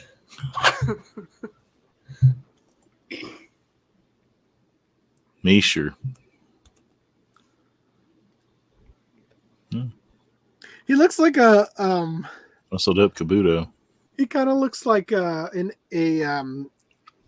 Gundamification, like not a personification, you know, like where you make something human or whatever, give it personality, like human traits or whatever. Give it Gundam. But instead of a Gundamification of a character from Fist of the North Star. No. So the film will open on the film will open in Japan on July 23rd. The tagline on the visual at the right reads, "Tsar's ideals and Amuro's passion, the heir of their wills, 32 years after Tsar's counterattack." Fuck you. It will so release in this. Japanuary. Yep, I'll say this. I saw Gundam NT, and you guys are never going to see that first impression. Good. I had an existential crisis with that movie. Yoshi, I'll still work on the editing when I don't have any other videos to work on just to see where it can go. But I basically let Duo give his spiel and I said, all right, forgive me. I'm about to derail this shit. Anyway, Yoshiyuki Tomino, the creator of the first Gundam series and several of the later projects, wrote the 3-volume Kido Senshi Gundam Senko no Hathaway, or Mobile Suit Gundam Hathaway's Flash, or alternatively, yeah, that makes sense. Mobile Suit Gundam Flash's Hathaway, definitely that's the one that you should go with. Novel series from 1989 to 1990. The novel series is set in the year Universal Century Timeline 105 and centers around Hathaway Noah, who appeared in the 1988 film Mobile Suit Gundam Tsar's Counterattack. We should really just find a way to actually watch Gundam. Maybe we just have to let FDM die of the coronavirus first.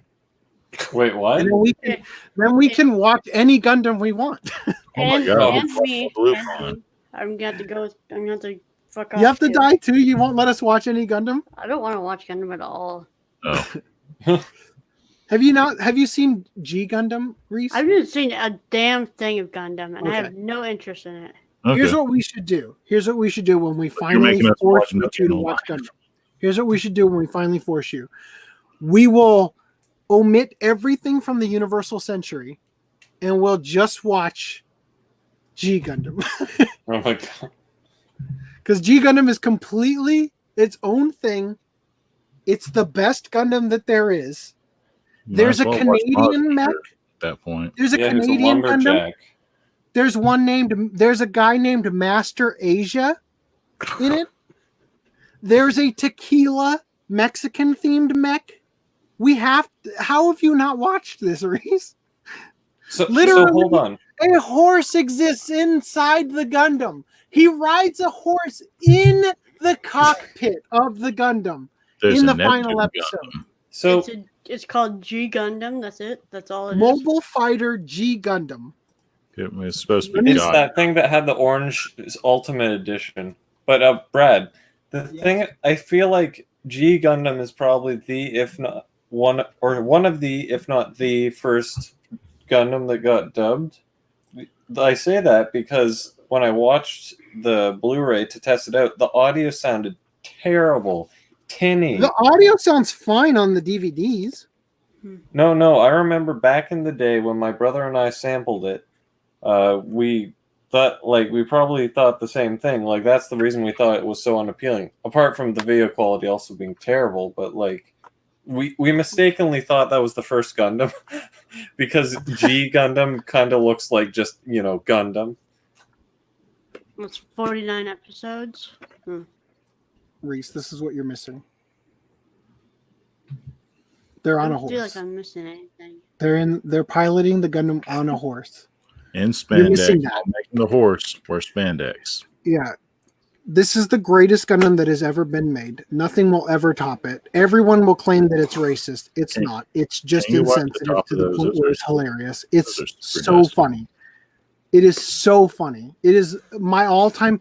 Whenever it comes to Gundam, this is the thing that this is the reason I'm collecting Gundam, even though nothing will ever top it. That's why. You should check it out. It's so good.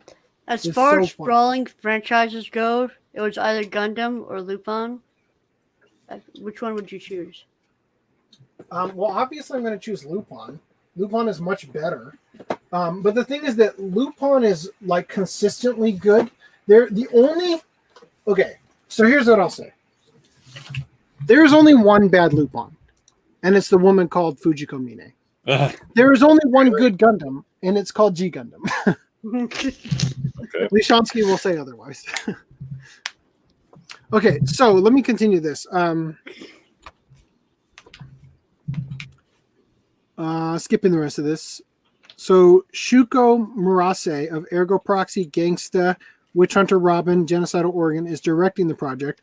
We should watch Ergo Proxy sometime. That's a great show. That's a fun 12 or 13 episodes. Also, I'd like to have an excuse to find. I thought that was 26. 23. Is it? Yeah. Oh, it is like 6 volumes, isn't it?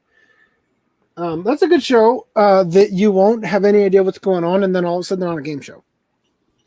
Wow. It'd give you a good reason to rewatch it on Blu-ray now that I would. That's what I'm saying. I have yet to buy the Blu-ray, and I'm kicking myself every time I haven't done it. Hold on. Ergo. Oh fuck, dude! You got to go look for the original release because Because the only one available is a classic series, which looked like ass because it got 2 gores on it. Yeah, I'm not doing that. I'll get the original. I'm sure I can find it. I want the original because it has a black banner or whatever. Yeah, it's got a freaking foil slipcover. It's so fucking. Wait, it's foil? It is a slipcover? Yeah, the original first Blu-ray release for it. Oh, that's what you don't. Okay. There's a manga? Hold on. 10th anniversary edition. Don't want that. No, the 10th anniversary. The 10th anniversary edition is the one. It doesn't actually say that on the thing, though, right? It does. But well, it's that, or you get the double banner. It could look way worse. Better than that's a foil slipcover. Now I actually want to get it. It is so fucking sexy. I feel like we should take that as a sound bite. Yeah, it's so fucking sexy. Oh, that's right. You're gonna get it in April. So it's only $48, which is the thing is that like look at the new one. Look at this show. Compare that to the new one. Click on the new one.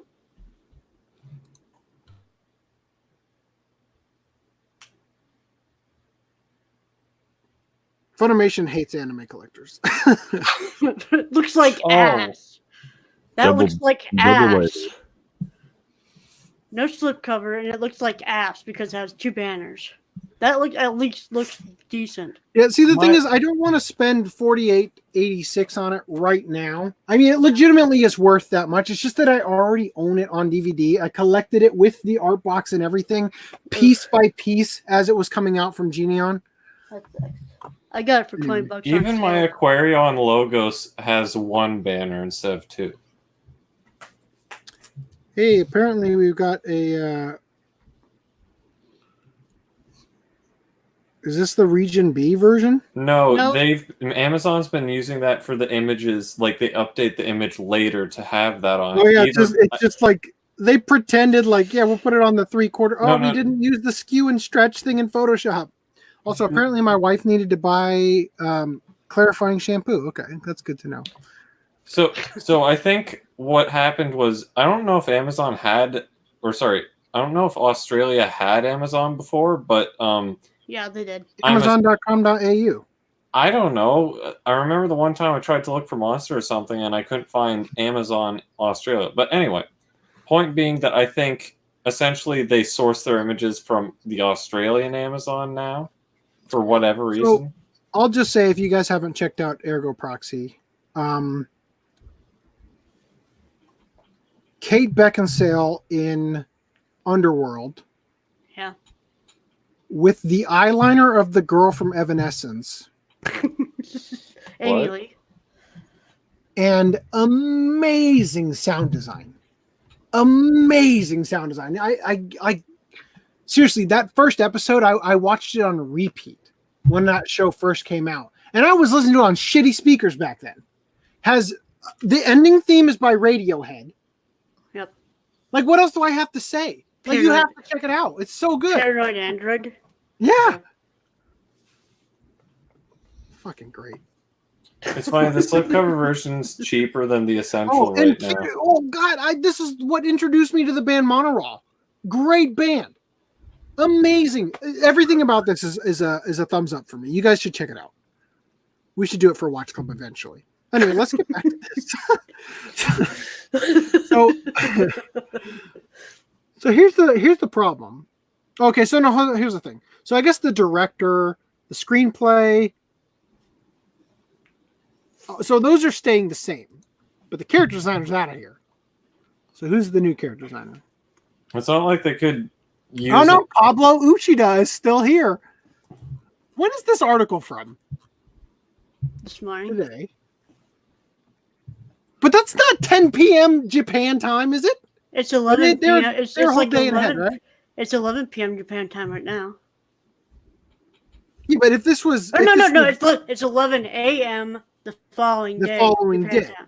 So yeah, right now. So scroll back 12 hours, and that's... So how did What time was that posted? 11:30 today? A.m. Yeah. Eastern Scroll time. back. Scroll back 10 hours, and that's what time. That's right on time for Japan So time. then the freaking, like, they didn't even change the...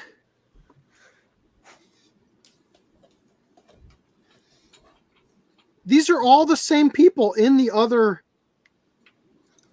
Did they update it? Did they just update this? Probably. Did they even think? Hajime Katoki, Kimitoshi Yamane, it's the same freaking people. Are we sure? Yes, huh?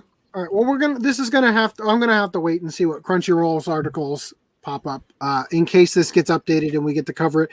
But I will do my best to actually answer the question before the next podcast, because we are 4 hours into this one. Right. And we don't need to do that again. But I'm sorry, like, I legitimately, it's just not possible to do the podcast the way I used to. I'm sorry. Bleach Anime returns to adapt 1,000-year Blood War arc. I'm still in the part where they're saving Rukia. Another 300 episodes to cover this one arc. It's only like a quarter of the manga just is left.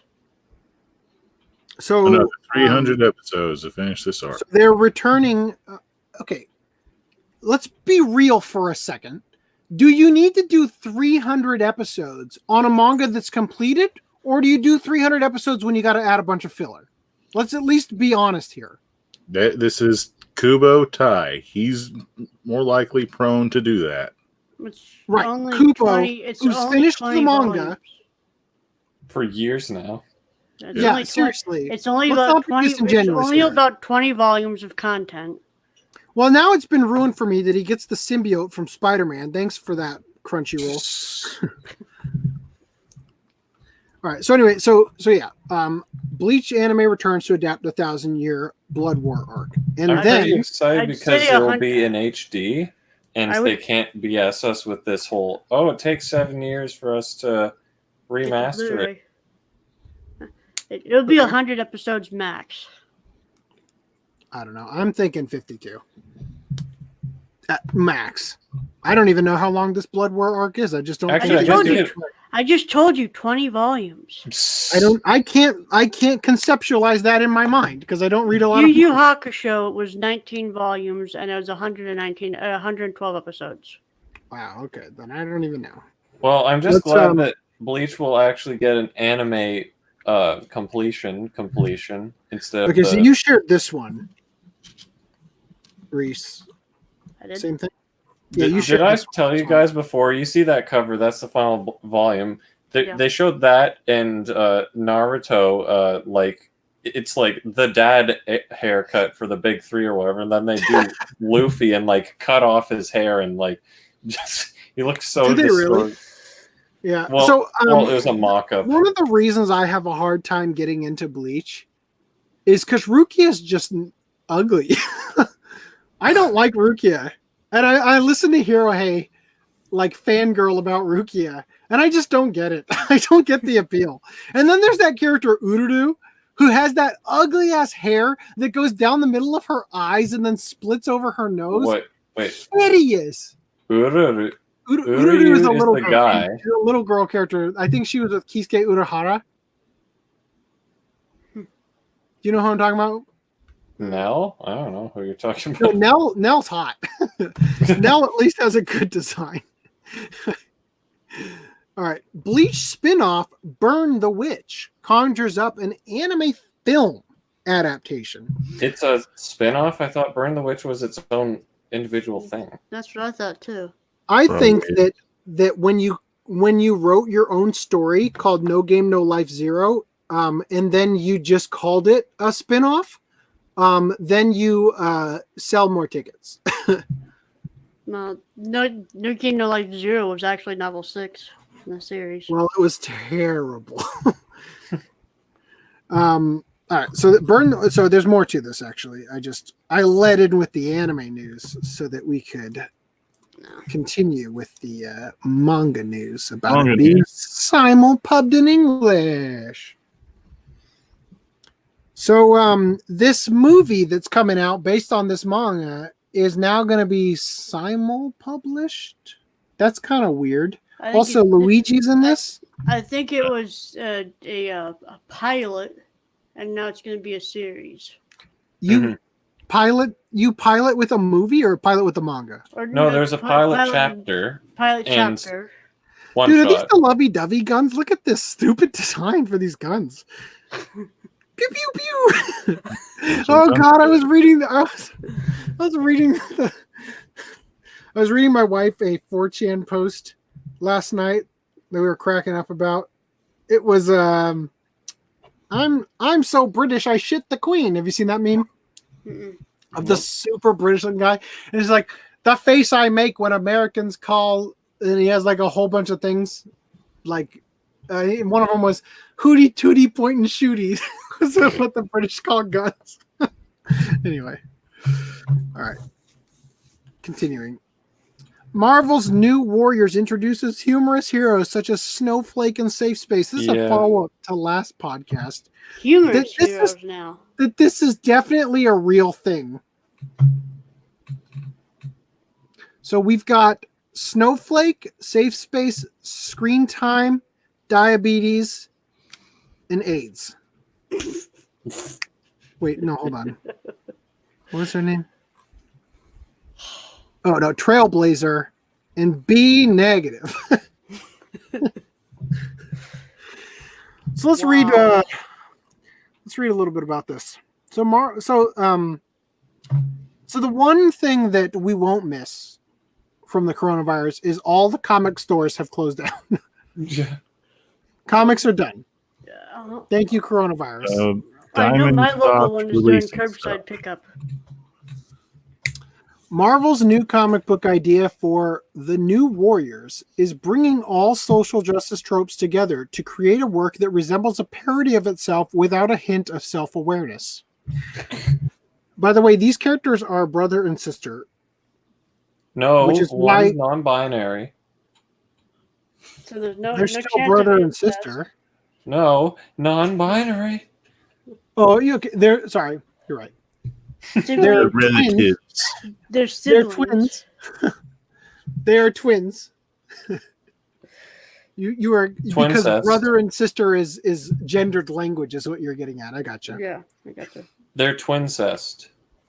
Yeah, so definitely nothing weird about that. So Yeah, all these people like disavowing incest and stuff. The incest people have rights too. They incest about it. the new team of underage superheroes will be put under the, yes. will be put under the tutelage of the original New Warriors as they learn the ropes of their new jobs. When Kamala's law goes into effect in the highly anticipated one-shot Outlawed, superheroics will be left to the adults, and underage heroes will be banned unless they have official government-assigned mentors. That's where the New Warriors come in. Former teen vigilantes Night Thrasher, Firestar, Rage, Speedball, Namorita, and Silhouette step up to impart their wisdom to a batch of promising young kids, teaching them the ins and outs of surviving as a hero in the Marvel Universe. But will they be able to bridge the generation gap? Well, judging by their names, no. I don't think so.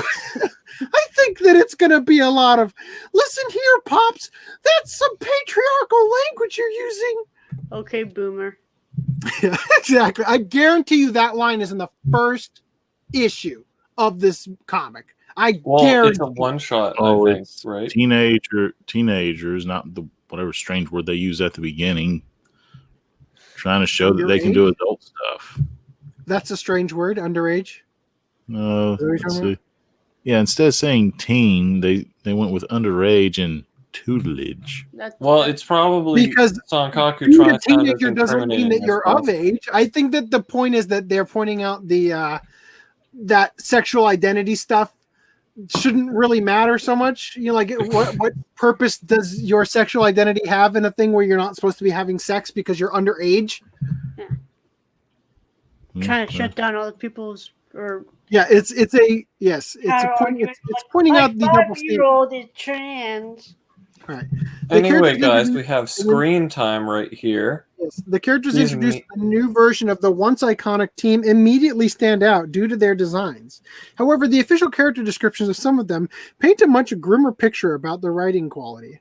Somebody took this and they changed the stuff to say Ben 10. Right. Good grief. And it was hilarious. His powers are amazing, though. I don't know about that. I never watched Ben 10. It looked like ass from the second it popped up on screen. No, I'm talking about screen time. Screen time, let's read it. A meme-obsessed super teen. Dear God, I just cringed. Wait, you're not. It's the best part's coming. Whose brain became connected to the internet after becoming exposed to his grandfather's experimental internet gas. I read that as girlfriends at first. In my head, I caught it before I verbalized it, but I read that as girlfriend's experimental internet gas. Wow. Now he can see augmented reality and real-time maps and can instantly Google any fact. Does this make him effectively a genius? He sure acts like it does. It effectively makes him useless as a superhero. Oh no, Tony Stark couldn't just ask Jarvis the same thing that you can instantly do on Google, you know? Anyway, go on to the next one. I don't think there's any real other... I just want to know, I for the sake of actually reading it, we just got to do it. So I wanted to have teen characters who felt as now, hello fellow kids, as the New Warriors did in 1990, explains Kibble Smith. The New Warriors have been the zeitgeist characters from the beginning. You get edgy skateboarding Night Thrasher in the 90s, and the reality TV team in the 2000s, and now in 2020, we have New Warriors who have never grown up without the internet, and one character who appears to essentially live inside it. Sorry. They're Zoomers then. The word screen time is only ever used in a sort of restrictive sense, and because we're doing a story about teenage rebels, a lot of the names are about teens fighting against labels that are put on them. So with screen time, we like the idea that he has infinite screen time. Yep, because he lives in the internet like every other Zoomer, as you put it. All right, let's hear about Snowflake and Safe Space. Psychic twins. All twins are psychic, but we're psychic-er. Dear God. You're psychic-er. That is an actual line that needed to be quoted because they actually say that. Snowflake, a cryokinetic, can materialize snowflake-shaped shuriken. Dude. Cultural appropriation much? So, sorry, it took me a long time to come up with that word. I literally had to think of the line from Miss Kobayashi's Maid Dragon to even pull it up in my memory banks. A cryokinetic who can materialize snowflake-shaped shuriken projectiles for throwing. Safe Space can materialize pink force fields, but he can't inhabit them himself. The reflex only works if he's protecting others. They're hyper-aware. Yeah, pretty much. He's like Josuke. His power doesn't affect himself. Yeah, let's see if they can write it as well as Araki can. Yeah. Safe Space can, they're hyper aware of modern culture and optics, and they see their superheroics as a post-ironic meditation on using violence to combat bullying. They're probably streaming this. Oh, God. Oh, I don't know if I can get through the cringe.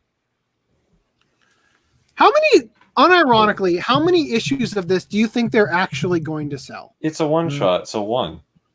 There you go. No, I meant like how many they're going to print, like, I don't know, 10 copies. You think they'll sell 3?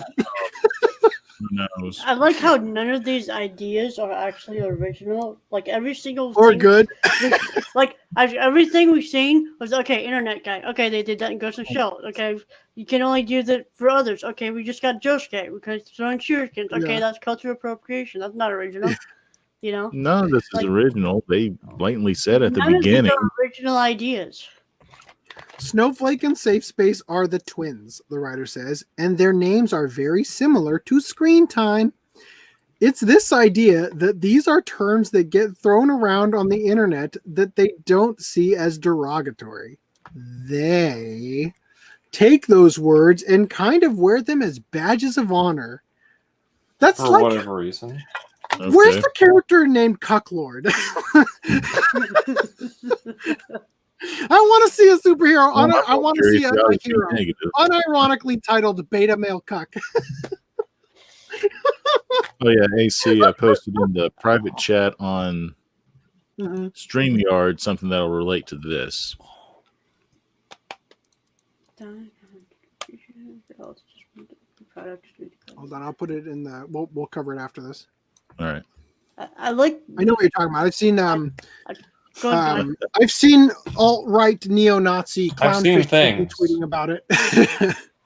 Okay. I like how the one called Trailblazer, which implies being active. Yeah.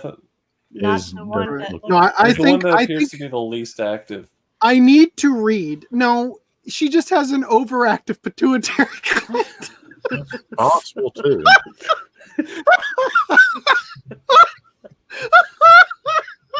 Okay. Safe Space is a big, burly sort of stereotypical jock. Yep. Every jock just I know. Imagine making a character and you're thinking to yourself, yeah, this is going to be the stereotypical. Let's label them, even though we don't like labels. But at that point, it's like, yeah, I'm purposely making a stereotypical character. It's not really. You know what? If you wanted to make them stereotypical, where are their afros?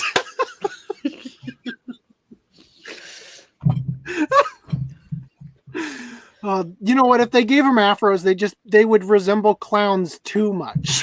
Ooh. All right, let me read this. Safe Space is a big, burly, sort of stereotypical jock. He can create force fields, but he can only trigger them if he's protecting somebody else. Because that's how your power works, right? Like, yeah. Not because the rules not self-preservation, no. I am protecting this rock. You know, like, activate power field. To be fair, I want to read this one shot and see how terrible it is. Oh man! But if you do, there has to be at least one sale for the guy who's going to scanlate it for us. You know, that is the saddest part about it. Yeah. Woo!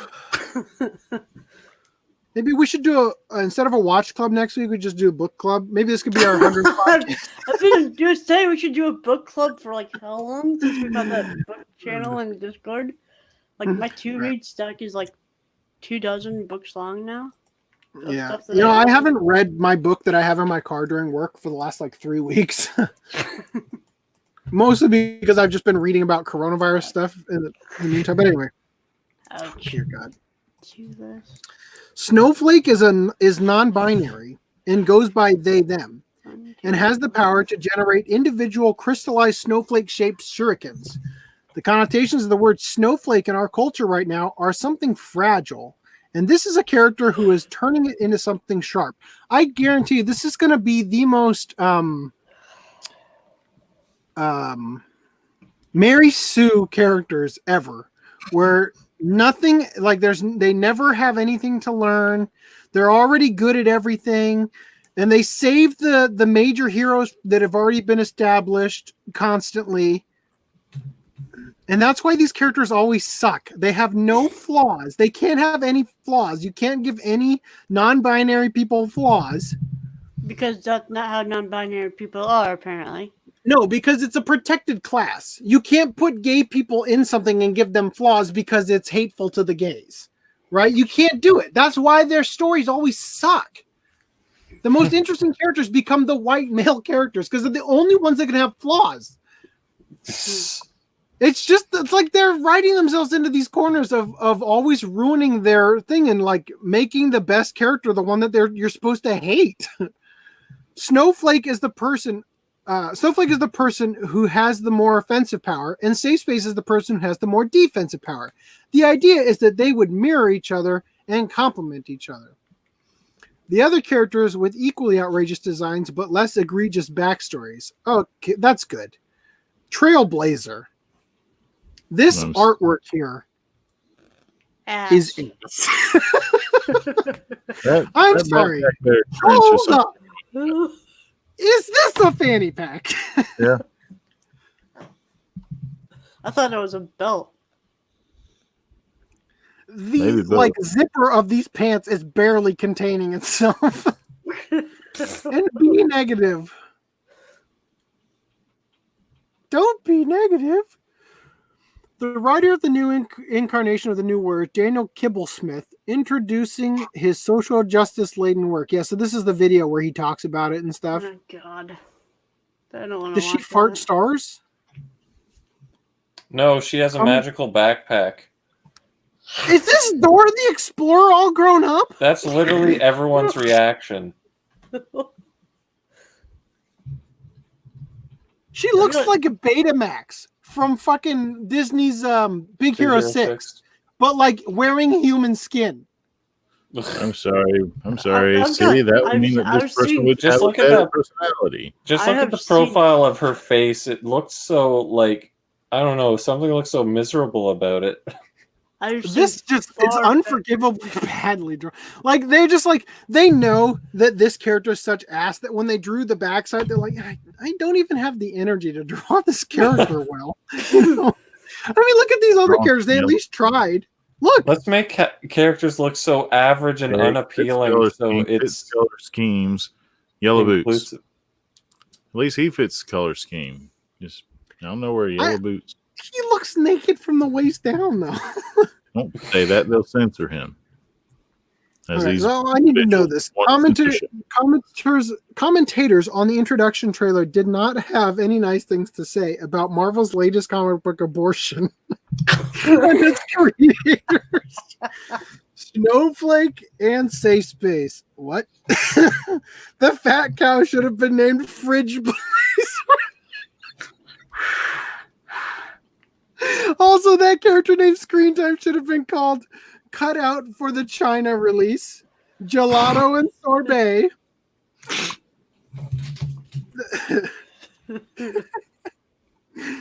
Sergeant Insane, I need to see this comic desperately to see how much of a dumpster fire it is.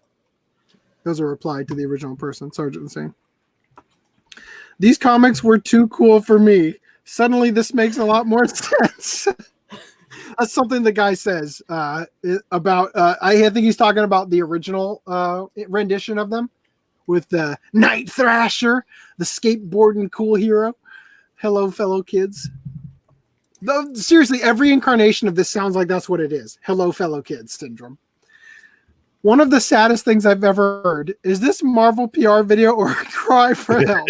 I think everything and anything is a little too cool for this guy. I don't consider myself the manliest guy, but Jesus, this one is such a worm.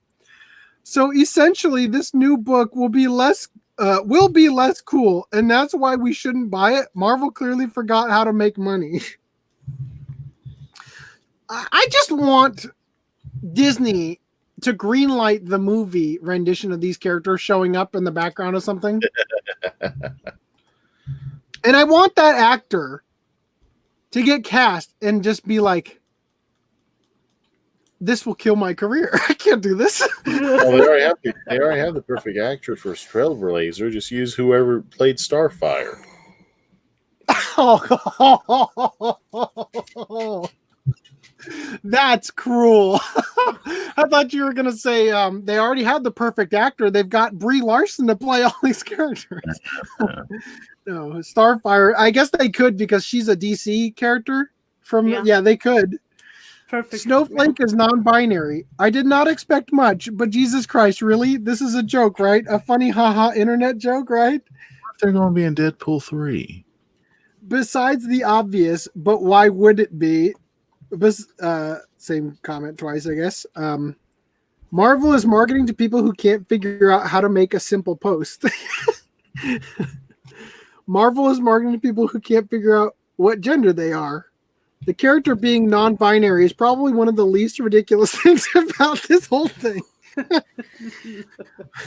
People at this level are probably mentally deficient and can't even read. So what's the point? You won't stop until you desecrate every single Marvel franchise character or concept, will you? Yeah, they're awful designs, lame names, forced identity politics, and enforced gender, ethnic representation. Definitely Marvel is lost. Don't care about a well-written story, but in check marks. Marvel doesn't care about a well-written story, but in check marks. Snowflake and Safe Space. Take that, you alt-right Gamergate chud dude, bro, incels. I just want superheroes doing actual superhero stuff again. That's what they should do. Make the villain incel. It was internet juice, but the focus groups thought that would have been too on. Are you being serious? Are you being serious? No, that's the guy joke, said right? internet gas in the video. Internet gas? Yeah. But does Green Line 743 have information we don't? Because that's he's correcting us. Assuming it's a he. Maybe it's a she for all we know. Yeah, it's just a green or line. Non-binary. It's very rude of us. From the on-the-nose bad names to the powers to the character designs, this is the worst team Marvel has ever created. This will only work as a parody in the likes of X-Statix. I don't know. I'm not a Marvel fan at all. I don't know any of these things they're talking about. If someone told me 5 years ago there would be new superheroes, Greenline, no, that's not a joke. If someone told me 5 years ago there were new superheroes named Snowflake and Safe Space, I would have thought it was some kind of joke straight out of 4chan. Marvel has gotten so woke they're regressing into self-parody. That is a great point. How long until the comments are turned off? Yeah, I was curious of that myself. Their greatest superpower is to alienate the Marvel fan base and cause the company to lose money. And if you are hurting Marvel, you are technically hurting the one above all. This low-key makes them the most overpowered characters in the entire universe. Very interesting concept. Very original. I like it. Why can't they just get the original team? I want Night Thrasher. Comments are still active. Wow. How's the like-dislike ratio? Oh, terrible. It's like 100-something plus thousand to like 149,000 dislikes and Okay. only 3,000 likes. Yeah. This is the thing. My theory about this woke culture stuff. Woke. So remember I talked about how capitalism is at this level where it's all about making the most amount of money, right? Focus groups, market research, all that stuff.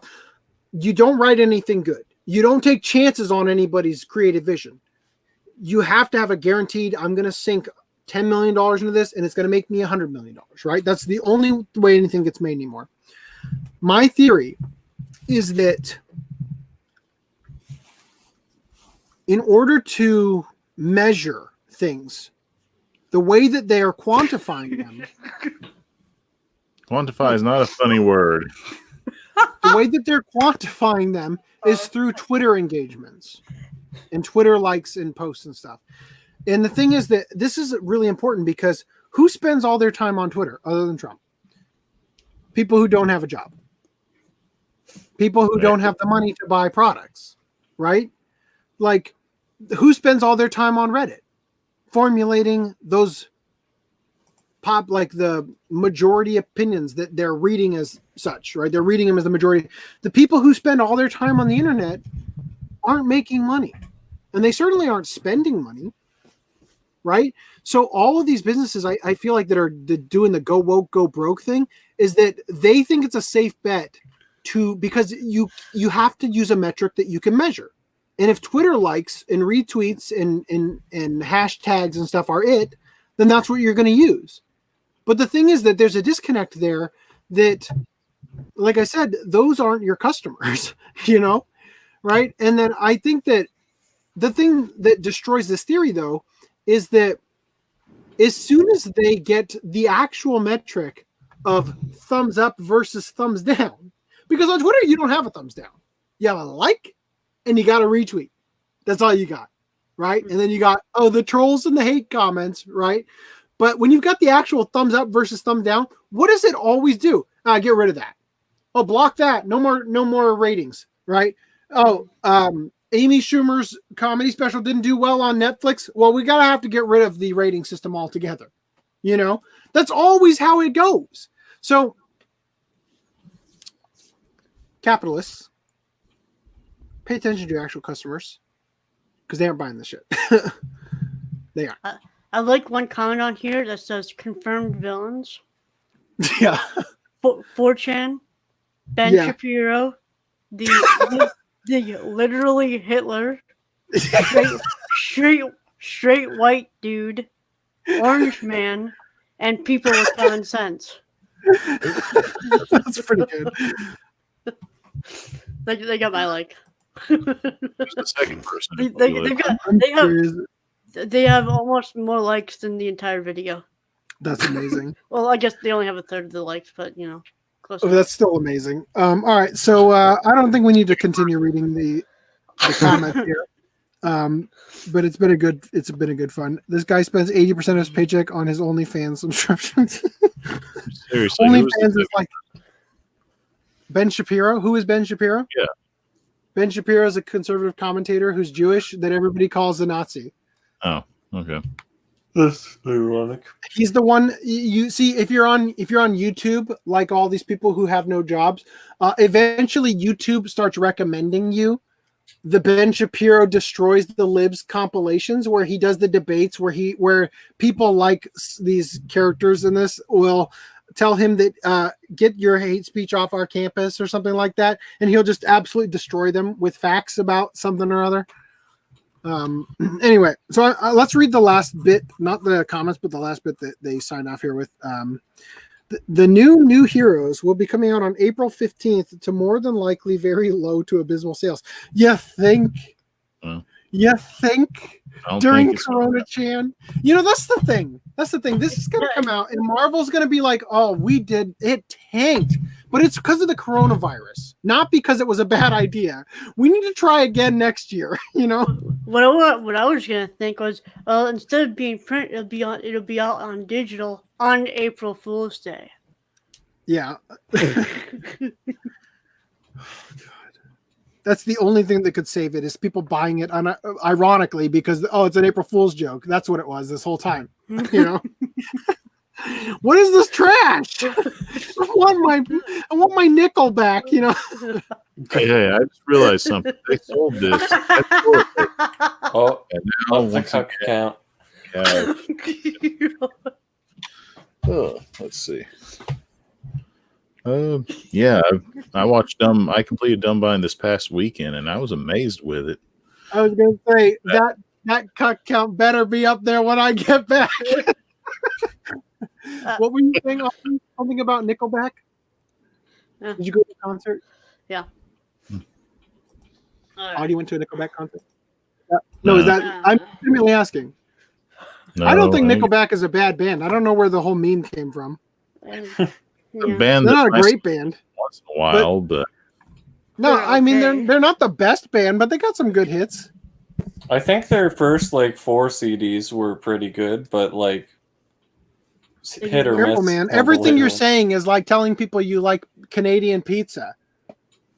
Whatever that is. The pineapple it's Hawaiian pizza. The pineapple and Canadian bacon. Sorry, I screwed that up. That joke was meant to be pineapple on pizza joke, but I like that. I like Hawaiian pizza. Yeah, I don't hate it. People are crazy. People are so hateful that they'll find anything to make somebody the other and just band together collectively and ruin the lives of anybody who can't like anything that they deem is unforgivable.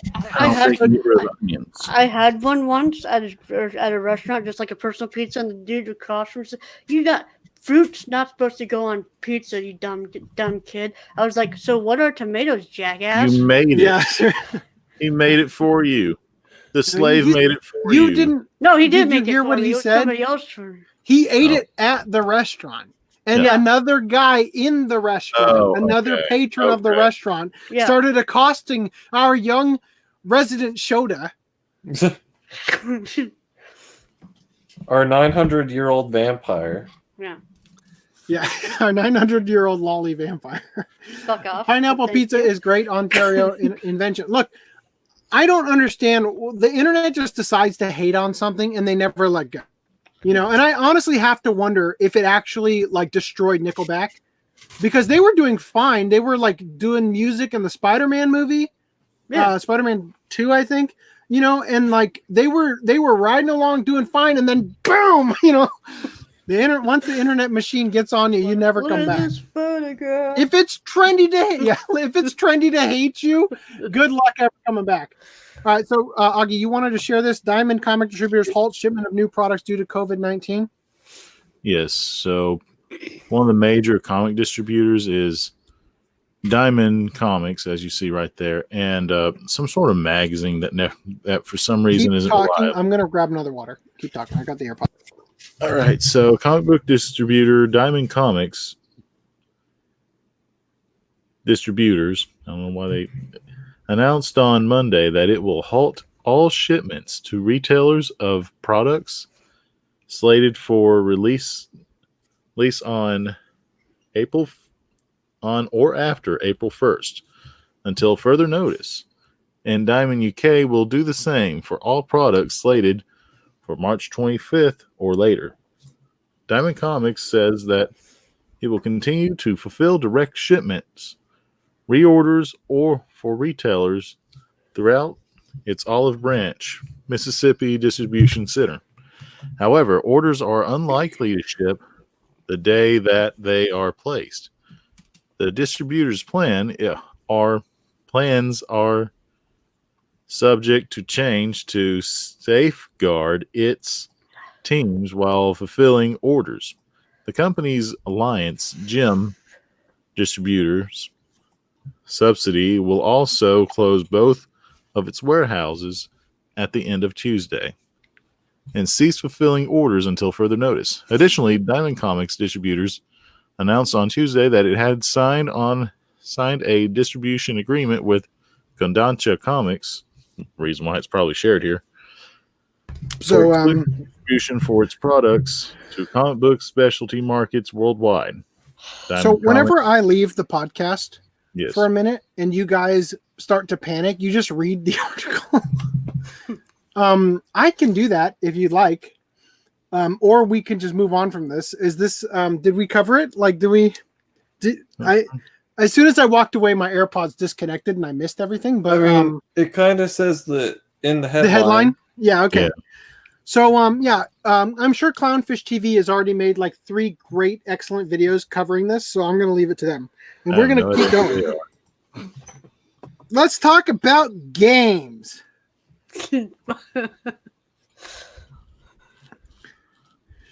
Let's talk about One Angry Gamer's opinion of games.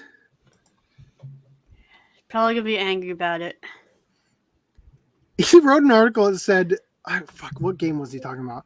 He said, if this is actually good, dare I say, next year we might be called the disgruntled gamer, or dare I say it, maybe even the happy gamer. Not the happy All right, game. anime fans are doing wonderful things with Animal Crossing New Horizons. I refuse to play this game. This game forces you to play it every day, isn't that much fun, and is a waste of your time. Like, seriously? No. Yeah. Animal Crossing is all like, it tricks you into thinking it's good because it has like the parts of like Harvest Moon that are fun, but with all the baggage of the crap of fucking Mr. Rossetti and all that shit that makes the game awful. The thing all right, about, so here we go. The thing about Animal Crossing is I've never played it, but every time I see it, I'm like, so wait, what do you actually like do in this game? Live life. What is the game part of it? Didn't this new one take out gender? I'll Gender tell you identifiers? what this game is about is paying off your fucking debt. That's the game. It's not an escape from real life. It is real life. You play it 24 hours a day. You can't ever miss a day. No, that's what it is. Okay, so here's the anime fandom. I don't get this reference, but so you can do like a pixel art thing, right, in the game now that actually it was in the original game too, but not like this. And then it actually like does like a vector version of it. Like it converts it to like a much more high definition, kind of like it's not actually pixel based. So I'm not sure exactly what it's doing, but so basically we've got, Saiyan armor, Bulma character, Trunks. Then there's the Akatsuki. So you can make a game, you play the game so you can reference other games? Yep. That's the game? That's the game. Sounds pretty That's stupid. it. Yep, it is a stupid game. I will never play it again. Oh, maybe I deleted my my Super Mario Sunshine save game just so that I could play this, and it wasn't worth it. It was not a fair trade. So this is the Azokin or whatever it's called. Hands off. Keep your hands off Azokin. Yeah. Oh, that's kind of cool. The opening stuff. So Keep Your Hands Off Azokin looks like it's animated by the people who did the Gorillaz music videos to me. It's better animated than that. It really,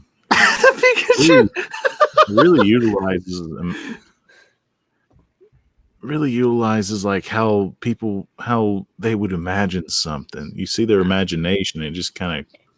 Azokin is really good. I'd love to watch it. There will be more news on that later in this podcast. Oh, so far it's not licensed yet. Well, there'll be stuff about the Blu-ray coming out. Manga's licensed by Dark Horse. Yeah, we Yes, got we got that's other news that I was going to cover, but apparently didn't end up in here. Oh no, that's in the release news because that's where I started doing Oh, okay. licensing stuff. Okay. And I accidentally clicked on something here apparently. So no more Animal Crossing news? No, because I'm using the wrong mouse. All right, Animal Crossing New Horizons English localization removes gender identifiers, guys. How dare they? So let me show you. In Portugal or wherever this is from, you've got boy and girl. Otoko noko onanoko in Japanese. Whatever it is in all the other languages. But, what? But in English, we've just removed them. The travesty.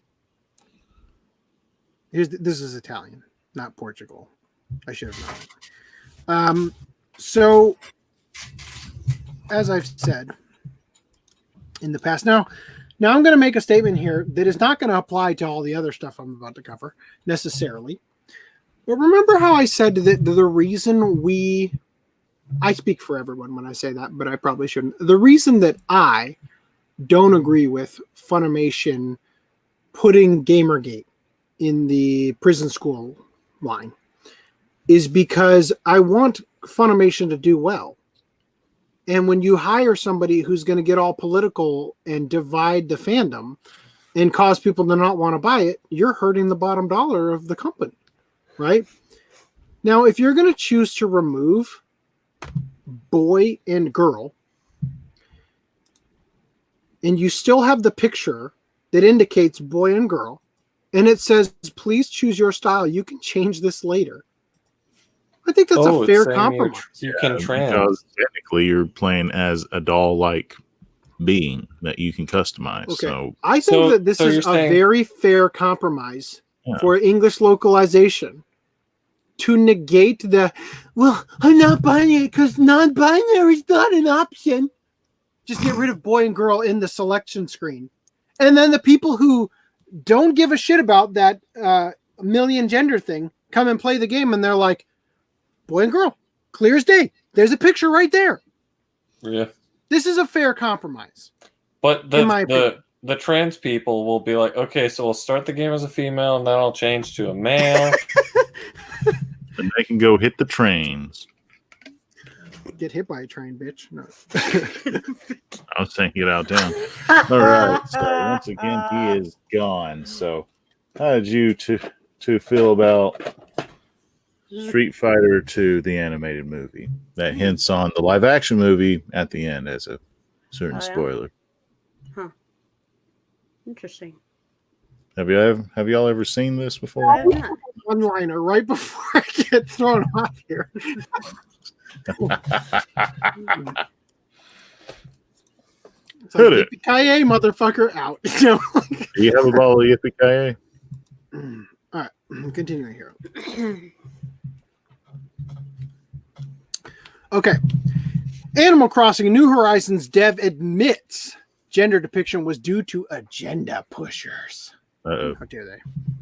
How dare they agenda push? So they said New Horizons' flexible nature extends to character customization too. Clothing items and hairstyles aren't restricted by gender, giving players more options on how to represent themselves in the game. This level of fine-tuning your character is not just about gender, Kyogoku said, but relates to the team's overall feeling that, quote, society is shifting to valuing a lot of people's different identities. We basically wanted to create a game where users didn't really have to think about gender, or if they wanted to think about gender, they're also able to, she said. Okay. Oh my God. If you aren't a million genders in an attack helicopter, you play as one. And if you pick the jacket that turned out to be a girl's jacket but looks good on you, who fucking cares?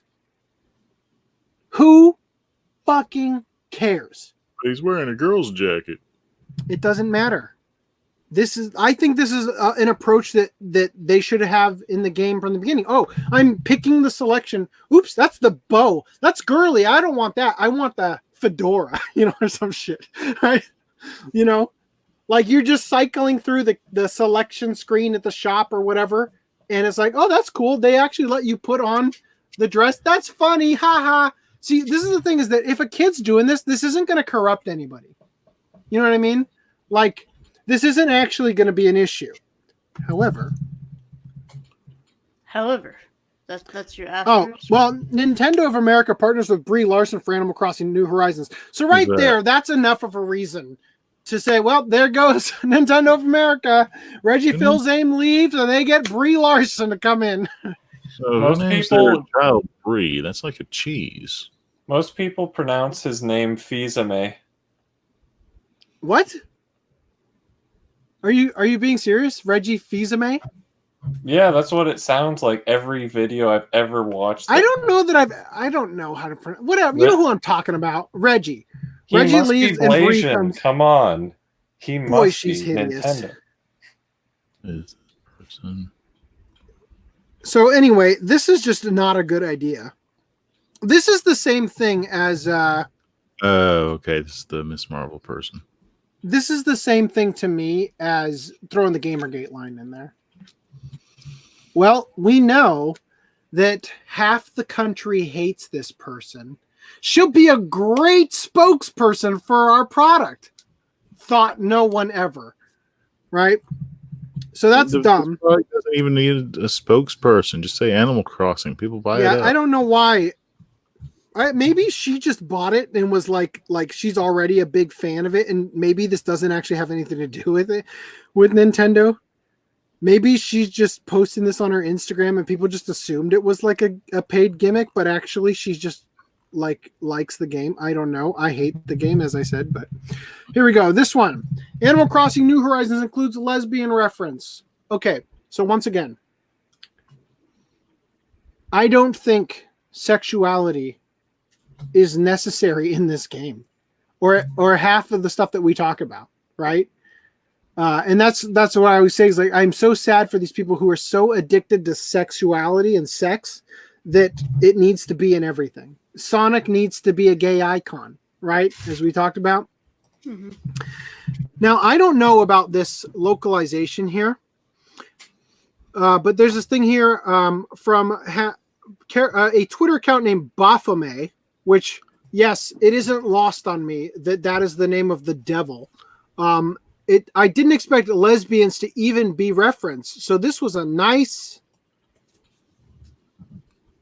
Okay. So this was nice. Okay, got it. This was nice. Got it. All right. So I'm a huge comic fan. What kind of comics do you read? She says, my favorite's about the Shredtastic princess of rocket boarding and her true love, the princess of explosions. So they go on to say, as is typical of mentally ill millennials that congregate on Twitter, they're praising Nintendo and the game for including lesbian references in a children's game. And again, they say it at the front here, this is a game rated E for everyone, right? Yeah. Game is rated E for everyone. But Pokemon in the UK is 10 plus because it has mild gambling. Right. Don't let the kiddos play that. So they took out the gender roles, but they have genders right here, and right. So as I'm saying, I am acknowledging that removing the gender thing is like, I don't have a problem with that. I don't know if this is in the original Japanese version. I have no idea what this character says. This sounds like it's definitely 100% something somebody in America made up. Princess of rocket boarding. I mean, I can't imagine that was the Japanese that must one. Be the I don't know. Boy. And then so they go on explosions. They go on to say here that lesbianism is a fetish, just like furrydom. So here's what they say. Lesbians exist. Why can't they be introduced to kids? And to that I say, well, why not introduce kids to BDSM, scat, and furry fetishes? Oh, you didn't know? That's right. Lesbianism is a fetish, just like furrydom. In fact, going way too far. Continue reading. In fact, there's about as many lesbians in America as there are furries, according to Fur Science and the Washington Post. I have to say that I unironically love that Billy D, who writes all the articles on One Angry Gamer, has like all this time to research on firstscience.com or whatever the shit is to make a ridiculous claim in an article about something completely unrelated, to just go off on this tangent here. So does that mean we should be teaching kids about furries and every other media property, or S&M, or water sports?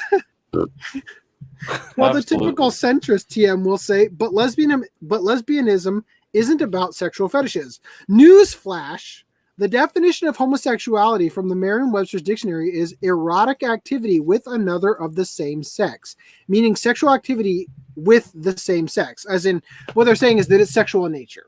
And I would argue that, that's true, because if it doesn't relate to your sexual proclivities, then you're just human.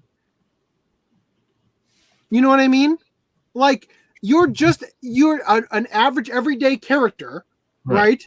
Your sexuality, Sonic the Hedgehog, doesn't fucking matter because you're not having sex, because it's for kids. So I will totally agree with his sentiment there on that what his statement that it's about erotic activity with another same sex, that homosexuality, like you aren't gay if it doesn't involve the actual act of eroticism and sexuality. You know what I mean? You're just human. You know? Another thing I want to bring out to the field of view here is, okay, you're a child in this new age, or technically back in whenever. You go to school with all the other children, and one of their parents is a same-sex couple. Mm-hmm. Is that considered sexual? I mean, if they're just raising the child and going through their normalcies and keeping stuff private as they should, it shouldn't matter. In this case, it's probably... So, no, I get the argument you're making that to some degree, kids are going to be exposed to going to that birthday party for the kid who had two moms or whatever. Right. You know, like, I get that. And the argument being made here, which is a very right-wing argument from One Angry Gamer, which personally I agree with, but not to the like virulent, violent approach that they're taking, is that homosexuality is an abnormality. Like, obviously, human beings. Excuse you, Brad. Human beings, from an evolutionary standpoint, didn't evolve over millions of years to be gay. Right. Because the entire point of the continuation of the series, the population wants to purge itself by turning everyone gay by default. I'll say this last bit. I don't feel like this small snippet from this one character saying this is like an in your face type of motion. Yeah, I think honestly, I'll be real with you. If I was playing this game around the time when I was a kid playing the old game, first of all, I'm not reading any of this text. When I was a kid, I just kept hitting X to get back to playing, you know? But even if I did, I would read this and I would think Princess of Rockboarding and her true love, the Princess of Explosions. And then I'd be on to the next page and I'm like, that's weird. I must have misread that. One of those must have been Prince. And I'd be over with it. That would have been it. Like, that would have been the entirety of it. And then maybe later I would have checked it again about, that's weird, they made a mistake here, or something like that back then. That's probably how I would have seen it, you know? And to be real, the majority of kids, kids are a little bit more mature than people like the One Angry Gamer crowd is giving them credit for. I mean, you get the sex talk like a lot earlier than I think you really realize, you know, because you don't do anything with it for so many years. You know, you probably get it in like first grade or second grade, you know, at the latest. And then like this stuff is like I guess somewhat taboo. See, the thing is that like this is pretty tame. And in fact, I'm sure there's been stuff in all the video games that Billy D grew up with that had hints of this, you know. And there's like the game you play that's rated teen when you're not a teen. You know what I mean? And all that stuff. And all the stuff about them wanting, Jill Valentine to be a sex symbol and all that kind of stuff. Can I say I'm like, a I don't see a story point. when you're... Say what? Can I say a short story when you're Sure, finished? go for it. Go for it. Go for it? Okay. Yeah. So I have two coworkers. One's basically my best friend and the other whatever. So they were working and we have hand moisturizer and my coworker moisturized my friend's arm. Like he squirted the bottle on him or whatever, and he meant to text me, insert person creamed on my arm, but he texted that to his mom. Oh no. And she replied back saying, "Do we need to have the talk?" That's just what I thought of when he said that. Okay. So to address this comment real quick, Random Lemon said, AC, didn't you tell Augie to read the article? That seems unfair. Oh, okay. You said keep talking, I guess, not keep. I did say keep talking. So the reason I brought it up originally is because Augie shared that article to me to cover, and I assumed that meant he had already read it and was going to have something to say about it. So I jumped out of the room to get some water, and that's what that was about. Anyway, so I don't like. I'm done with. So okay. See, here's the thing. There is a gay Gestapo, if you will. There is a gay agenda, if you will. These things exist. It's like there's the one side that says, look, I don't agree with your lifestyle necessarily, but I'm willing to let you do it as long as you're not hurting anybody.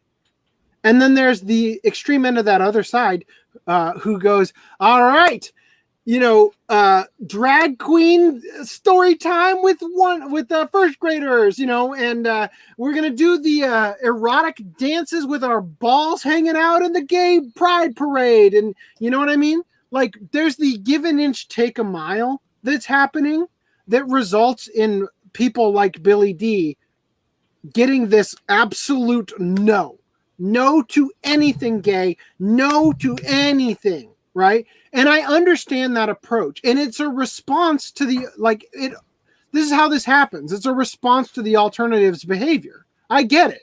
I totally get it. I'm just saying that I'm willing to look at each thing individually and determine my opinion on each individual thing rather than immediately, acting like everything is bad in one way or another. Like, for instance, I haven't seen the thing they're talking about with this Onward movie. Have you guys seen the trailer for this? I have not. So apparently, from what I briefly read, apparently this character is gay, but not gay enough according to the LGBT people. But from what I read, I briefly read it. It was an article I decided not to cover because, again, I can't do this. I can't cover everything one angry gamer wants to get mad about, because again, most of the time it's like, this is so dumb, I don't care, Or in the case of the Jill Valentine stuff, I disagree. I think she looks fine, but with this, from what I just wanted to know what it was, and I'm reading it, and it's in the line that reveals the character is gay. From what I understand, it was like there's a part because I don't think the movie had come out yet, so maybe there's more to it in the actual movie. I'm totally just saying, I don't know, but there's a part that they were talking about in the earliest article that revealed the character was gay. That they said she pulls over somebody, and the guy said, my wife is my wife's kids or whatever is doing this, and then this character replies with, yeah, I know, my wife's kids do that too, right? Implying that the character has a female partner, right? But I'm hearing that as, yes, this is sarcasm against you. Yeah, my wife does that too. I totally believe the excuse you're giving me right now. That's how I was hearing that. I don't know. Maybe there's more to it than that. I'm not gonna go see the movie. It didn't look good anyway. But I'm just saying, I'm just kind of done with all this. So anyway, I'm gonna move on from here because there's more. Final Fantasy VII Remake won't be delayed by the coronavirus. At least they don't think yet. So that's some good news. You know what? Look, I'll be real with you. If Corona-chan shuts down like the government and stuff, and I'm like totally like on lockdown, and I don't have the ability to edit videos and get that crap done, I would actually very much love to sit down with my family, get a PlayStation 5 or whatever is out by then, and play this game and Resident Evil remakes and stuff. I would love to just have a chance to learn how to relax again. But I will say this, I started this podcast really aggravated, and I'm feeling much better right now. So there's at least that. But continuing here, Final Fantasy VII Remake has Tifa wearing extra boob support and purple dress, and that is not okay, according to Billy D.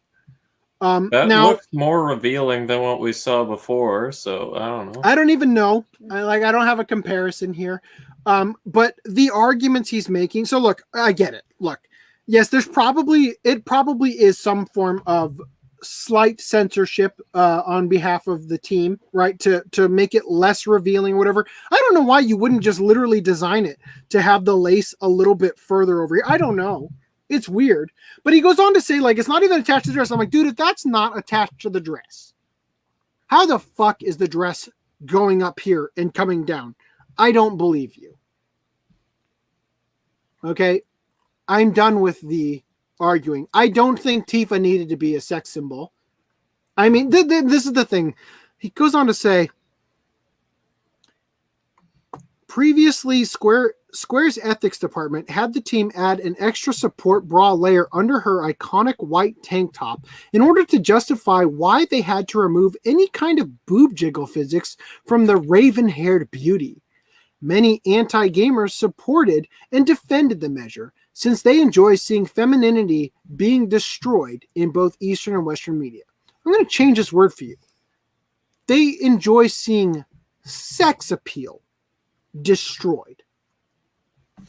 Bouncy boobs and like all that shit, that's not femininity. That is a trait of females, but that's not femininity. You're arguing the wrong thing here. You just want, and this is the thing, all the things that you want, there's going to be the source filmmaker like porn that I know you're going to go beat off to, Billy D, and that's great for you. But this is the thing that I was talking about things going mainstream. You can't do, when the game was originally made, as I was talking about at the beginning of this podcast, it all comes full circle. I told you we were going to talk about this more.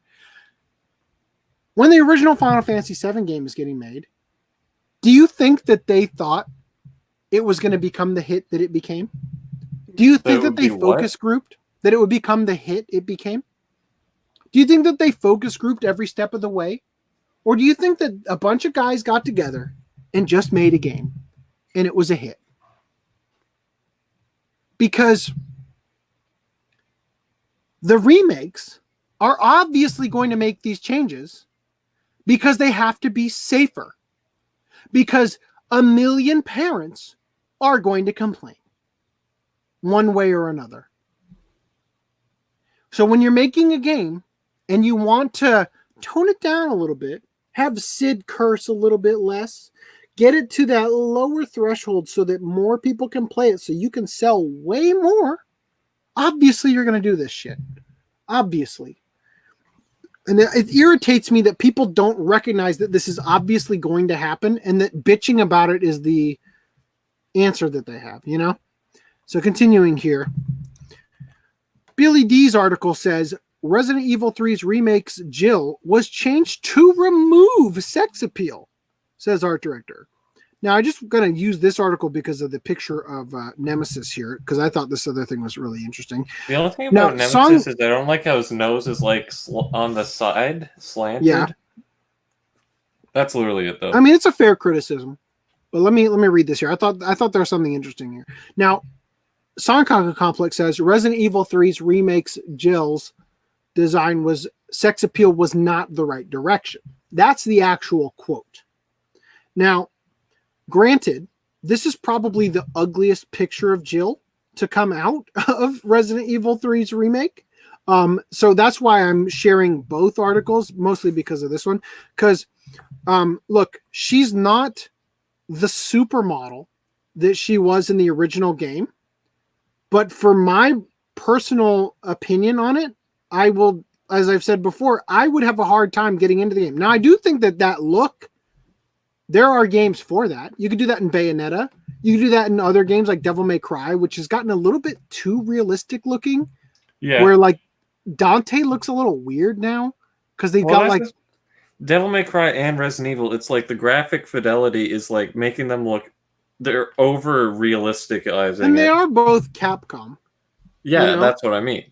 And the thing is that like there was a time when like that really over the top like imagine Mega Man in this type of style. That'd be horrible. That'd be horrendous. It would look like the Mega Man 2 US game cover where he's like shooting the gun, you know, from way back on the Super NES or the NES, the NES game console packaging, the game cartridge packaging that they sold it with, where they like had a guy draw the packaging and he only had like an hour to do it, and it's like a guy shooting a gun as Mega Man. You know what I'm talking about? Like if you were to do the HD remake of it, that was how it would look.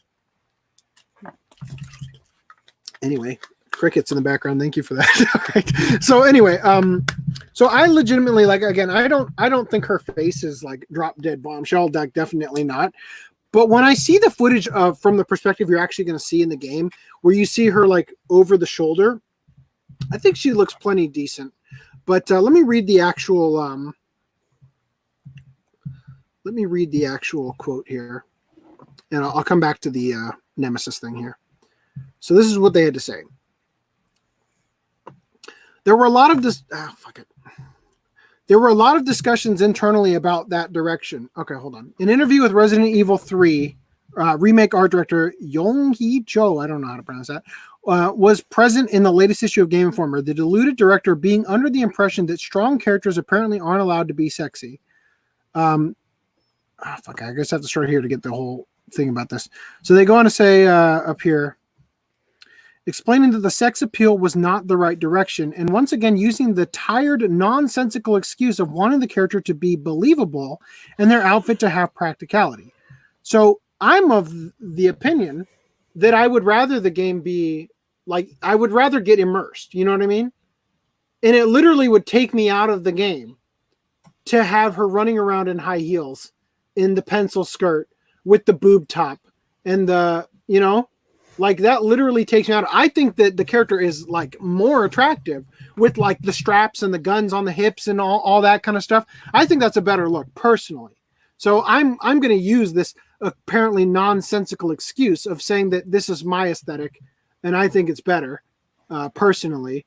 Now, again, I will say her face could be prettier. They could have used the old model of Jill and she would have probably been prettier. I will give them that.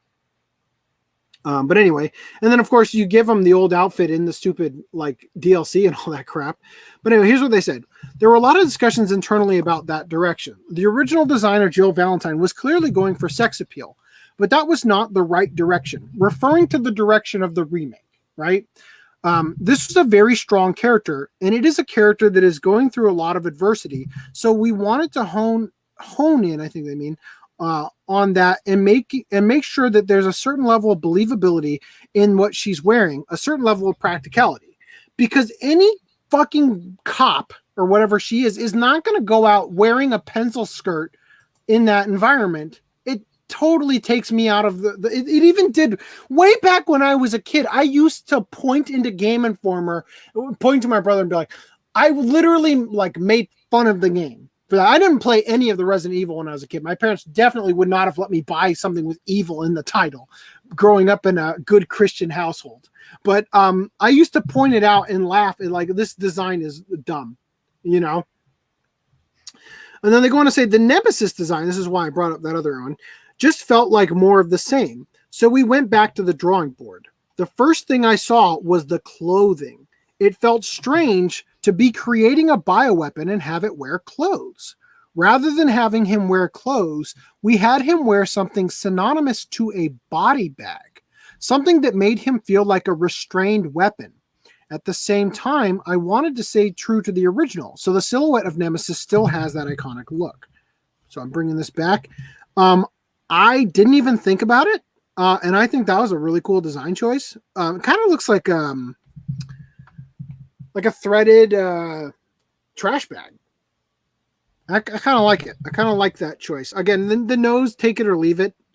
But so far from what I saw of the game, I thought Nemesis actually looked pretty cool in the way he looks in the game. Because in the game, like when you're actually in the game camera and stuff, the nose, you can't even really see it. It's kind of too small. Yeah. You know what I mean? So I do understand your point about it. But I just find it distracting more than anything is. because I'm used to the old design. Yeah, I can see it. I know what you're talking about. Anyway, so continuing here. Once again, I got to make my point a third time to belabor it. Trials of Mana remake censors Angela's booty-shaking typhoon attack. So I guess in the original Trials of Mana, she would turn her ass around and shake it at the screen and then do this little kissy thing. And in the new one, copyright strike. Oh, it didn't start in the... That's weird. Let me refresh that real quick and try that again. It's supposed to start at a certain moment in the video. Why is my internet so bad? You got me syndrome, which, by the way, allegedly the internet provider I have said due to virus, everyone gets unlimited right now, and we're losing the signal, which clearly is the case right now, as you can tell. Because you guys are still talking in oceans, but I can at least make out what you guys are saying.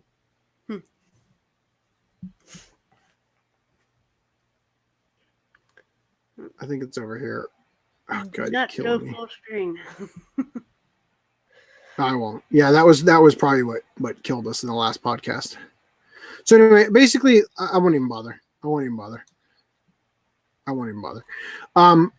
Basically, she does the kiss without the little booty shake. Now, let's be real. Let's think about this realistically. I didn't even know there was a booty shake, and now I'm upset. Well, look at this, though. In the original game, when your characters are a little doll, like character, sprite, I think and that's you can animate the booty shake for me. It looks 8-bit instead of realistic. Yeah, and you can animate by moving a pixel, nudging it over one spot back and forth for some limited animation to give a little bit of sex appeal, right? And like the 12-year-olds with little boners are like, oh, look at that, look at her ass, or whatever they're doing. You can do that. You want me to say that to be more realistic? Yes. Sounds very personal. Give me the actual response, Reese, because I know you've still got those hormones. Look at her ass. So when what I'm saying is that this isn't the only game that had this with this 16-bit graphic style, right, or whatever.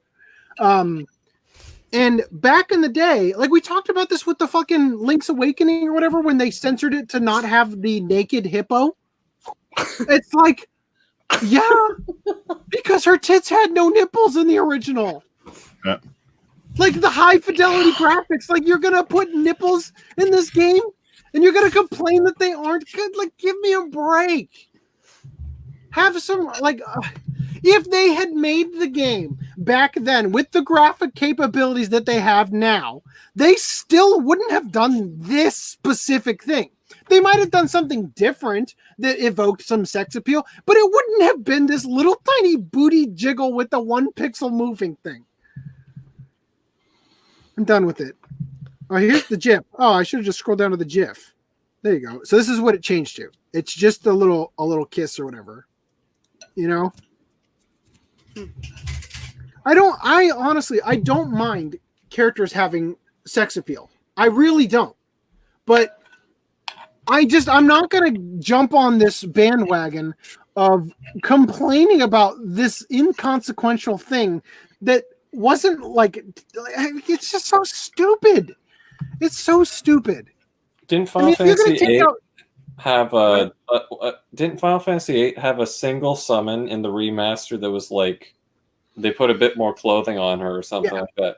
I was thinking that's so inconsequential to the whole game. Let me put it this way. Okay, so if there was a naughty bit to the story, that they censored out, I would agree with you. And I'd be like, yes, don't take something like that out. But when it's literally just, in this attack, there's a little butt shake that not even anybody really noticed was happening. Because, like, it takes me a minute to even realize, that's the back of her foot because she turned around, I guess, and she's shaking her ass, I guess. Ass. I mean, her outfit, like, I don't even understand how you'd even see her ass the way it is in the high fidelity version. You know what I mean? I guess is she pulling it open like fucking Bulma in the first episode of Dragon Ball, doing the little hip out with her. Look at my panty. You know? Like, yeah, you can't get this. Man, no wonder they're upset. They would have gotten you want this? And to be honest, it's got more charm just because it's that 16-bit thing. Exactly. And there are countless games that have stuff like that only worked because of the low fidelity graphic. Like, that's the charm, is that it's like a caricature of a person. And that's what makes it, like, it has like a more of a sex appeal because it's this chibi little sprite versus being the high fidelity, realistic rendering of a person. You know what I mean? It's like I know I don't look sexy, but I'm just gonna do this thing anyway. Exactly, and that's part of why you can get away with it. It's like the Tex Avery, sort of sexuality in those cartoons. It's like because you're doing it. Pepe Le Pew is pretty much raping that cat in all those, but like you get away with it because it's a cartoon and it's like over the top and it's like, it's like that's straight up sexual assault that he's committing. Let's be real. Like if a human did that, if you watched a live action person grab a woman and like kiss up and down her arm and not let her get away while she struggled and squirmed, that would be revolting to watch. Right? Right. But when it's Pepe Le Pew, which I always hated Pepe Le Pew anyway, but you get my point.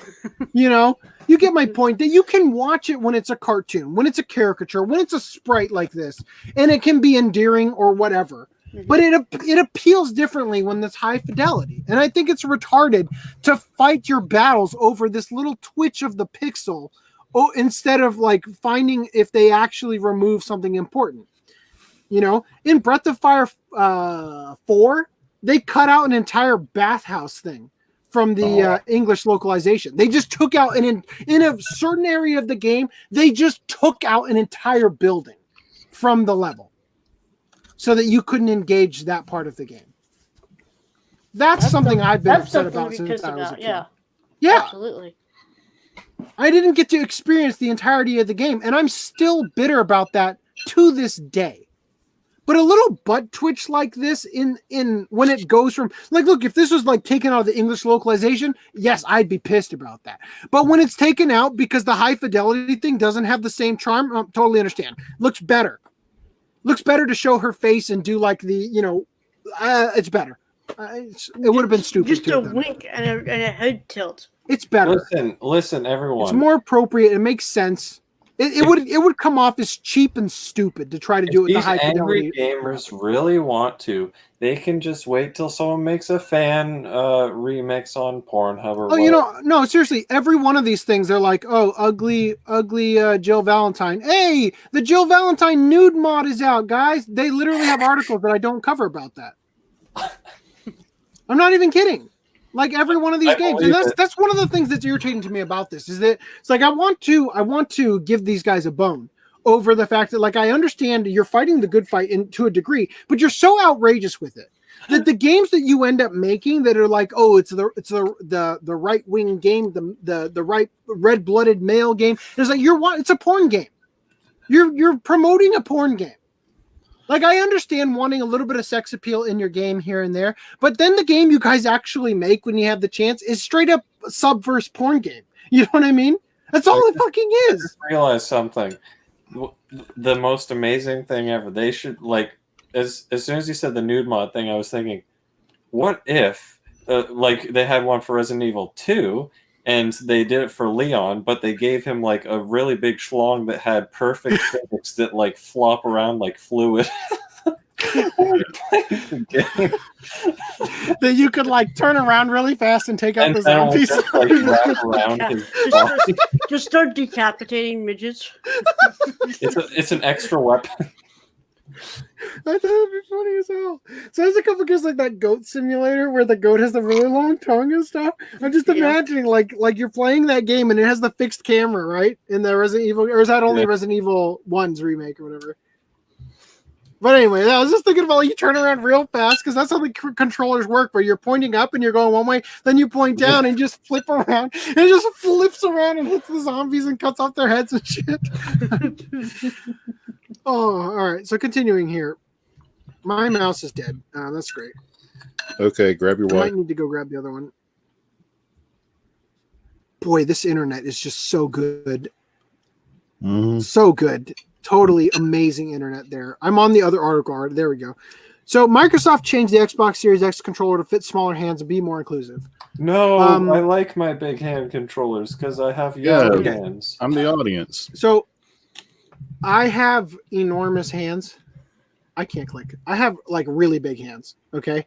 But if I get real close, I can just make it look even bigger. I have enormous hands. But I'll tell you right now, when I was a kid, I hated the Xbox. And one of the reasons is because the controller was wonky and difficult to hold. That big, gigantic one? Now, as an adult... Xbox has like the best controllers around nowadays. As an adult... 360, yeah. As an adult, when I play PlayStation, the controller feels small. Okay? So as an adult with big hands... The PlayStation 1 through 3 controllers weren't even like... They didn't even fit your hand. They're designed for like aliens. That's how they're designed for what? Aliens. They like if you look at the curves, it's like no one's hand naturally like fits that curve perfectly. I don't know. Well, yeah, it's not. It's like it's designed to look ergonomic, but it's like who's this for? Yeah, I get you. Okay, but what I'm saying is that when I was a kid, I legitimately, my initial gut reaction to the Xbox was, I don't want one. I don't want one. This controller is massive and ridiculous. For which one? So I'm just acknowledging that if they're finally... Augie, please mute yourself with that spoon, dude. I'll mute him. There, I'll mute him. I'm just acknowledging that if they're finally addressing this problem, I'm literally the person who was anti-Xbox my entire childhood because of the controller. So, I mean, maybe there's a reason for them to change the controllers. And this article is dumb. However, obviously, it might be better to just sell, I don't know, the big controller, the medium controller. They literally did that with the first generation. The Duke controller was way too big, so they reissued the controller. And that's why they actually made an Xbox One version of the Duke controller. That's dude, like... I could... Xbox 360, that's Xbox One. Are there more? Because I literally don't know any of them. The original Xbox I'm talking about. I'm just saying, like, I have not kept up with Xbox at all. It has not ever been something I cared about. I never liked Halo. I never played any games. The only time I ever played it was at my first girlfriend's house. We played the demo to the Chronicles of Riddick game that was in the blue or the DVD case for the movie that I bought. That I played that. It wasn't even that fun, but that's like the extent of my Xbox playing. Well, anyway, Brad, so the thing is, as you can see, it looks basically like the original or Xbox One controller, the last gen.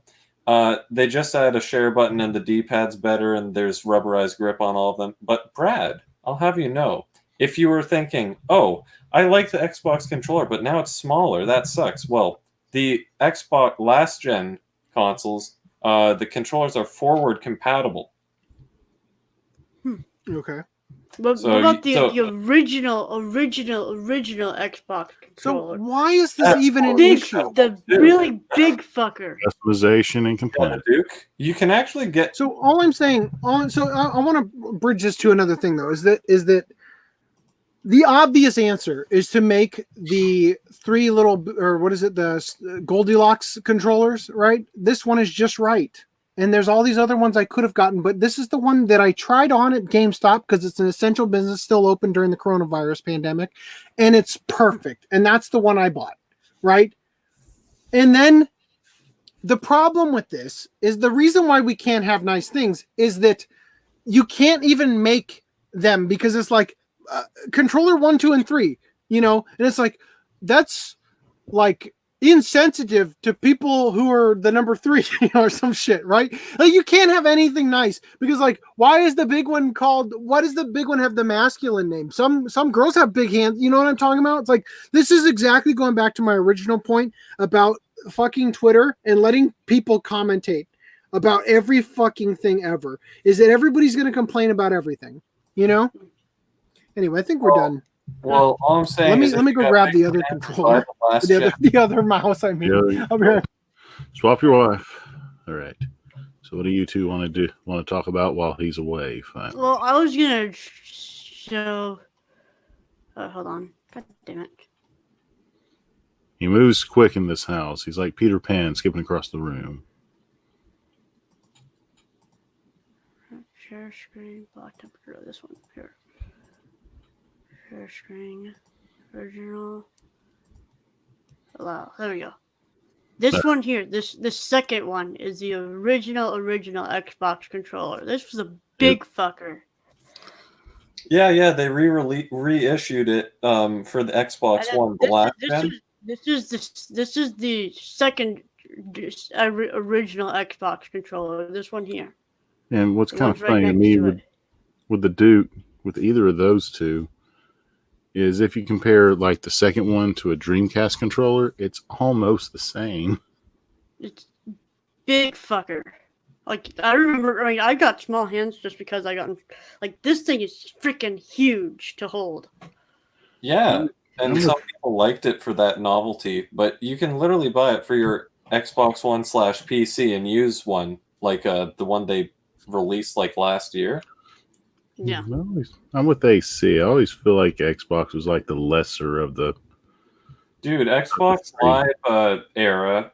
That's when they were fantastic, and then the latest gen happened, and they had that terrible launch, and then they went downhill from there. But Xbox has like a pretty solid chance going into this generation because they have like you don't have to buy the game twice. So if you get Cyberpunk for the Xbox One, you don't have to rebuy it for the Xbox Series X and all that. There's a main reason why it's like that. Yeah. Xbox doesn't have a game library. What's that? Xbox does not have a game library compared to like Nintendo or PlayStation.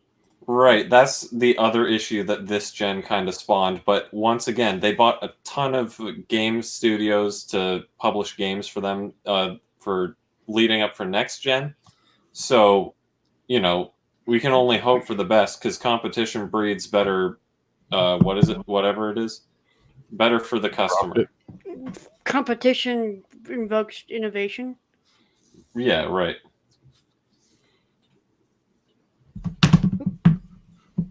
The only thing I like about the Halo series, which now I kind of don't need, but at the same time I want to make sure it gets out there, is that damn game fuel.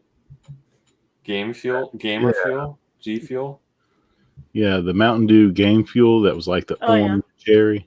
Now, I know you guys might not like Halo, but I thought it was pretty great. And I got the Master Chief Collection to prove it. No. I can never get used to how you move in that game. Well, I assume you're not good for any FPS in that case. Oh, I don't play those at all. Yeah, well, that's why. I'm not saying that, like, you're just not into FPSs. That's fine. It's just like people that aren't into JRPGs. There's like thousands. Connect the mouse. Hold on, it's dying anyway. I gotta change the batteries. Change it to us again. He's gone. Oh, what other anime have y'all seen lately during this Sharona? Have I seen lately? Yeah. I started watching that Science Fell in Love show, and it's kind of stupid, which is why I like it. Because they're like at the first episode, it's like these two science nerds in the science club or whatever, and then the girl says to the guy, I think I might be in love with you. And they just stop and it's like, can you prove that scientifically and all this stuff? And that's what the whole show's been about so far. They're like doing all these experiments. They're like, yes, you see the heart rate and all this stuff. I haven't seen that one all the way yet. To me, it kind of felt like Crunchyroll's dubbing it, and it's half dubbed so far, but I imagine the virus might have impacted the dubbing schedule. Who has that? Probably so. What was that one about the lovers last year? Lovers? Yeah. Well, I assume there's a lot of lovers shows. Yeah. Well, in this case, not the yaoi one from Funimation, but the one from Aniplex, the three high school Kaguya-sama, Love is War? Kaguya-sama, Love is War? Yes, that one. To me, it felt like it was trying to be a more adult version of that show, but I haven't seen enough of it to confirm. I finally finished Vinland Saga. Oh my god. Vinland Saga is so good, guys. Watch it. Give me more. I kind of hope that since you brought up Vagabond, I really hope I forgot the name of that biker animation studio, but I really hope they get a hold of it and animate it. Studio Wit? Yeah, Studio Wit. Okay. That or Dave's production. I think Dave's caught up with more JoJo than they can handle. Well, with JoJo or with Dave's production, they've got Fire Force starting in this summer. Yeah, that's which is assumed to be another 2 course, so that'll go to the fall. And then we've got Cells at Work starting in January. So maybe in April next year. Okay. For part 6. Maybe. Don't quote me. That'd be nice. I'm watching a lot of Ecozen. Azukin? Yeah. I still have to watch the last episode. Okay. Let's see. So I'm ahead on Dunbine, thank God, which is what we're going to watch next week. Well, we're only supposed to watch the first 13 episodes next week. Okay, well, I'm ahead of the game. So what I'm going to be doing is watching this bootleg of the Dunbine OAV, and from what I got from the comparing that takes place after that, I believe. This starts off as a prequel. This can't have anything happen afterwards. It's supposed to take place like 3,000 years afterwards, I think. Okay, maybe it's a reincarnation, but Dunbine. So is the Dunbine OVA not on the Blu-ray? No. So you have 49 episodes to go through Dunbine. Yep. Taking place 700 years after the Dunbine TV series. Okay. That's the OVA. That. That's got all 3 episodes on it, right? Yeah. Your bootleg. Yeah, my bootleg, my contraband, since bootleg is not the French equivalent.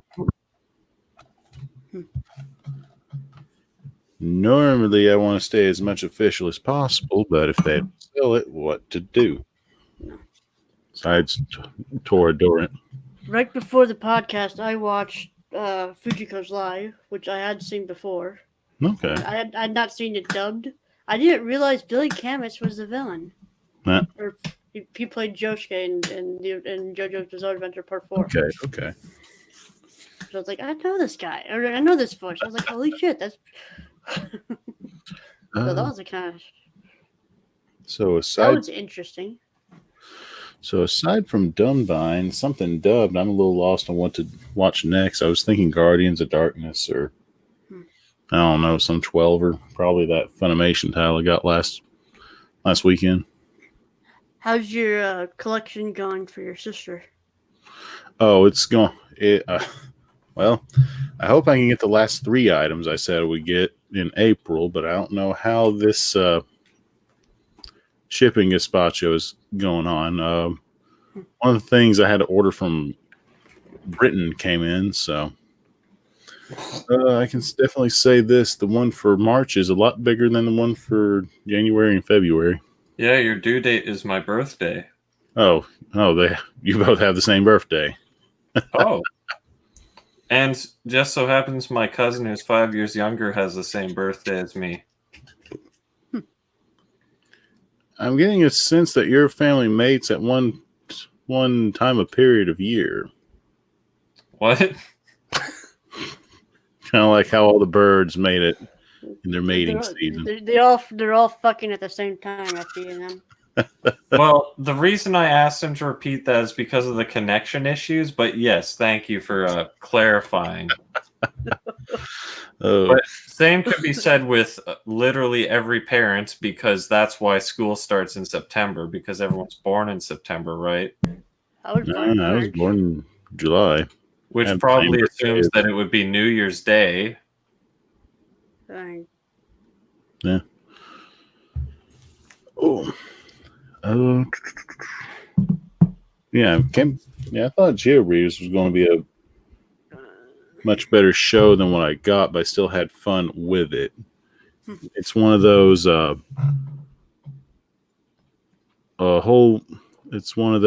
women own this small business to go sweep the area, and they have the male, in this case butt boy, to help them out.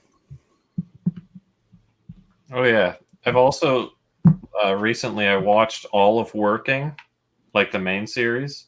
Okay. And my best way to describe it is it's like Kimi ni Todoke, except not terribly terrible. Like Kimi ni Todoke was all they're like dancing around their feelings like for 36 episodes, and then at the very end you get the very cliche confession. But in Working, it's like it kind of makes sense why they haven't confessed sooner. It's also like around 39 or 36 episodes, whatever it is. Mm-hmm. But like it actually makes sense, and they're like self-aware of their feelings at a certain point, and it's not like it all makes sense, I guess I could say. And it's also in general, I guess you could say, a more interesting show, more entertaining. Okay. And they also in Kimi ni Todoke, there's a side couple that I cared about more than the main couple, and they never followed through with it. But in Working, they had a side couple, and they did follow through with it. So Working, I just describe it as a better Kimi ni Todoke. That's all I gotta say. Have you two ever seen the other name for it is Girls Over Flowers, Boys Over Flowers. But have y'all seen this one? Nope. No, but I've been meaning to because I didn't realize it was fully dubbed. But I'm waiting for Discotheque. Nothing works. Re-release it on SD Blu-ray, or maybe even HD if it's within the time frame. Let's see. So you get all your batteries. Oh my god. Mouse is working, even though it's the one I just left. Fuck that. Oh man. Oh. By the way, I found out I had another pickup I forgot about. Uh-oh. I like how in my background, all right. Otaku Japan's Database Animals by Hiroki Azuma. Apparently it didn't come with the dust cover, which I'm kind of pissed about because I spent like $90 on this. And the images are so high resolution. Cool. Hey, that the binding looks like a relic of the 1980s, though. Oh, I'm sorry that you hate that. All right. What's irritating is I literally, like a week ago, just found that charging cable, and now I can't fucking find it again. My office is a disaster zone right now. I haven't even cleaned it from taxes. Oh, never mind. Put away. Anyway, back to this because of the fucking out of battery mouse is now working all of a sudden. Okay, Persona 5 Royal changed gay scene to promote drag culture. That's the shirt, by the way, that I said I could. We're still on the Xbox. We're looking now, son. Okay, it's all digitized now. We're seeing it just very digipic. Okay, maybe if I move the mouse around. You said why would I want, or I might want to cancel my Persona? Is it this specifically, or is there more? Thing? Hold on. Let me let me kick myself out of the stream for a second. Okay. Hey, another count. So 5 times. So once again, you want to talk about some Adventure Kid? Not really. Don't even. That was I didn't do the Command W for that one. Well, I'm changing the 1 to 6 now for the next time.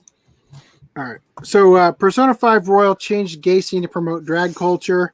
I don't remember any gay scene per just so okay. So in Persona 5 Royal, the game, there's a scene, I guess, where 2 gay guys basically like kidnap this character, Ryuji, and don't give him any choice in the matter for some gay shit. So they changed it for the localization. So this is what it changes to.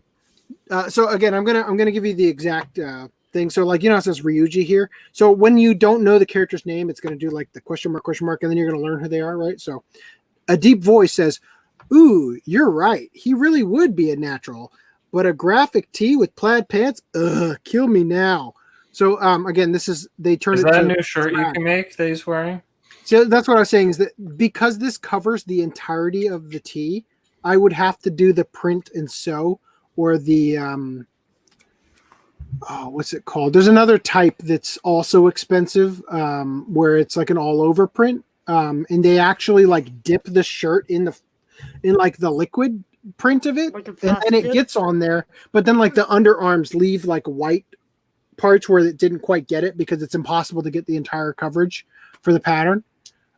So I could do it, but it would cost a lot more, is what I'm saying.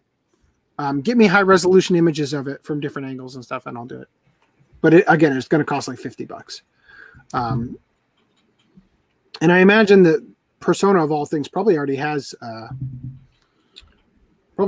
merchandise for it, but I don't know. Anyway, so Ryuji says, "Whoa, who the hell are they?" And then, as again, you don't know their names. "Oh, hell has nothing to do with it, honey. I'm Angel, straight out of heaven. And I'm Julian. Julie, if you're feeling saucy." So Angel says, "What a cutie. You'd never guess he was into the drag scene. I say we show him the ropes." Julian/Julie says, "You can't deny it. We saw you peeking into Crossroads. Well, sweetie, if you're curious, we'll help you look divine." Ryuji, "Wait, hey, it's not like that. Dude, help. Tell them we're just investigating or something. You just gonna leave me like this? Come on, your best friend is in trouble here." Julian says, "Oh, honey, you've got the chutzpah. And those cheekbones, I love it. That's what it takes to be a star." Angel, "Just follow my lead, stud. We're gonna put your name in lights, and I know just the dress for you." So instead of whisking Ryuji off to inebriate him and presumably put their hands all over his body, they are now portrayed as obsessive drag culture aficionados. Worse yet is that the player character has no choice but to accept drag culture. There's no option to condemn it or reprimand the 2 men. So I have no idea if they changed the original. I don't know. I'm just covering this because I want to point out the next article that is related to this. I have a quick idea. Since there's apparently gay people abducting somebody, it would paint gay people in a bad light as abductors. Oh, Right. That's why they changed it. wow. Right? Because you can't, because as I said, when you're a protected class, you can't have any flaws. So you have to change this to make them abducting him for, right? That's just like how in in Digimon Adventure, when they were hitchhiking, they changed it to, "Oh, we're looking for policemen. Oh, look, this stranger that came out of nowhere. Oh, that's actually Sora's cousin," in the localization. Mm-hmm. So it's not kidnapping or Right. jaywalk. Right. Exactly. But there was obviously a reason for that when you're producing that for local. So because in Japan they have such a low crime rate. There's a in the Mega Man A Star Is Born OVA or whatever it is. What's that? What it's called? Upon a Star? What is it? You know what I'm talking about? In that OVA that's not part of the US TV Mega Man, they I've got it right here. God, if you're gonna look for it. No, just right Is behind all the stuff I'm going to be putting away in a second. Turn it to me, Reese.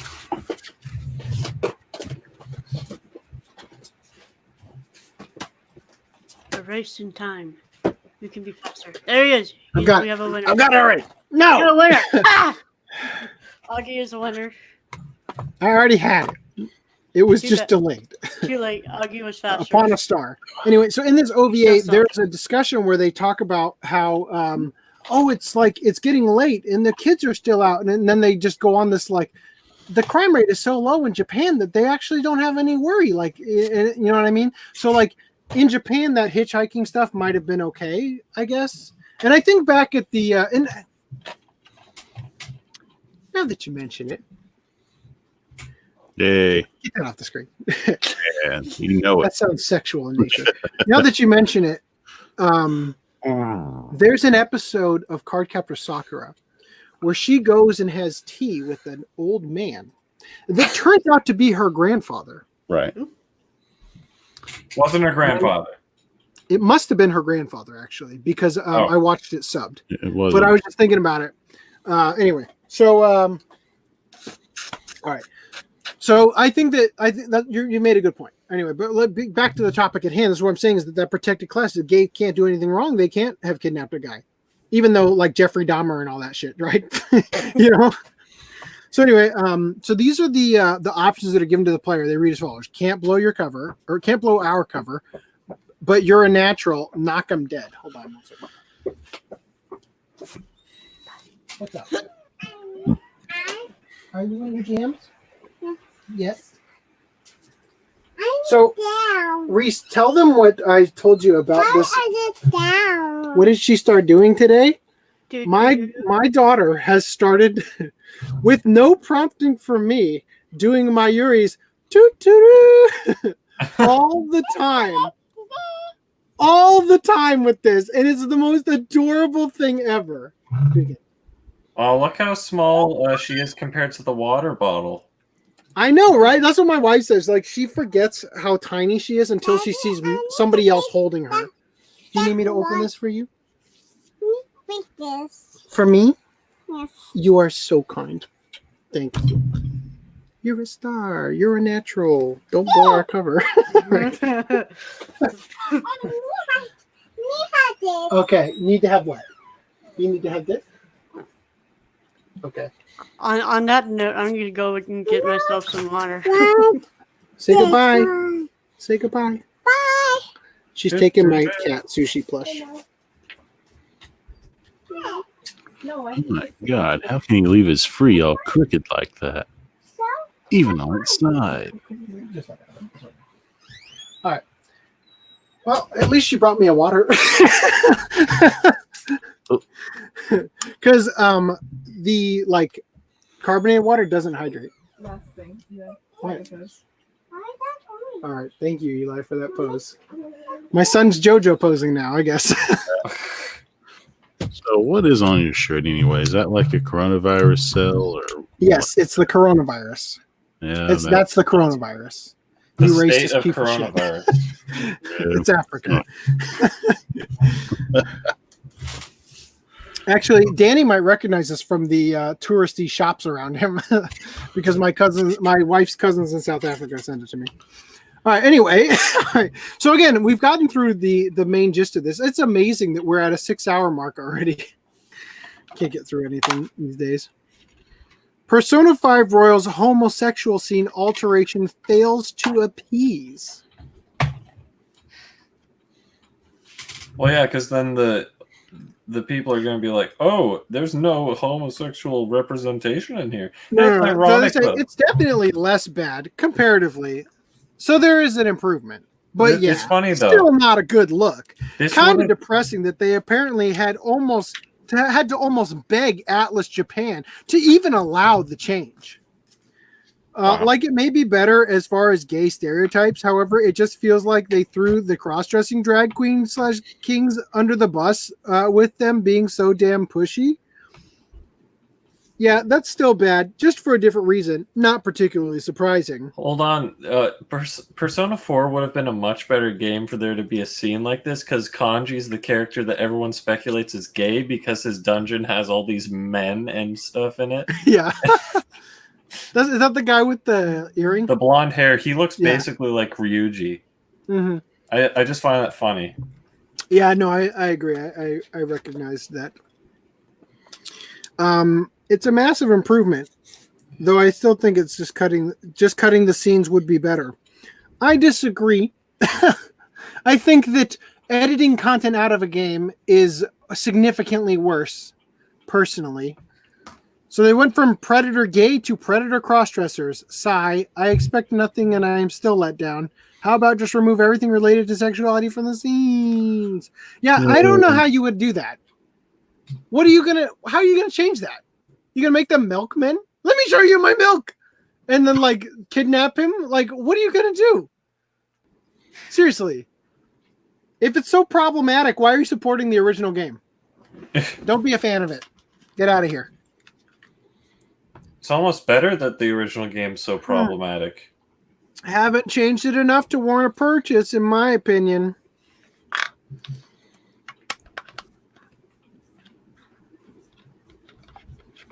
It is much better now since it's not about two gay guys being fucking pedos. But yeah, it still uses stereotypes to make fun of gay people. Oh no. Did Ryuji get Alucarded? In the original, I guess? Yeah, Alucarded. That is now the code word for butt fucked. You got Alucarded. All right. All right, moving on. So you shared this, Reese. Sony announces PS5 console's technical specifications. I assume that your reasoning for sharing this wasn't for us to talk about the gigabits and the bandwidth and the seek time, but actually to talk about... Who's the "your" in this conversation? Reese? Well, I've been studying up on this, and I can tell you that next-gen consoling, they have... Xbox Series X, whatever the official name becomes, has a better GPU, has more storage, because this has 825 gigs, and they're both SSDs. But they have a faster SSD, PS5. Oh my god. So a lot of people are speculating that will, because games will load a lot quicker and all this stuff. And if you think about it, because the GPU is not as good, it should load even faster because of the lower resolution and all that. But so essentially that's the breakdown, is that PS5, while it might have less storage, like games are so big nowadays that the storage thing is kind of a 100 gig games. Yeah. But the storage thing is all so that's like their edge up if they have one. But we really just have to wait for the thing to drop. But I don't know if Reese wanted to talk about something else about the specs. Well, I assume it's the thing I highlighted here. Almost. Yeah, because I had previously talked about how when I was a kid, and the PlayStation 3 came out, and it was originally backwards compatible to PS2. PS2 and then PS1. The cheaper one came out, and they weren't backwards compatible. And I literally said, I'm going to wait for PS4. PS3 is actually, like, even the later ones are exclusively, like, back compat with PS1, apparently. Yeah. Oh, really? Yeah. Yeah, well, I don't know why. But... Well, anyway, we covered in a previous podcast, possibly even last podcast, that PlayStation 5 was going to be backwards compatible to all previous PlayStations. Right. Now, the thing is, this does not surprise me, because the reason we didn't have backwards compat with PS4 is because it's a different architecture. So it's like x86 hardware that we have in all consoles nowadays. It's not 64-bit. It's not necessarily that. x86 framework versus 64-bit is what you're... Or wait, maybe I'm screwing it up. Like, I think it's the architecture, but it's like there's the x86 or whatever. PS3 has some sort of proprietary special hardware, And 360 had a different one, but it's easier because I don't know, Xbox is able to like emulate it and then have it play on their consoles. Yeah. So that's why they have these refreshes with where you can put the disc in and play it. Well, I think the weird thing here is that the PlayStation 4 thing, aren't they just downloading the game and emulating it into the PS5 anyway?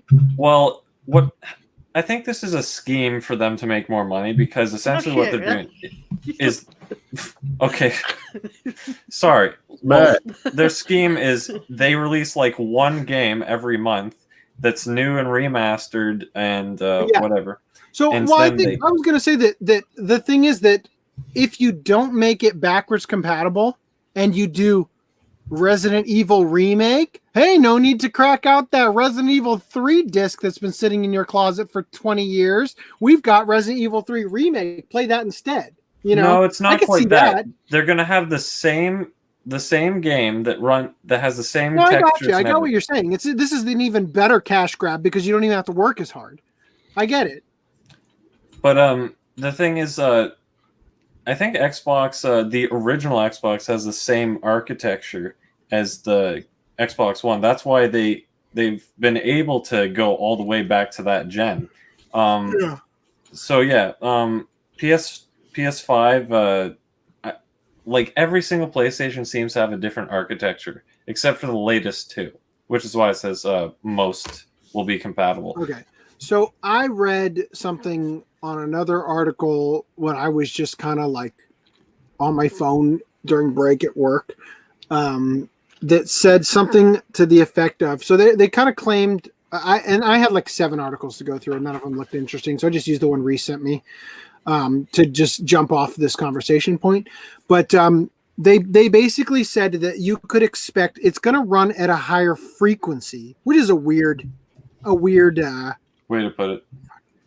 My mouse died again. There you go. Weird phrasing for it. But basically said you could expect better frame rates, less load time, and all that kind of stuff, right? But on the article I read, I'm like, the excuse that came up was that the PlayStation 5 is just too fast for a lot of PlayStation 4 games, so not all of them are going to play. And I'm like, great excuse, guys. Wonderful. I feel like the ones that they won't be able to do would be something like redundancy, or like they don't want them to be able to play the last gen version when they're re-releasing it on next gen. Yeah. Well, I legitimately was going to buy a PlayStation 5. I don't know how much they're going to be. They're probably going to be $1,000. I don't know. I would have bought one if I could have played my old PlayStation 1 games and stuff. I would have. But as I read these articles, each one of them point out no word on PlayStation, PlayStation 2, PlayStation 3. Like, I don't remember I guess it was just a rumor what we covered before. I can't remember. But they don't even have that program where it's like if you buy the PS4 version, you don't have to rebuy it for the PS5. Yeah, at least. Like not good business strategy. I'm not a fan of this picture right here. It looks so fake. What the guy behind it with all the shadows. And this was talking about it looks so fucking terrible. Everyone was talking about how they were falling asleep at the tech the specs reveal. This is like a bunch of silhouetted. Yeah, this is fake as shit. This is like they made this in Photoshop and like green screened him behind a podium here. Yeah, no, this is terrible. This is like a template that you would use for because he has like label. It's terrible. It looks like one of those late night bullshit infomercials. Yes. It's like the YouTube channels that are trying to look like a professional news studio, and it's like a Photoshop. Like everything around them is Photoshop, and it's just them on a green screen in front of their green screen. Anyway, continuing here though. Sega hints at return of the most powerful spokesperson they've ever created. All right. That rodent you're thinking of doesn't hold a candle to this man's raw strength. It was the year 1960. The Flintstones debuted on network TV at the same time as the first televised presidential debate between JFK and sweaty Richard Nixon, and an embattled slot machine manufacturer named Service Games of Japan was bought out to become the company known today as Sega. Now, 60 years later, that company has gone on to become one of the biggest. Now, 60 years later, that company has gone on to become one of the biggest names in video games, spawning hits such as Golden Axe, Golden Axe 2, Michael Jackson's Moonwalker, and of course, Golden Axe 3. In honor of their Diamond Jubilee, Sega has hinted at a return of its most famous mascot. No, not Sonic. How dare you? Walter Matthau? Oh, hold on. Am I crazy for thinking that looks like Asian Walter Matthau?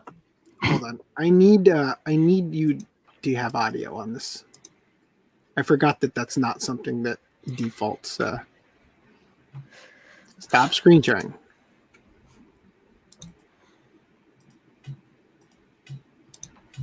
Share audio. Okay, good. Hey.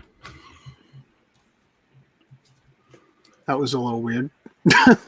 Why did your screen pop up for a second, Reese? Because I put it up there for a reason. Okay. How quantitative.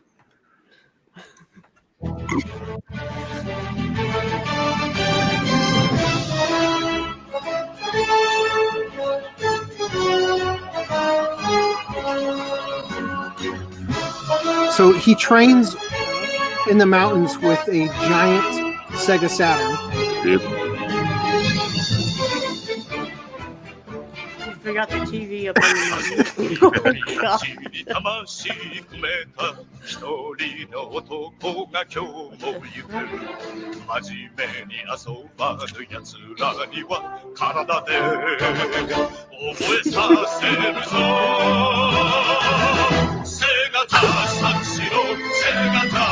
I think that's enough before the copyright strikes. That's before you guys' girlfriend Sakura from Soccer Wars. As seen above, during the release of the Sega Saturn, the company unleashed the power of its mightiest character, Sanshiro Segata. They say he trained in the mountains for years with an 80-kilogram or 176-pound Saturn console and controller to become the strongest man alive. Regardless of what game was being promoted, Segata, whose name and general demeanor is based on the hero of the Kurosawa film Sanshiro Sugata, which, by the way, is decided as the movie we'll watch eventually, would suddenly appear in front of a group of regular people and then crush them. Like literally, he goes to a club and just grabs a guy and kills him. Like literally, there's like a 90s dance club going on, and he literally just grabs a guy and judo throws him to the ground. Oh. Then he would shout his name, Segata Sanshiro, followed by the very similar sounding Sega Satan Shiro, play Sega Saturn. Right? All right, here are all of his commercials back to back, so you can watch all of them if you want. Those outside of Japan might not have heard of Sanshiro Segata, but probably know the actor who played him, Hiroshi Fujioka. In addition to being the first ever Kamen Rider, Fujioka also played Ryo's father, Iwao Hazuki, in the classic game Shenmue. Shenmue was an Xbox game, wasn't it? Yeah. No, it was Dreamcast, then Xbox. Yeah. But it was an Xbox exclusive when it was on Xbox. It didn't for that generation, I guess. Yeah. Yeah. I guess so. It wasn't playable. That was probably the only game that would have made owning an Xbox worth it for me. But I never played it. Don't forget Fusion Frenzy. Yeah. That doesn't sound and fun. Jet Grind Radio Future. That sounds terrible. Just Set Radio. On March Set 19th, Radio Tetris Future. Worlds. On March 19th, Sega mysteriously tweeted a picture of a judo gi, the judo uniform, and some papers which read confidential document. Oh boy. A website was also set up with the countdown of days to the birth of their 60th anniversary ambassador and the silhouette of a person dressed like Segata. The countdown is set to expire on the 25th of March. That's what the fuck? in a couple hours. What time? Go to that website. Go to it now. Where's the website? Hold on. Go. Needs to be cited. Where's the site? It's 60th.sega.com. PS or you do it? Can't read. Because it's like noon on the 25th or afternoon in Japan.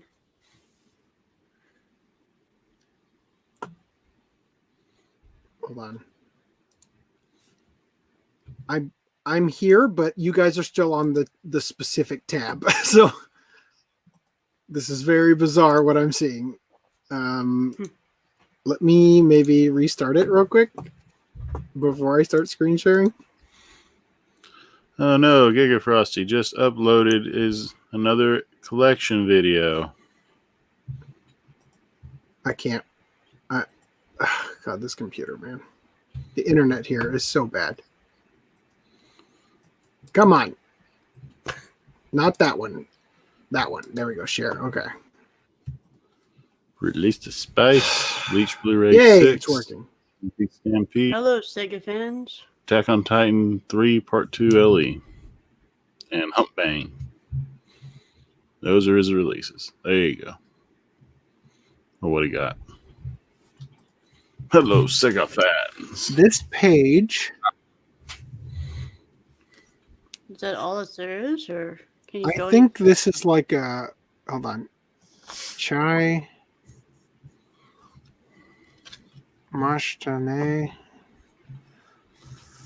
Sona anata wa totemo Sega ga daisuki. Saito kanji mademo kanji shi kanji te, and there's a little thingy bit. So yeah, I don't know exactly what I'm supposed to do here. Oh, I can click on that. Wait, can I? Is that opening something? No, I got excited over nothing. Oh, Sega Japan. Okay, so that didn't help me at all to get to the bottom of this mystery. Wow, look at that hair. ReZero, Sonic the movie. I'm sorry. Hey, the corned beef takoyaki has a Sega version? What is it? Taiyuki? What's this called? Takoyaki? That's not takoyaki. Is the octopus? Oh. Hey, AC, can you go back to that? Okay. E Castro just gave me a translation. It says his page translator says, "Hi, you came to this page. You like Sega very much? Wait a little longer until the site is released." Well, that's a bit of a letdown. Go back to the article. Yeah.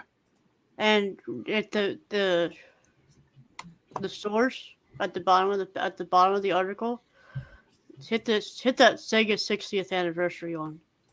Okay, I will in just a second. Let me finish reading because we're almost there. However, this person isn't quite as bulky as the original, referring to. Yeah, he's definitely skinny. Oh, yeah. It's saying, leading some to speculate him to be Hiroshi Fujioka's son and fellow actor Maito Fujioka. So this is the actor, and this is his son, who is quite scrawny compared to his dad because he didn't spend all that time in the mountains training with the 176-pound Sega Saturn. Yeah. Even if it's not him, clearly a younger person is going to take over Sanshiro Sagata's duties, which traditionally include shoulder-throwing men, women, and children to the ground.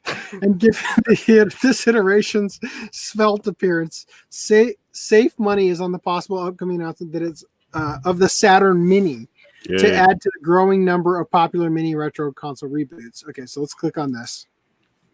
that one. I'm telling you, that's where I was. Oh, okay, I get you. So it's got a slash. It goes to the actual the site that was Gotcha. showing. So it's still showing a 1 on it. One day. Or another. Maybe if I VPN. Shall I VPN? Nah, Sure, go for it. All right. I'll do it during the Watch Club. I'll put it on the other tab here. All right. So Reese, you shared this, right? Kagawa Prefecture passes ordinance restricting children's video game playing I time. don't think I did. Somebody shared it. It was in the doc, and I don't scrub Anime News Network articles for. I guess I did.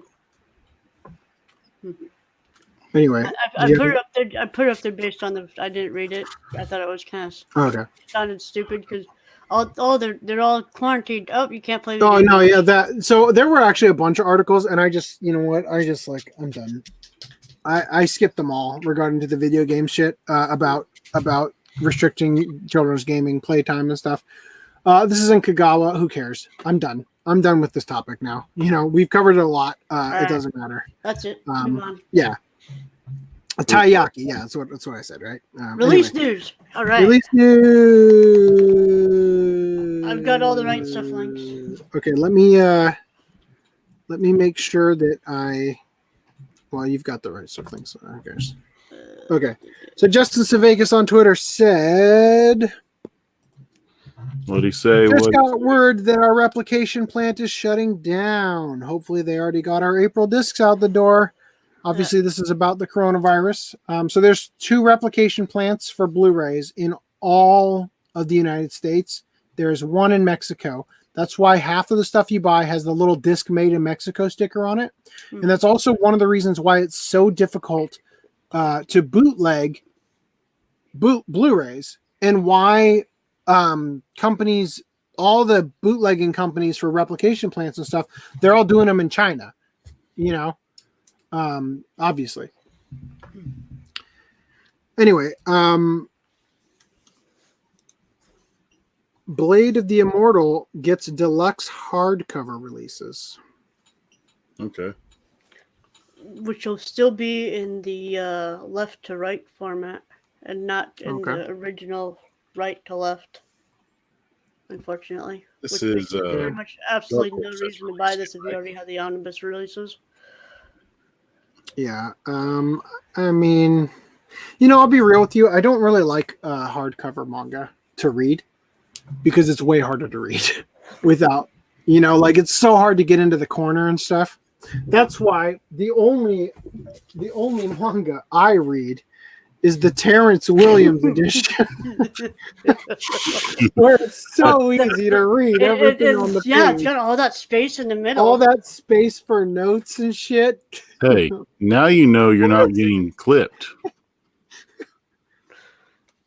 What's it say? Alita is the official version of the illicit enterprise that was better known as Alita Battle Angel, an illicit and illegal version of my creative work made against my will in the year 2015.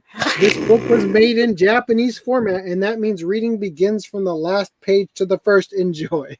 Oh my god.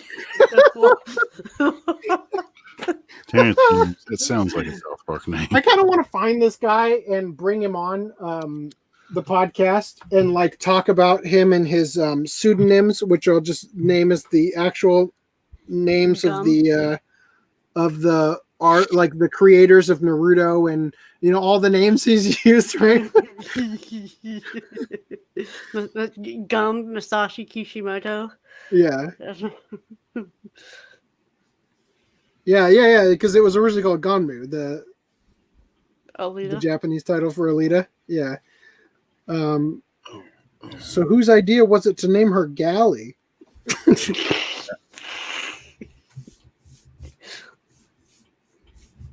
God, it's such an obvious scanlation site version. It's so bad. Let's move on. Anyway, all right. Moving around. Yeah, back to this. Sorry about that. I just had to. Yeah, but anyway, I'm not really a big fan of the hardcovers. I mean, I'll get hardcover Berserk just because I want it in the collection, but Yay. Dark Horse licenses Keep Your Hands Off Azakin, Mob Psycho 100 Reagan manga. Which is only 1 volume long. Yes. Which is weird that they're putting this out now when it came out after the original Mob Psycho 100 manga ended, and that's like 15 volumes or something, and they're only up to like volume 4 over here. They're probably doing this because the second season's being released, so they might be trying to get on the bandwagon. Maybe they're pre-orderable. They still got the regular Mob Psycho 100 series to crank out. Yeah. I don't know. So. Here, did you want to switch to yours? I got them all already. Yeah. All right. Let's see. There's only one to cover. Tokyo Godfathers. Allow. There we go. Tokyo Godfathers on Blu-ray DVD combo from G Kids. Is it dubbed? I will be buying this. I have the sub-only DVD, which I like this cover a lot more because the sub-only DVD has this image for the cover. This looks really nice. Oh yeah. I can't wait to hear them, use the proper pronouns for the. Oh, have you seen G Kids YouTube channel? They're like so promoting this character. Oh, when she was voiced by a guy in the Japanese, but now she's voiced by they're voiced by a clearly female origin person. Yeah. Fucking fantastic. Yeah. Mysterious Friends premium box set. So we're on the Sentai Filmworks release slate. So this has a regular edition released, I don't know, like the month before, 2 months before this film. Same with Real Girl. So. Okay, you're saving it. Okay, we'll talk about it when you get to it. Real Girl premium box set. This also has a regular edition, comes out like a month or two before this one. And then Run with the Wind also. Why? Why a premium for this? Boy, that looks terrible with the arm going around the corner there. It's like, oh, I'm strutting over here. Oh yeah, well, I'm strutting over there. Dude, they're gonna hit! No! Look out! Watch where you're going. Watch me stretch my leg. Watch me stretch my leg. I could probably make that shirt. I want to see it. Yep, there we go. That looks so weird. God, that looks. Oh, I hate that arm going around the corner. Chicken dance, and they choose the same image for both sides. Why? It's not the same image. Those are two different characters on the back. Yeah. Oh. This guy is. Oh, what the fuck? I can't even zoom in on it. Command plus, or Control plus, or whatever. Oh, there we go. See this guy's got glasses. Okay. They are different characters. Seriously, why those two at least look that arm?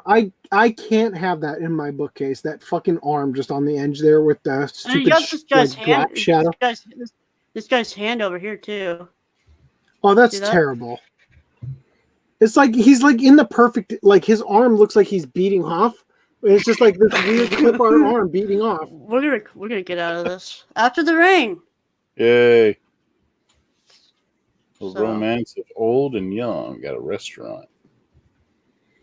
This was an Amazon Prime exclusive streaming one, I believe. I believe he has a. Hold on, can you send me that link real quick? Do it now. Send me the link in the private chat. For what? I'll find it. Keep going. The link for what? For After the Rain, but just keep going. I'll grab it. Okay. That's not a big deal. I mean, you just had it on this thing. Yeah, it's that's all right. a girlfriend. Like totally, that's a girlfriend, and she's like dominating all over him. Yeah. So you know incest? Speaking of incest, I guess. I don't know. Are they related? I think his dad marries his teacher, and he bangs his new sister, his new stepsister. He bangs his new stepsister.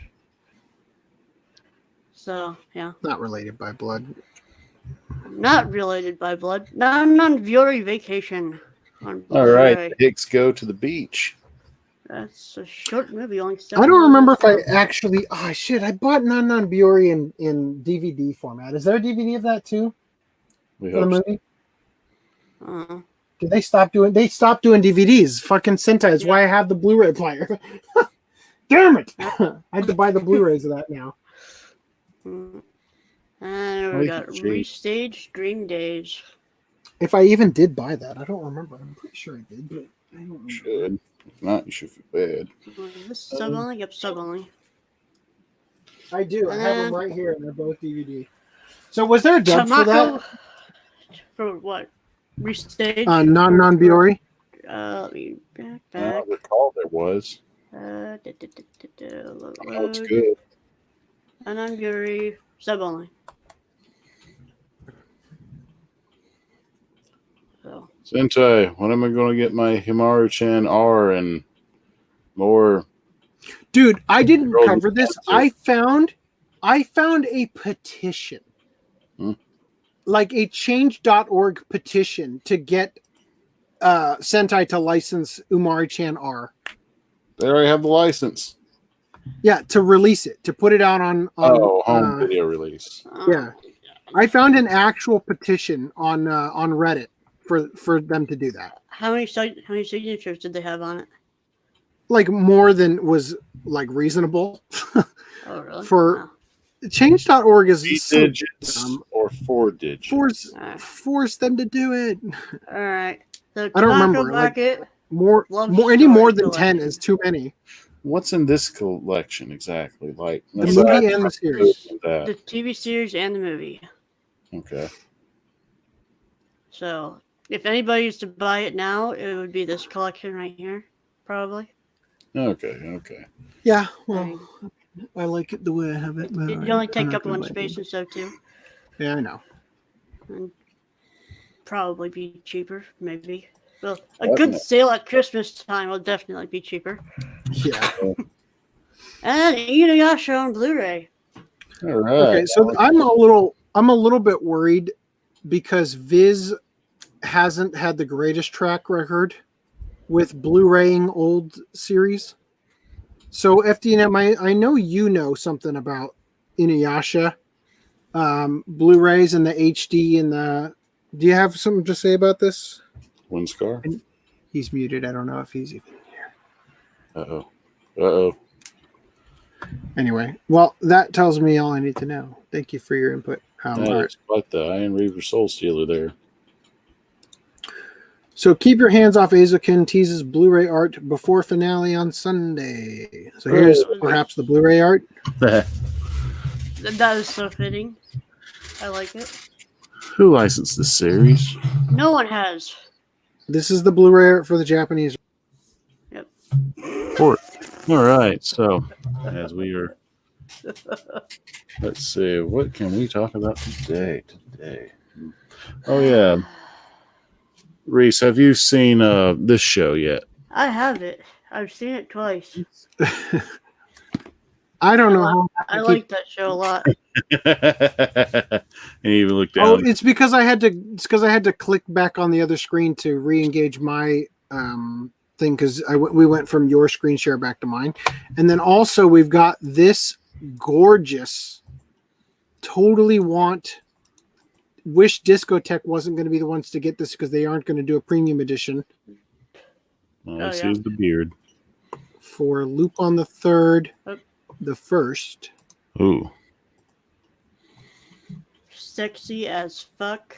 Oh my god. That would be a beautiful steelbook. Oh god. The only problem. So the only problem is there doesn't appear to be an end label. No end label. Shipping is going to be hectic because of the weight. B, that should be an L. The image that's in the top right, that would be beautiful as a steelbook. Yeah.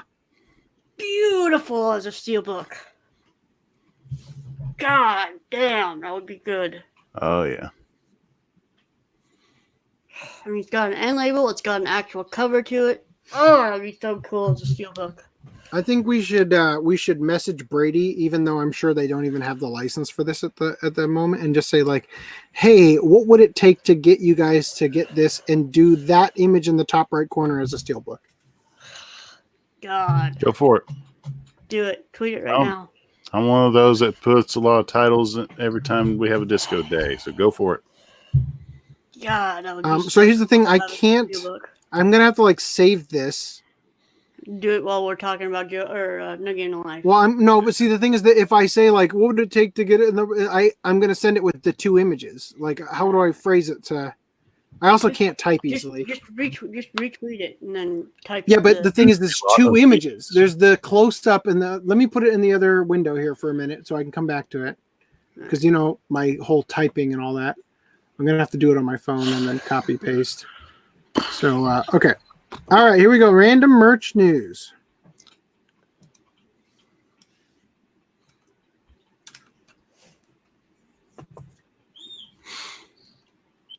at 12 o'clock or AC's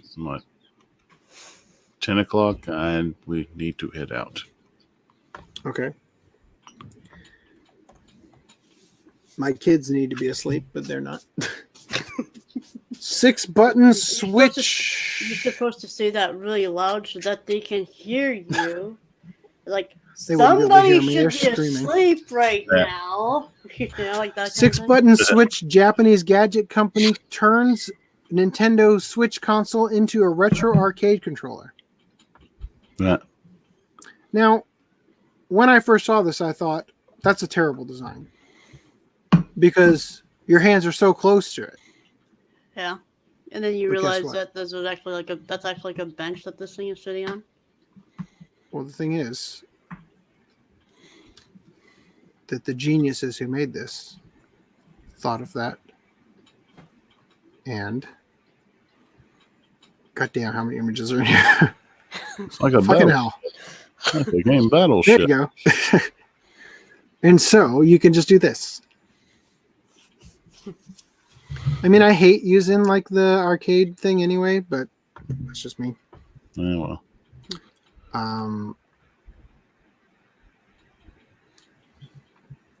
Wear your love of ramen around your neck with a noodle towel from Japan. It's oodles of noodles.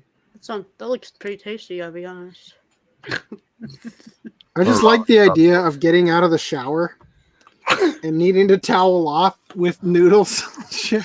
Like, so not even like. It'd be. I mean, this is the kind of thing that you buy and you like get these little tiny, like, you know, things like just like this, and you put it in your kitchen and it's just for decoration. And maybe you dry your hands off on it occasionally when they're very clean and it's just water, you know. Yeah. Like when you said dry off with noodles, I just immediately thought of like you take noodles out of the box and you just dry yourself with it, and you don't even just That would not noodles, feel just good. throw in the microwave afterwards. All right, anyway, continuing here.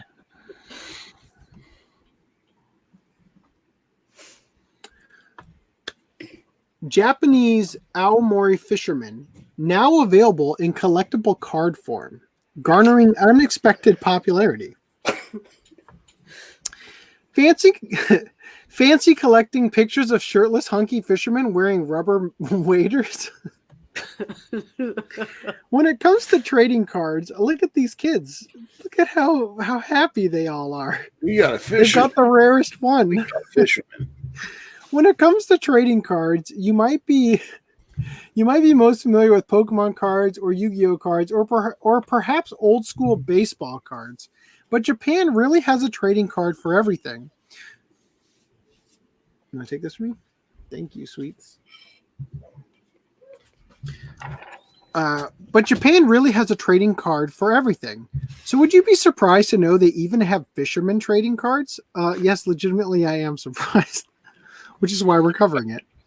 Local fishermen from the Aomori region of Japan at the northern tip. What if we had Anituber cards? Gotta collect them all. Oh, the rare snob card. Anyway. Local fishermen from the Aomori region of Japan at the northern tip of Japan's main island banded together to produce the cards in order to help boost interest in the prefecture's fishing industry and seafood products. The cards feature the fishermen themselves wearing only the rubber overalls known as waders, with their names superimposed in Roman lettering and star rankings for rarity printed underneath, just like baseball cards. There's also a little map that shows the part of the prefecture where they work on the bottom right corner. Okay, hold on. I'm going to open the other tabs real quick before my mouse kicks out finally so that I can... Oh, I already opened them all. Oops. We're already good. If it kicks out, it's fine. Okay, anyway. Where was it? Bottom right corner. There's also a little map that shows the part of the prefecture where they work on the bottom right corner. Doing the tough work that they do, it isn't surprising that many of the fishermen are young men with well-chiseled bodies. The image of them shirtless and often posing with large fish, their substantial muscles bulging under the weight of holding them, is enough to make anyone swoon. It's a great idea, said a 64-year-old woman from Aomori City. People who do manual labor have such muscular bodies. I guess that's the tweet here that they're translating. All right. But the cards are not just popular among those who find men attractive. People throughout the prefecture were pretty excited to get their hands on them. And even people from outside the prefecture made an effort to visit Aomori to get some. In fact, the cards originally started out as posters, but they were so popular the fishermen decided to make them into trading cards as well. Currently, there are 11 varieties, which are not available for sale and can only be acquired at special promotional events for Aomori seafood products held in the prefecture. They were first distributed to customers who purchased fresh Aomori seafood at the Aomori Snack Fair on March 14th. Aomori-based comedian Masunobu Ono also has a special honorary card with a beginner symbol on his picture, since he's not actually a fisherman. That's he's got the Japanese beginner driver's placard. Oh, that's hilarious. I literally only know what those are because of Katamari Damashi. There are plans for more varieties to be produced in the future. So if you want to support the Aomori fishing industry and at the same time get a card or two for yourself, take a trip to Aomori and try out some of their ocean fresh seafood. And while you're there, check out the other great things that Aomori has to offer, such as one of Japan's most scenic train lines. So yeah, I thought these were funny. And I would love to have one if I ever went to Japan, just like as a keepsake. That'd be really funny. But anyway, continuing, beautiful anime fantasy mom. What's that? I like this article and I like the show that she's from. I need to head out. My brief points on No Game, No Life. For me, I couldn't enjoy the show because of the two main characters. The show is beautifully animated. I kind of wish the two main characters were swapped out with a younger Joseph Joestar. It might have been more interesting to me. I did enjoy the side characters more. The movie's much more watchable to me, but I wouldn't say it's a good movie. Was it better, the show? Was it better than Sergeant Kabuki Man? Oh, Sergeant Kabuki Man's better. This is the first Watch Club Augie legitimately didn't like. There's been a few others. Can you think of any off the top of your head? Because I don't recall you ever not like. Good Luck in Battlefront, a mediocre watch. Mediocre watch, but it still was fun. There's one I didn't like, but you two for some reason, or everyone else for some reason, enjoyed. I forgot what that one was. Was it No Game, No Life? Well, that's we have 0 viewers, by the way. Oh, well. Thanks for sticking it out with those guys. It's probably the internet. The internet, honestly, is probably so bad that it's barely even streaming anymore. It's still not showing up in the subscription feed. Yeah, my wife complained. I went in there and she's like, "Are you even doing the podcast now? I don't see it on the sub feed." Uh-oh. Anyway, Augie, we'll let you go. All right. Later, guys. Bye, Augie. See you later. Okay, so beautiful anime fantasy mom is now teaching Japanese people how to speak English.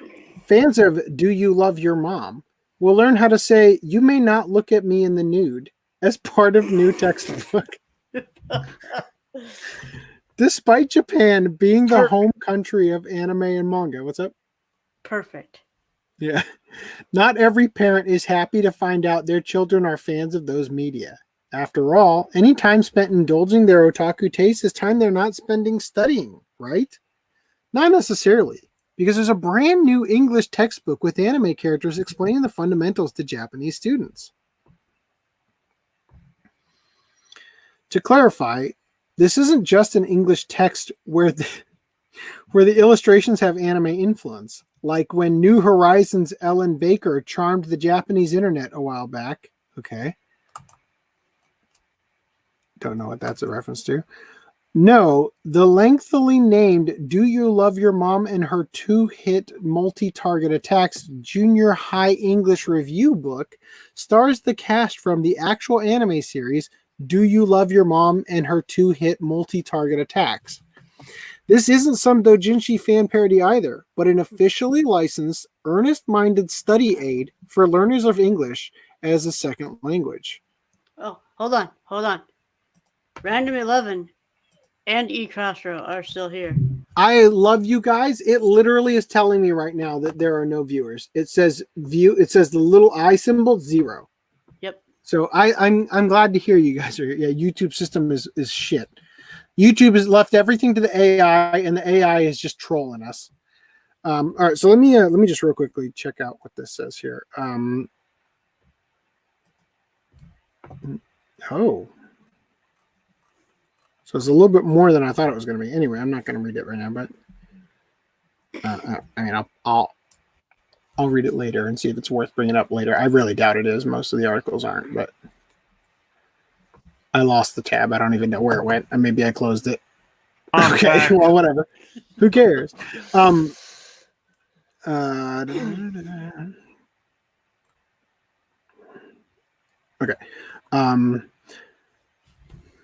For those who didn't catch the anime TV series, which aired last summer, or who haven't been keeping up with the continuing light novel, the plot kicks off when ordinary teenager Masato gets transported into an alternate world, a fantasy video game realm. But in a twist of anime's absentee parent cliche, his doting mother Mamako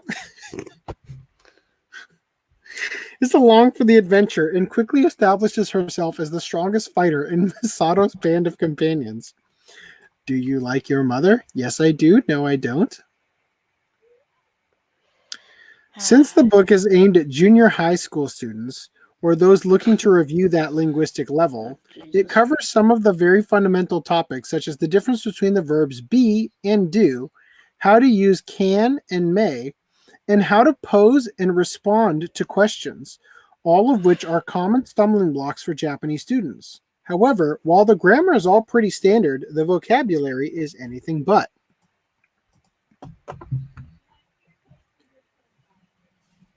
Sorry, I just got a little weirded out by this. Oh, those are knees. Oh, dear God. I thought that he had his pillow twisted and this was the pillow's ass. Oh, that freaked me out for a minute. Okay, anyway. However, while the grammar is all pretty standard, the vocabulary is anything but. Can Porta attack the enemy? Yes, she can. No, she can't. Can you face your mother in a bikini armor? You don't have to use recovery magic. You may not look at me in the nude. How to use, oh God, these are like how to use have to, how to use may. You may not look at me in. Granted, I'm not going to let you. Granted, a lot of the vocabulary isn't all that applicable to everyday conversations for anyone who isn't an isekai story protagonist. On the other hand, many of the grammar explanations look pretty solid, though the phrases go to the quest and a armor show up, and the abundant number of example sentences give plenty of opportunities to see the teaching points in action. So what I'm a little bit weirded out about is, did they like scan this? This looks like they took it like from a digital version, doesn't it? No. For all these images they have here, they're like really clean. Anyway, maybe there's a digital version too. I don't know. Yeah, go to the quest and a armor. I love the grammar usage. Like, I'm teaching you English. This is how it's spoken. A armor. You know. I mean, here's a bikini armor. I guess it still works anyway. But anyway, all right. So and the abundant number of example sentences give plenty of opportunity to see the teaching points in action. I can deliver the whole attack twice in one turn. Can. She follows me everywhere. Wise gets anti-magic items. Is that a character? Whis? Why? No, Wise. Waizu. Waizu-wa. So Wise is the character. You make miso soup. Can. She can follow me everywhere. Wise can get anti-magic items. You can make miso soup. Okay. What's up? No respect for anybody. I know. Can we like put a straight jacket on him and then throw him in the bed? If he falls out and it's like Put him in the lower bunk. Child endangering. We can't do that. Put him in the lower bunk. Still, what if he falls on his face? I like how this is the question you're asking, not where is the straitjacket. I don't actually care. I don't want a straight jacket on children. I want them to just do as they go. Hey, Chunky. Did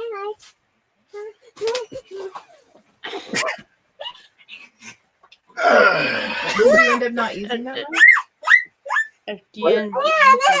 No, I couldn't get it to connect back. Can I have it back then? Yes, you can. I'm so sorry. I'm like just sitting here like. Ow! What are you doing to me? You can have it back, but this child comes with it. She took my AirPod.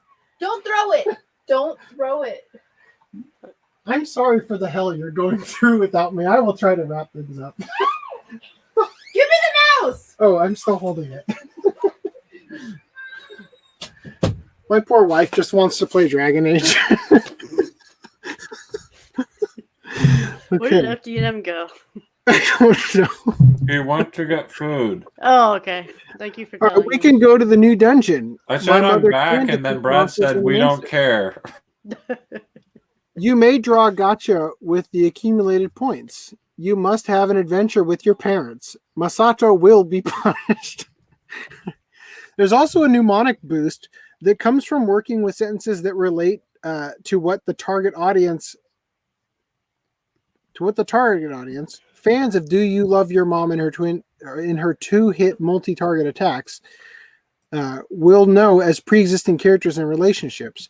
A major issue in language instruction is instilling the concept that the student actually should learn to say things correctly in order to avoid misrepresenting a situation.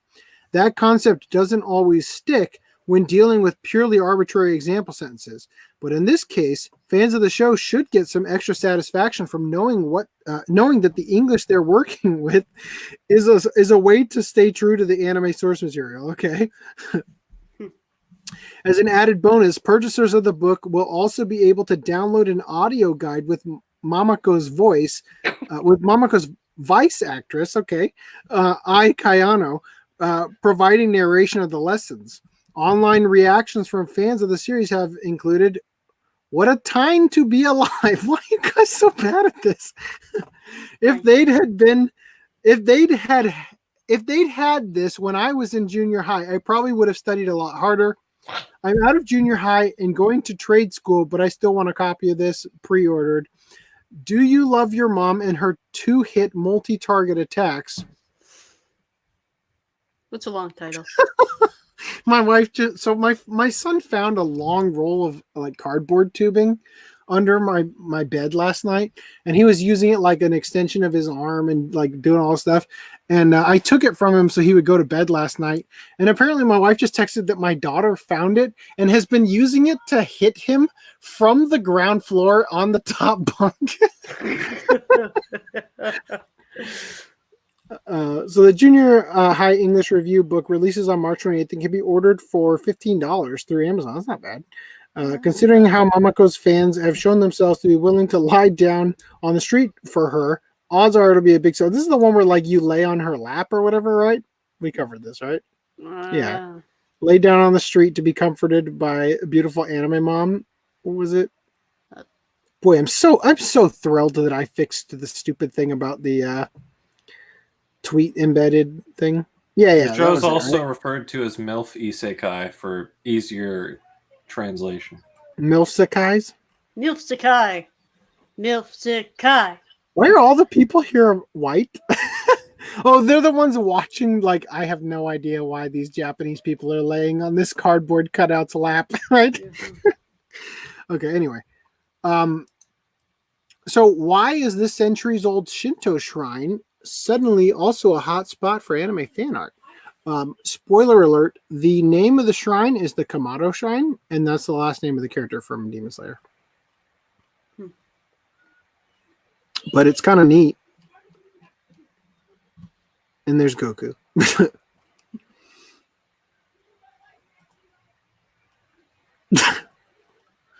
Listen to my wife yell at my son. All right, anyway. Former writer. So I'm sharing this because I can't remember if I shared this previous one. I'm not even going to read this. I'm just letting you know how the story ended. I don't remember if I covered this. I think we did. Tech journalist Peter Bright was just pretending to be a pedophile. This is Dr. Pizza. You guys remember this? We covered this, right? I don't think so. Okay. Well, declared guilty for soliciting sex from minors. So the Ars Technica writer here, who is writer of such glorious, totally tame tweets as, which actually the first one is pretty tame. Ooh, I miss my Japanese boy. It's a song. I'll give him that one. But admiring the jailbait on the train, there is an astonishing amount of jailbait on this flight. Looks like some school orchestra or similar. Jailbait everywhere, and yet my row is old women. There's no justice. Clearly, the jailbait worked. Yeah. Maybe they actually it was a FBI entrapment scheme, but maybe they think an FBI 900-year-old lolly.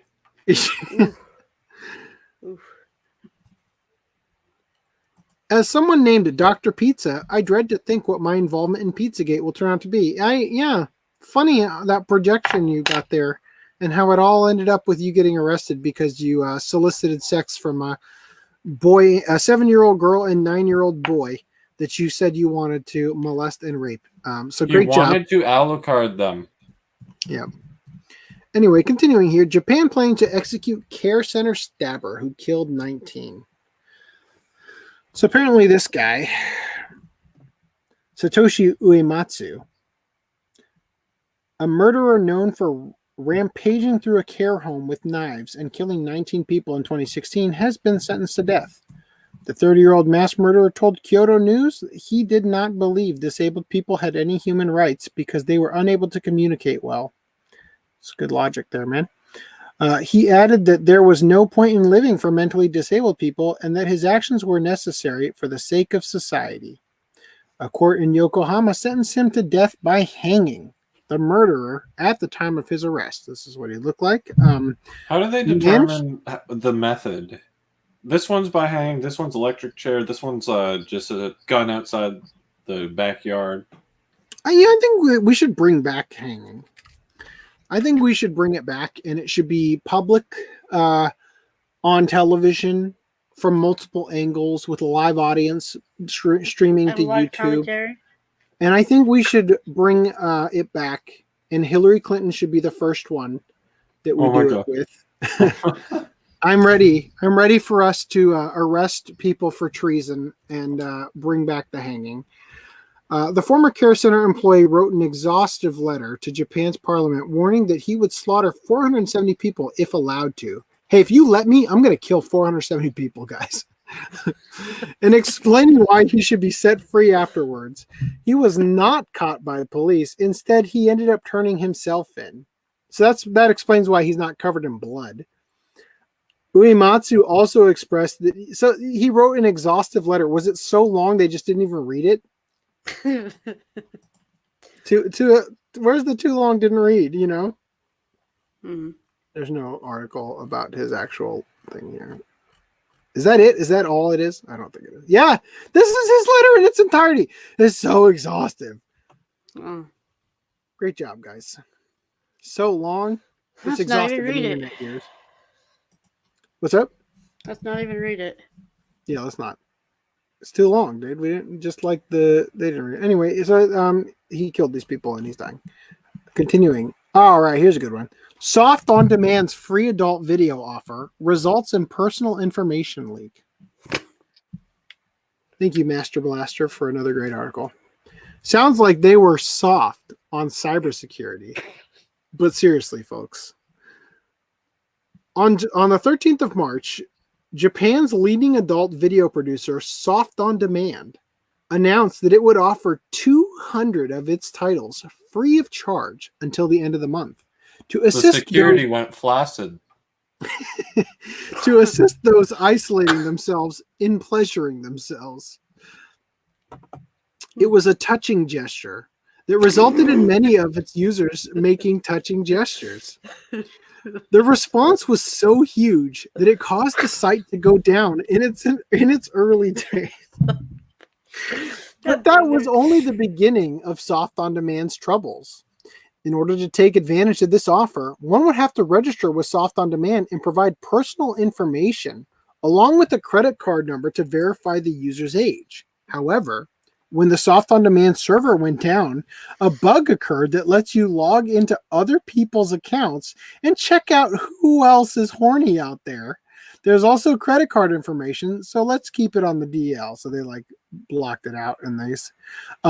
So little, like, you probably don't know this. I was reading an article on Sankaku Complex that I could share, but I would have to use the code changing stuff to get rid of some of the images. I was reading an article on why there is so few uncensored Japanese adult videos, right? And like the reasoning behind it. And one of the things that they said was that in Japan, unlike in other states or in other countries rather, where like the United States, where so much of the porn that people consume is free, the average porn consumption in Japan, people are paying for it. They pay for like a premium account to go look at mosaicked Japanese genitals. So I thought that was really interesting. So Soft On Demand is one of those companies, I guess, you know? So I would have thought most people would have already had an account according to what that article said. But is it illegal to get an account for an out of country service without mosaics? I mean, well, so the reasoning behind it was that like they had the article written for Sankaku Complex was actually written by, I think, a Japanese adult film critic or something. Like somebody in the industry wrote it for them to get the word out about why this doesn't exist. Adult film critic. Not a critic of adult films, you know. Like best job ever. Well, no, that's what I mean. A critic of adult films, not somebody who has criticism of it. No, that's what I mean. That's what I mean. Yeah. No, I'm saying it was something like that. They might have been a director or a producer or something like that. Woe is my life. My poor wife. She's just texting me. My son is making extremely loud sighs. Like, from the next room. Because my wife can't kiss him goodnight more than once.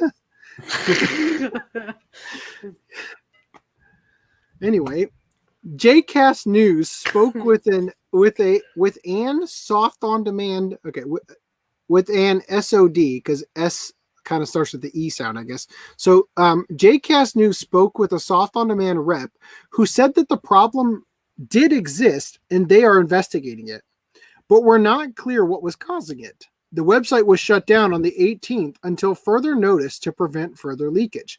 Okay.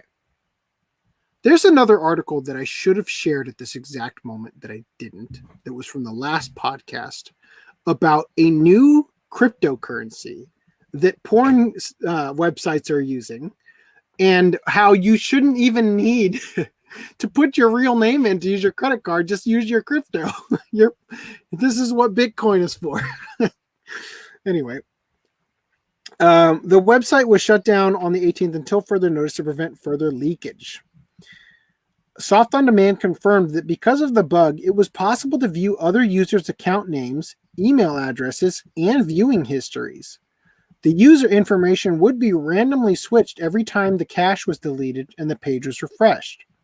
This also revealed credit card information and passwords, but Soft On Demand says that the information was encoded and not at risk. Still, many users weren't left very happy.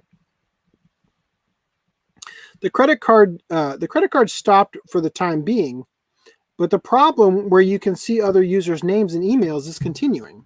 I can't unsubscribe online either. This is really the worst. So this guy's just like pointing out, like, damn, I'm a member of Soft On Demand and I can't log out. I can't, like, just tweeting it for the world. Hashtag SOD. Like.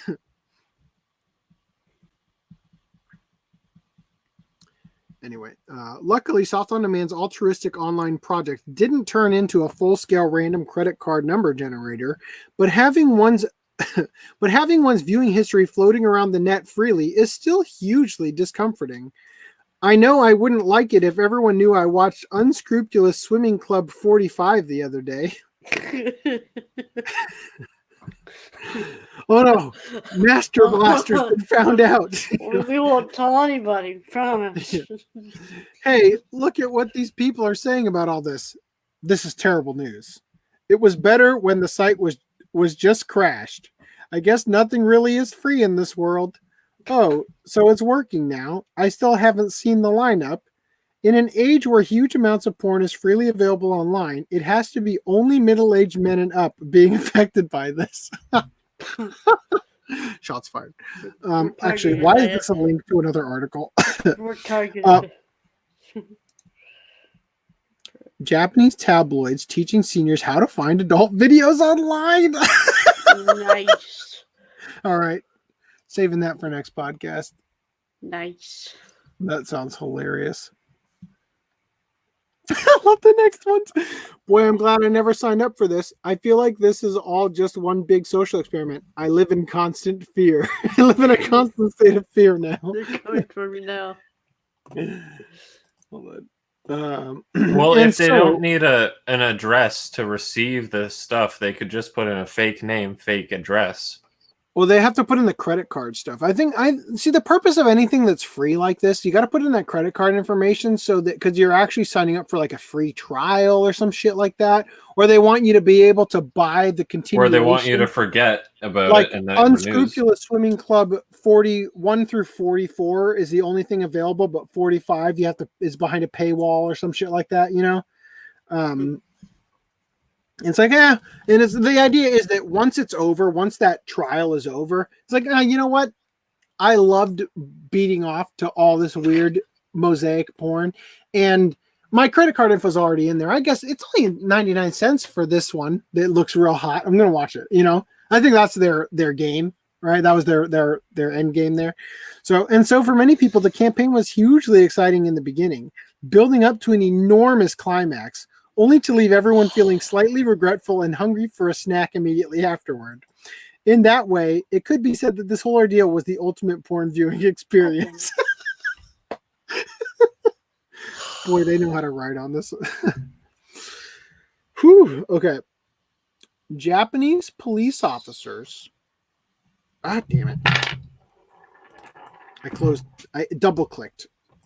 This is why I don't like using this mouse. Japanese police officers turn police box into their own little love hotel. Do it instead of duty. So when I first read this, I read it as Japanese police officer. I didn't realize it was two separate police officers doing it in a freaking police box, but this sounds quite promising now. Late night shifts, nothing to do, in a bed just sitting there. Remember that one Love Hotel? Did they have a police box room? Remember that one Love Hotel that has all the different rooms? The one that had like the do it in a train car. Yeah. Seriously, if I ever go to Japan, I want to go there, but I also don't want to be in those rooms. If I ever go to Japan, I will go there, and I will turn off the lights with my camera and turn on the black light. That would make a great video. We go to a love motel. Dear God, no! Yeah. It's on the ceiling. There's a line in the office where where I forget, why are they in the hotel room? They're at a convention or paper sales and convention, and they go into they have like a party in the room, and they flip on the black light, and they're like, oh God, what is all that? And then Dwight says, blood, urine, or semen, and then Michael goes, God, I hope it's urine.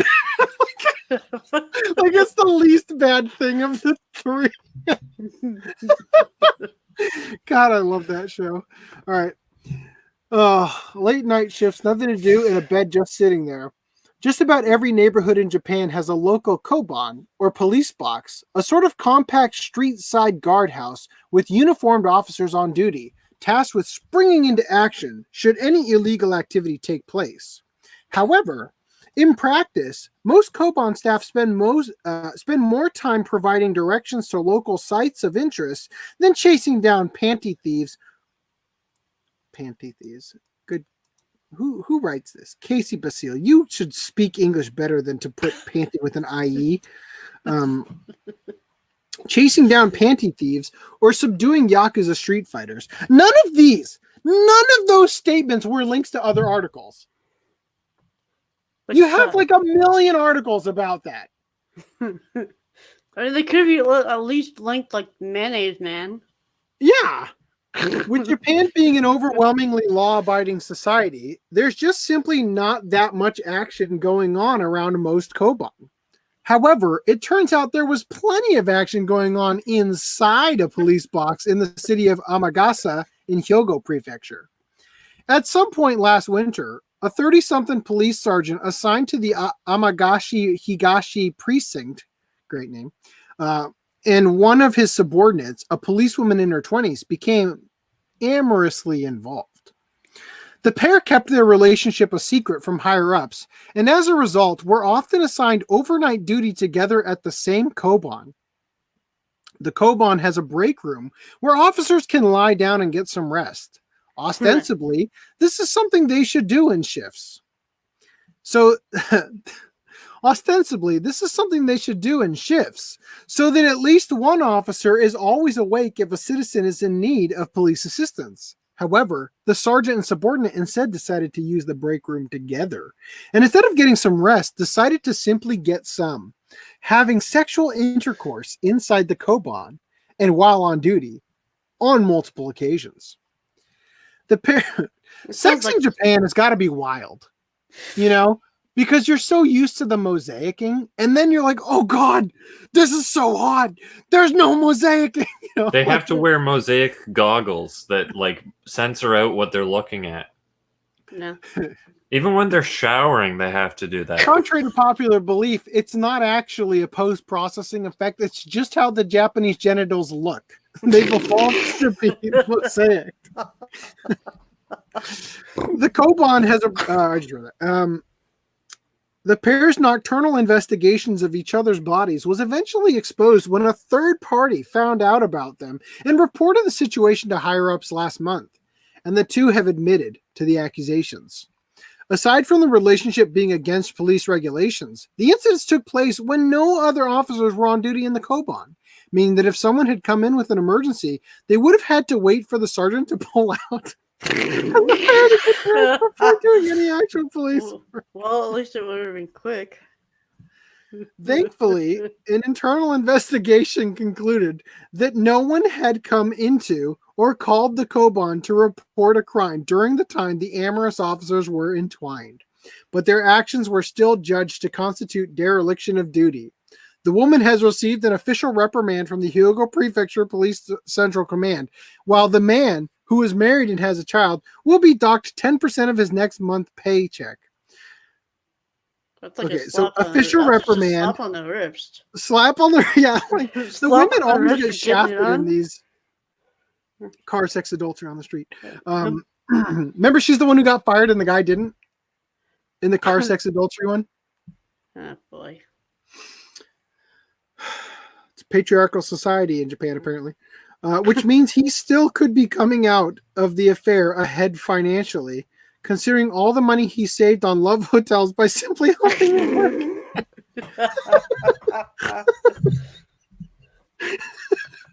I have to read that again just so that I can get a good take of that.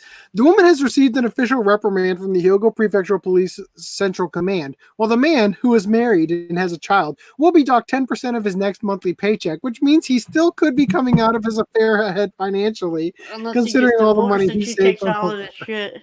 Yeah. Oh no! Don't take the 90% of my paycheck. Okay, so there's this article here that I accidentally found at the last minute. No Game No Life Season 2 may hit a comeback soon. Will we see Sora and Shiro again? Release date and other updates. To which I don't believe there was anything of the sort mentioned at all. And this is just damn, I sure do love No Game, No Life. I wish there was a sequel. Right? That was so. Here's our possibilities, guys. With such an incredible, unique concept and shining history, it doesn't seem possible not to have a No Game, No Life season 2. The success of the show and its manga of the same moniker say it silently. No Game, No Life's inspirational origin manga of the same moniker was sold at over 3 million copies worldwide. Further, 7C Entertainment localized the manga, bringing it to the list of New York Times manga bestsellers. Another fact is the success and deep feat of Madhouse Studios in the anime world. No Game, No Life is one of the best performers of the Madhouse Studios, and they would surely love to give it another shot, because that's how it works. Looking at all the positive hits, No Game, No Life Season 2 isn't much far. However, as of today, it is still a hunch in the air. Hopefully, if Madhouse decides to come up with Season 2, there's no possibility that it'll come in 2020. Hopefully, we'll witness a season somewhere in 2021. Great article. Yep,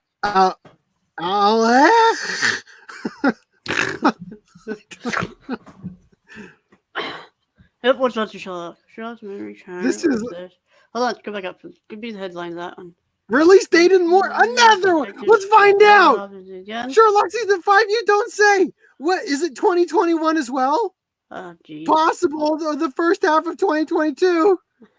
Oh, Candyman. In June. Yeah. All right. So anyway, yeah. So the reason I found this was because I was looking for an image to use, and this is the one that I used for the Twitter moment. Probably fan art too, but whatever. For the gamer tweets? So yeah, no, for the incest tweets. Oh, for the incest tweets. The incest tweets. Hold on. So let me pull up Twitter. I'm sure there's another series we could watch where that would be more fitting. Yeah, like like a sister's all you need. A sister is all you need, yeah. Koikaze? What is it called? I always get that wrong because there's no. That's it. Koikaze. Yeah, Koikaze. I said Koihime though. See, the thing is that I think I probably brought this up. When I talked about when I used to download off LimeWire like Naruto and stuff, and it's like Naruto episode 17 is actually Bible Black, right? One of them was Koihime, which was a porn thing. We talked about this one time. We went over remember we did we found out they were related, and then the next podcast was like, no, they aren't actually related, right? Remember? We did. Wait, which? Not related by Koihime Muso. Oh, I think I would have immediately told you no, they're different.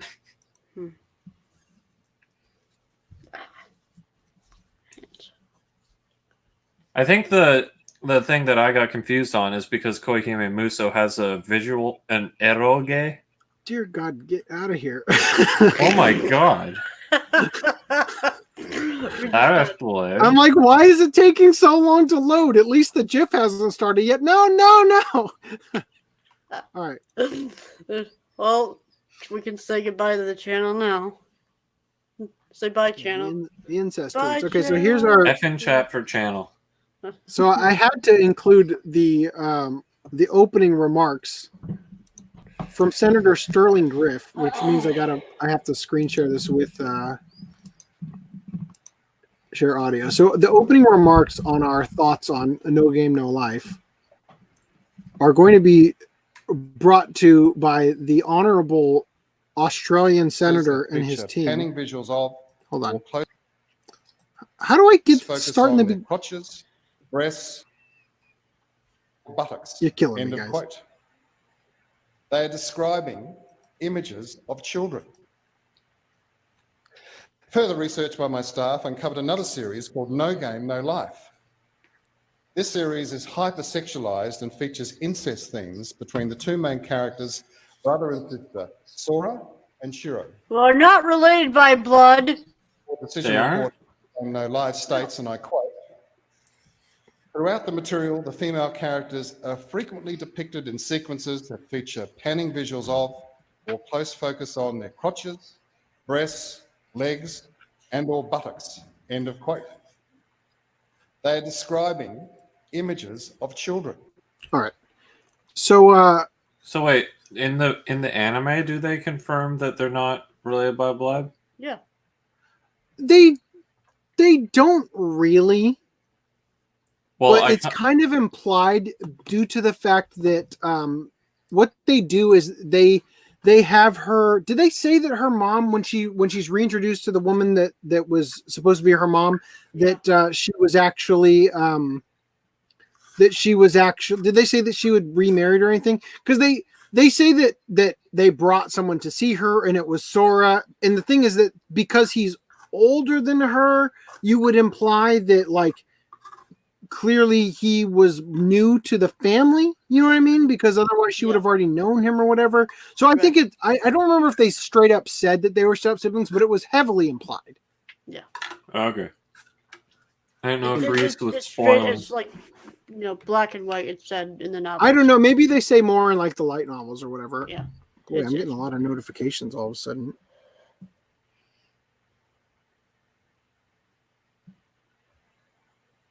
Okay. So Justin Savakis says,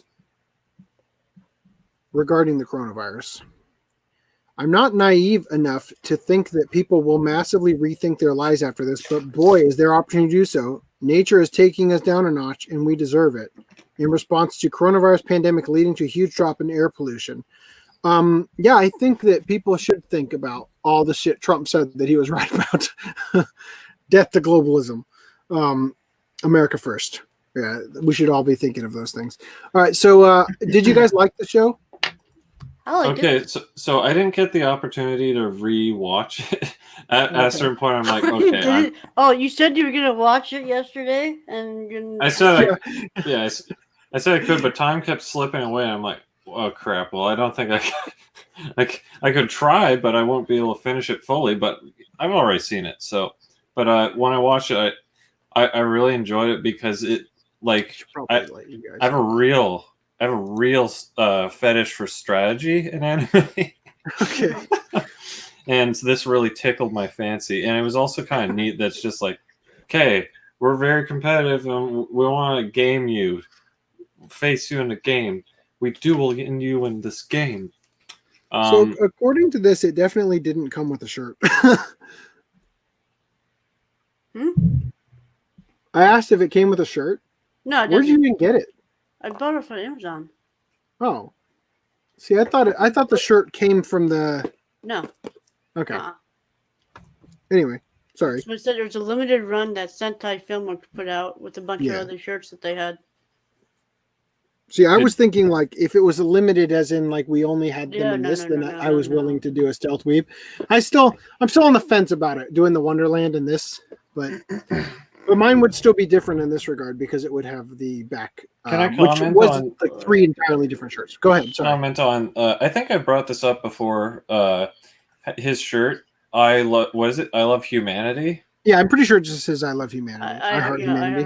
I heard. That is such a specific, like situation-specific shirt. I doubt you A, prepare that, and B, it's like even if you did for some reason have that hanging around, it's like A, you don't really like humanity because you're a Hikikomori. There it is. I found it. And B, how, like, I don't know.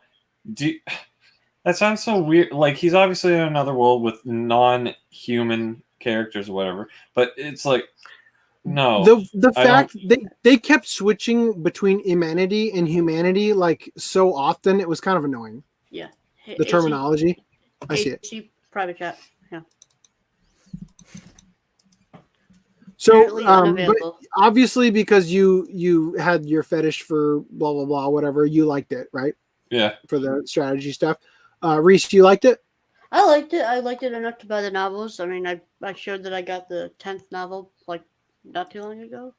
So, by the math, the reason we don't have a season 2 is because season 1 took 5 episodes, 5 volumes. You said, well, if No Game No Life movie is the 6th one, that means the TV series took 5, and we need 5 more for a season 2. Series. The series is books 1, 2, and 3. What? They skipped 4 and 5. The 4 episodes, 4 episodes, 4 episodes. So 4 novels. What the hell? So we need 4, 5, and 6 to be adapted then? Okay, well I don't know why. No. 6 4 is and the 5. movie, Yeah. but 4 and 5 haven't been adapted into an anime. I know. I'm saying so. I guess by that 4, logic, 5, we 7, should. 8, 9, and 10. Then people complaining about where's season 2? It's warranted. Then again. Okay, so I'll say this. The problem would be though, 4 and 5 are a 2-part story. 7 and 8 are a 2-part story. You'd have to have a 2-core thing for things to fit. You go for 4, 5, right. 7, So 8, instead, 9, 10. we're just gonna leave it at episode like 12 or 13 or whatever, 12. And just leave it at, okay, well, we got this other like culture under our control, and we're like gonna go fight God after we get the rest of it over. That's a great approach that you're arguing for right there. like them not doing anything isn't better than us leaving it where it is. No. Wait. Well. Anyway, them so doing something is better than us leaving where it is. So I'll say this. Obviously, you guys both liked it. Weirdly, Augie didn't like it. I didn't love it. I didn't love it, but I liked the characters. So here's the thing: you were talking about like the fetish for the strategy stuff, like Death Note, Code Geass, and all that. Bakken Test. I haven't watched that, but that's cool to know that that's kind of strategic. They're in Class F, and they have to make their way to Class A without strategy. There's no way. That's funny. Okay, I have not watched any of it. I don't know anything about it. I own Bakken Test. I bought it because you suggested it or whatever, but I haven't watched it. So anyway, here's the thing. I had a good time while I was watching it. I legitimately liked it. Watch Club, though, kind of makes it hard to divide your attention. It's like you're watching it for homework. Well, no, what I mean is that. So I've been thinking about this a little bit lately about I'm really enjoying the act of doing the First Impression series. It's taxing and difficult in editing regards and stuff, but I like going out with Duo and just hanging out and going to see a movie because there's no distractions. It's time I've devoted to experience something. And even if I don't like the movie, like I have a good time going out with a buddy and seeing the experience. You know?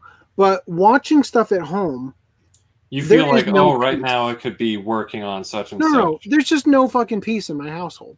Because I've got a wife who's upset about one thing or another, largely due to the fact that she's got cabin fever of the isolation. I'm the only one who leaves the house for anything other than us going on a quick walk, around the neighborhood.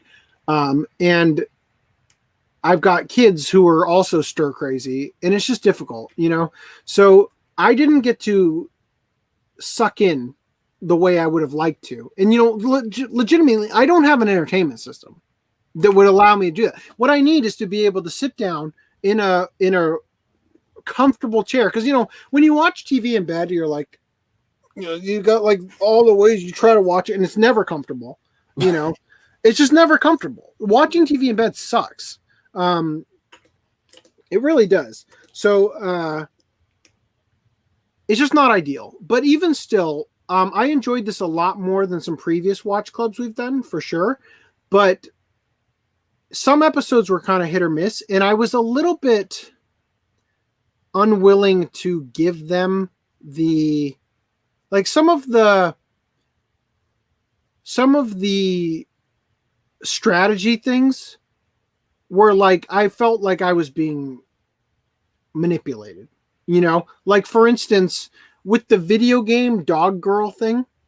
Oh no, you won't expect me to run straight at you. Oh shit, you shot me twice, and then we both get hit.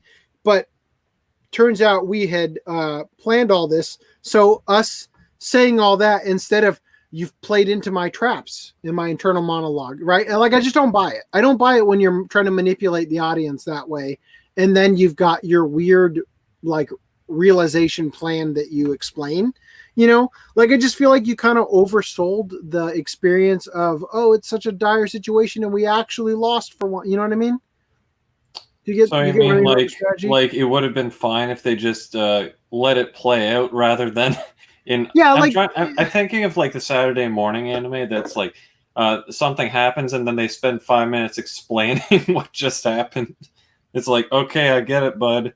Your strategy worked. Or like when the Saturday morning cartoon comes on and there's like the like in the music gets all serious and then it cuts to commercial and then it turns out to be absolutely nothing when the commercial comes back.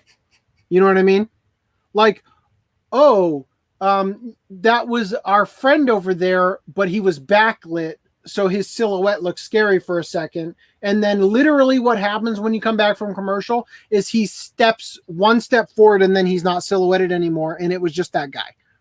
But we were scared for a second. And it was a big cliffhanger that we had to hook you in so that you wouldn't go anywhere during the commercials, and that feels cheap. That feels like bad writing, So I didn't dislike the show. I legitimately liked a lot of the characters. Also, there's a girl named Jabril. So when I started working at the warehouse job I work at, there is in one of the lines, there's a Jabril graffiti on one of the boxes, and it says Jabril's last day, and then it has like a date, right? And it's like, that was a little weird. Also, my supervisor's name was Stephanie when I first started working there. So that was a little weird. Just watching the show and you've got Jabril, Steph, and all these different characters. So that was just a little weird for me. But legitimately, like I said, I enjoyed the characters. Say what? Are the walls closing in these things? I enjoyed the watch. I liked the references. There were a lot more references to things in it than I thought there would be. For instance, there's a lot more than I remember, and I watched this early on, so I guess there's. The thing is, I didn't watch JoJo at the time, so I didn't same here. It's like, what the fuck is this? I had to rewind this and play it in Japanese to hear that. However they do it in the Japanese one, where it's like way more epic. So you shared this, and I'm like, did you think I didn't catch these? I already had like the screenshots all prepped up, and then I had this other one. You missed my line, what I said before. When I said before that tweet. Right. It's almost like someone planned to watch part 4 right before this one.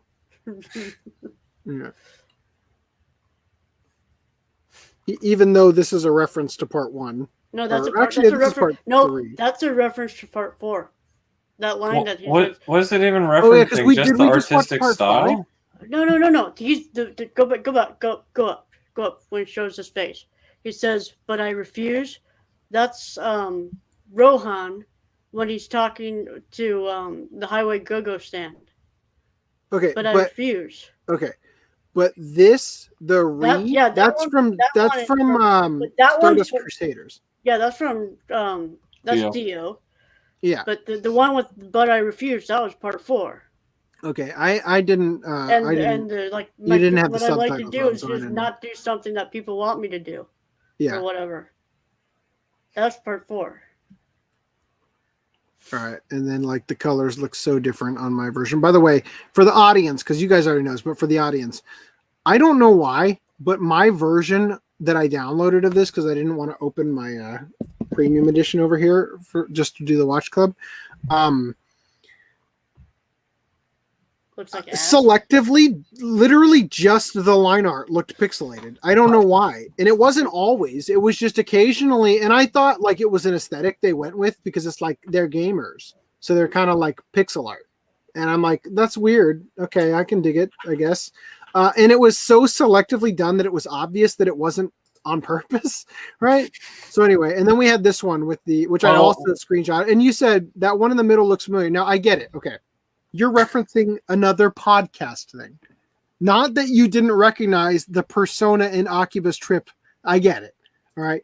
But yes, the Steins Gate persona and Akiba's Trip. And then you shared this, and I asked, what does the back look like? It's blank. RHYS. Remember when I said, oh shit, this is so less epic because I did the screen share the way I did. Remember when I was talking about how your if you buy the official merchandise of something, it has like the My Hero Academia. Think of this looks like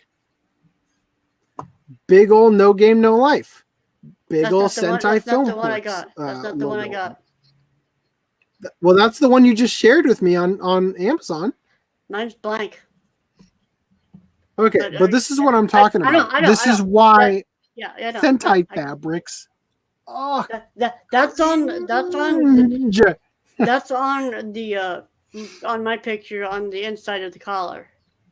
Only it's a lot smaller. It's not. Yeah, I saw that. I saw that you had huge. The back is completely. That's funny. Blank. This picture, you can literally see the front of the shirt through the back of it. That means it's authentic. That's weird. Mine's completely blank. Weird. What does that say though? In that little thing in the middle, I guess it's like the copyright stuff. Yeah. So anyway, what my point is that if you're buying this for the sake of cosplaying, you don't want to buy this one. You want to buy the one I'm going to make, right? Also, I do love that has the different version of that on the back. Yeah, I do love the little detail here of the fucking red line art around the. I wasn't planning to do that, and I don't think I will because I don't think it's better. But I thought it tickled me when I saw your tweet. I mean, this is 100% cotton too. It's like you can see the. The little. That's a stylistic thing I liked about the show. Yours says Sentai Filmworks. This isn't Sentai Filmworks. This is Sentai Fabrics. It's Fabricants. Yeah. Maybe this isn't even an official one. No, that's the one that is this Sentai's. Is this Sentai's official? Do they have like the? They had one, yeah. Do they have the? What do you call it? I have a Sentai shirt in my closet with the tentacle. Oh yeah, I remember that one. This is a great website you got here, Amazon. They must have taken their show down. Like, why is this so bad? Amazon's response to COVID-19. Great, you've got that. I'm glad to see that you've got a response. But how about you let me see the stupid store I just clicked on? It's got nothing on. I'm not pulling up anything either. Okay. Well, that's all I see too. A shirt that I have. They must have taken their store down. A shirt that I have that I've never worn. Where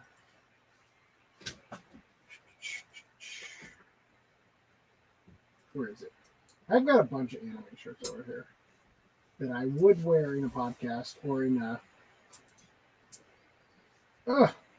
Where is it? So I've got these. Oh, here we go. Yep, that's one. Right. This is the Ergo Proxy shirt I bought at my first anime expo that instilled me to create Stealth Weeb. I told the story, right? About the girl going, yeah, Ergo Proxy, and making me cringe so hard I died a little bit. And then I've got this shirt. You should be watching. Funimation channel shirt.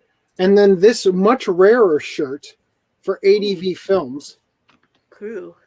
Nice. Yeah, they gave this away at Anime Expo in 2007, I think. When they on the last day of like the exhibit hall, if you bought a certain amount of products, they had enough of these shirts that they just started giving them away. If you bought a certain amount of product. And I spent $1,000 that year at Anime Expo, so I got it. I think I bought Robotech or something that year at their booth. Did they? Yeah, they had it. That was an ADV one, right? The Robotech release? Mm-hmm. The Protoculture collection? Anyway. All right, so then we had this. No Game, No Life is a healthy anime meant for all ages. To which I replied, checkmate, and I tagged the Sterling Griff, Australian senator. No response yet. Top seller. So you had said I should use this as in the description for Stealth Weeb. Elkia Ascension to the Throne line. Top seller of the Anyway, I haven't actually finished watching the things because apparently mine hadn't finished downloading, and the ones I thought I watched that were complete were actually like stopped in some parts, and it skipped to the next episode, and I thought they were just weird and short, but they're not. So I'll have to watch those afterward. Anyway, so now let's talk about the movie a little bit. Yeah, I didn't watch it because I thought they said So it you hadn't seen the movie at all. No, You had seen the show, but you hadn't seen the movie. Okay. I was waiting for my rewatch to follow it up to, but it sounds Right. like it's absolutely pointless. Like you don't even need to watch. So I'm watching this, and I'm having a decent time. And it gets to the end, and I'm like, okay, yeah. So that's why everybody is bitching about there not being a second season. It needs a second season because they didn't complete any of the stuff, right? And then I watch this piece of crap, and I'm so fucking bored the entire time for this movie that has no business even being related to No Game No Life, and the characters are annoying and stupid, and I don't care. And you start out with like the angsty, like it should have been me. I let him to die, and like make just make it dark and like stupid, and like the only thing tying it to No Game No Life is The palette swapped characters. No, the only thing tying it is that there's like characters from the show at the beginning saying, "Let me tell you a story," and the girl with the dog ear says, "I'm not going to listen." That was me the entire movie. I'm not watching this crap. It's stupid. That was me the entire movie. So I get to the end of this and I'm like, "That's why there's not a second season. This was shit." And end of my rant on it. All right. So Reese, did you want to tell us why I'm wrong and why you liked it or something? I didn't really watch A movie? I've watched it back when it first came out. I remember your tweet. I should have dug that out.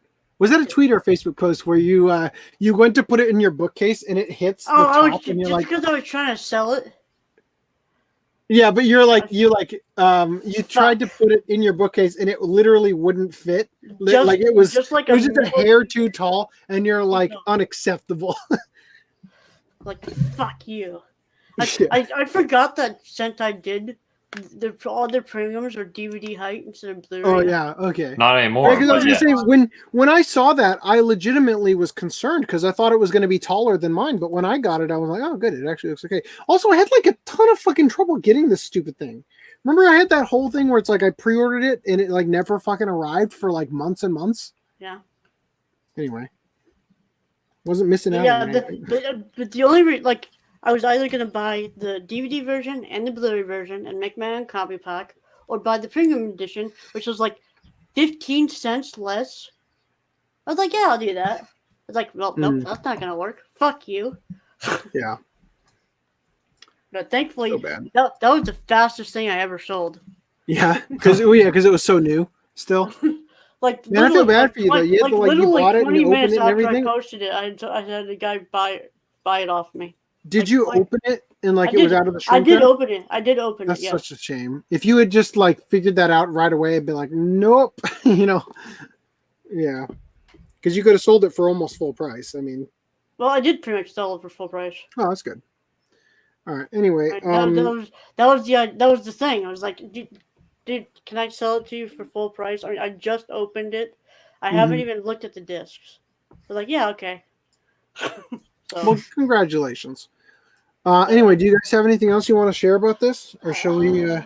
Not really. I mean, oh wait, no. I did mention earlier there was a funny scene in, I want to say, book 7 about the incest thing. Like their ages, the certain game that they're playing, their ages get either bumped up or bumped down. Shiro gets bumped up to almost 18, and she's like, Sora, let's do it. And she almost gets this close to raping Sora, and he's like, doing the mind calculations and all that shit. It's like, no, you're still 17, and she was like, fuck. When did this happen? In book 7, book. I think. Okay. Or 7 or 8. I can't remember which book it is. Well, I think one thing is clear: if they ever do make a second season, it won't be released in Australia. All right, so Or Battler Dunbine. for this watch club, much like the so in the description, you guys can you can use the links to buy this version of the set, which legitimately I think is really nice, and I enjoy having.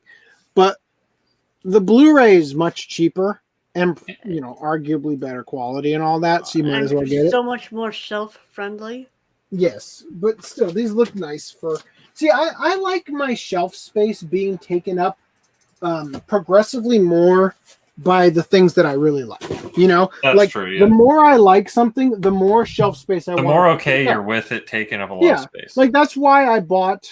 I mean, it's not exactly why, but that's partially why I bought both the Blu-ray and the DVD version of Hunter x Hunter. Right, my Lupin shelf literally extends. It's more than an entire shelf length. Like all the Lupin stuff I have. Oh, I got some. I also I just sold all my fairy tale stuff to Danny. Thank you, Danny. You're best.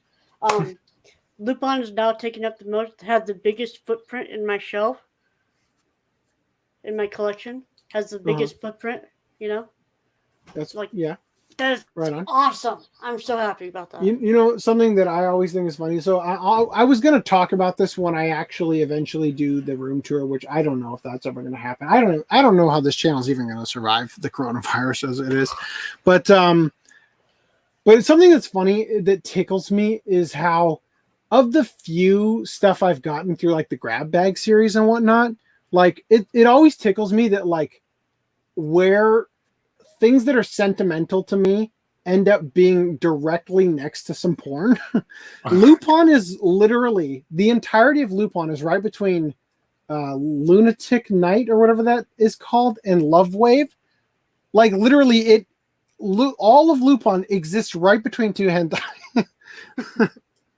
Anyway, but yeah, it's the same story with I rebought Higurashi. I wanted to get the Blu-ray and also just because I like the DVD height and all that shit. Or you can get the best of both worlds and get the UK art box. But then the thing is that we've got like crap like the Gundam takes up so much fucking room and I hate most of it from what I've watched.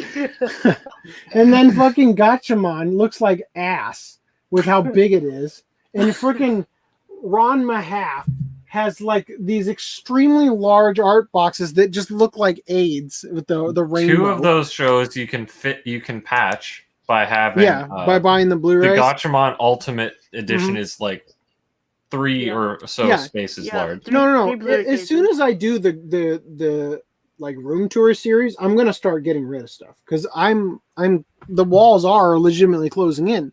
The double layering and all that, I'm going to be out of space. I don't have enough room, so which is why I was so happy to sell all of Fairy Tale this last week. I understand. Oh my god, there's 25 spaces. Yeah, no, I feel you. Anyway, so but regarding what I was trying to get at before is that this is going to be another watch club where I'm going to actually open. Oh Jesus. The Blu-ray because I'm going to watch this. I've already seen the show in its entirety on the DVDs. Oh, this is such a great set. Are you serious? They took the old DVD art for all the volumes. Well, probably not all the volumes. And they stuck them on the disc art. That's so amazing. What a great... I'm so happy about that. I'm really happy. I mean, I legitimately fully expect to put this in and all the panning shots to look like ass because it's Sentai Blu-ray, but we'll see. And I'm hopeful. This is progressive, so it shouldn't have any of that stuttering. I hope not. That was. I legitimately wish I had not bought the Blu-rays for Higurashi because the DVDs looked fine. Anyway, but I'm gonna put this in. And I'm going to try to get started either tonight or tomorrow and try to get caught up. So we're doing 13 episodes each week. It's 49 it's 49 episodes. So it's, is it? Yeah. I know. You put down on the thing. I know I broke it down in the Watch Club doc. You broke it down, and then you had and the OVA, which I thought I just assumed was going to be on the. No, it's not. It's that bootleg that Augie was showing earlier. Yeah. It's a 3-episode OVA that takes place like 700 years later or something. All right. Well, that's a shame. Here we go. Okay, 1 through 13, and then 14 to 25. Those synced up perfectly with the DVDs I put on that dock there that you're looking at. Volume 1 through 3 was exactly that episodes, and then 4 through 6 was the next bunch, and then 5 through 7. 25, then 37, and then to 49. Oh, yeah. Sweet. So anyway, Random. I was wondering. Random Loan says I agree the movie is crap regarding No Game No Life 0. So I'm glad because I was legitimately like, oh, here I go shitting on a fan's favorite thing. I'm glad to hear that I'm not the only one who thought it was bad because I legitimately started watching it and I'm like, he's like so literally the thing is that it was just like, you're gonna die today. All right, boss. Like, was that about him? I'm like, okay, so did he win a bet and he was controlling this guy? And then I'm like, doesn't seem like that even got implemented into this world yet. And then by the end of the movie, I wasn't even paying attention. I legitimately was not even looking at my computer screen while it was playing. By the end of it, I was so bored. And I hated I don't like the motif of the robot girl with like the cyborg arms that have like see-through parts. I just wasn't having it. The palette swapping, I didn't enjoy it. Anyway, one thing I do have to say about it, I didn't like the fact that they used the same TV cast as for these characters. Oh yeah. But you realize that Tet's telling the story to Izuna, we're basically looking at this through Izuna's mind, and she's putting all these characters, like making it to connections to people who she already knows. I guess it kind of makes sense, but I mean it's kind of like when Gohan is training to become Super Saiyan in the hyperbolic time chamber, and he literally has not seen Cell yet, but he has the dream of Cell killing his mom or whatever. Like he legitimately says in their training when he says, picture Cell killing your mom or whatever. And he's like, but Dad, I haven't seen Cell yet. Oh, that's right. Then picture Frieza, right? And that's how he trains him to go Super Saiyan. But then later on, he legitimately has a fucking dream where Cell kills his mom or some shit. And he still hasn't seen him yet, but like for the sake of telling the story, they have to do it for the audience. I get it. But yeah, so I'm annoyed. This was bad. I would love it if if season 2 got made. I would watch it for sure. Yeah. And my one gripe with this, why put this vertical like you did for No Game No Life 0? Well, I assume because they had enough space, they made it so you could look at your shelf without tilting your head. It just fucking looks like ass right there.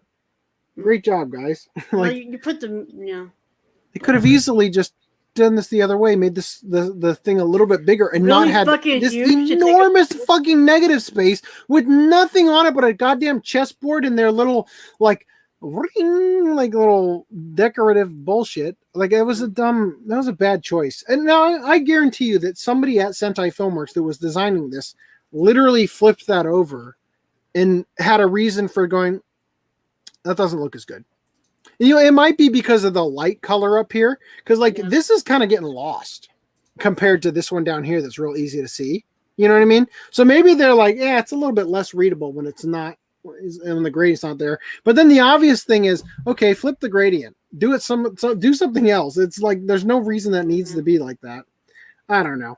Anyway, by the way, I already told Shane this, but just so everybody else is on the same page, I did reach out to my contact that knows somebody who used to be a graphic designer for Funimation regarding the thing I was telling you guys about, where Shane actually picked up a copy of Welcome to the NHK, where volume 5 and 6 had the Funimation logo.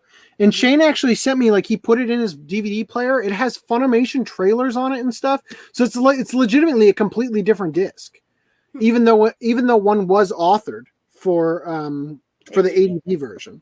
So just letting you know that I did actually reach out about that, but I haven't heard back yet. And I feel like the person I reached out through probably forgot. So I will hit them up again, but I just want to let you guys know that I did actually follow up on that, and I'm curious to find out what the answer to that is. Anyway, we are encroaching on another 8-hour podcast. I know, right? How does this happen? How does this happen? This is happening because I don't have the time. See, the old podcast, this is how things worked.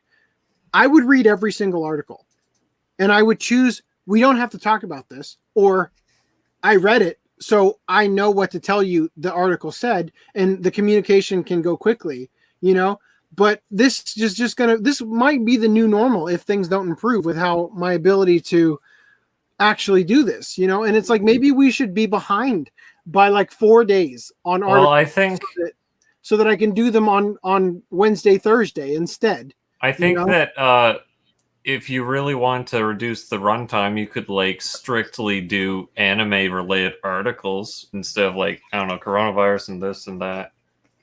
Well, I think the coronavirus stuff is gonna fluctuate. It's gonna slow down and then ramp up and slow down. But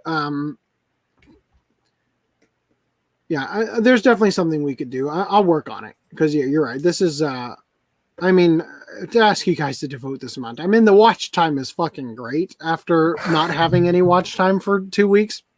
But yeah, I agree. This is something that needs to be dealt with.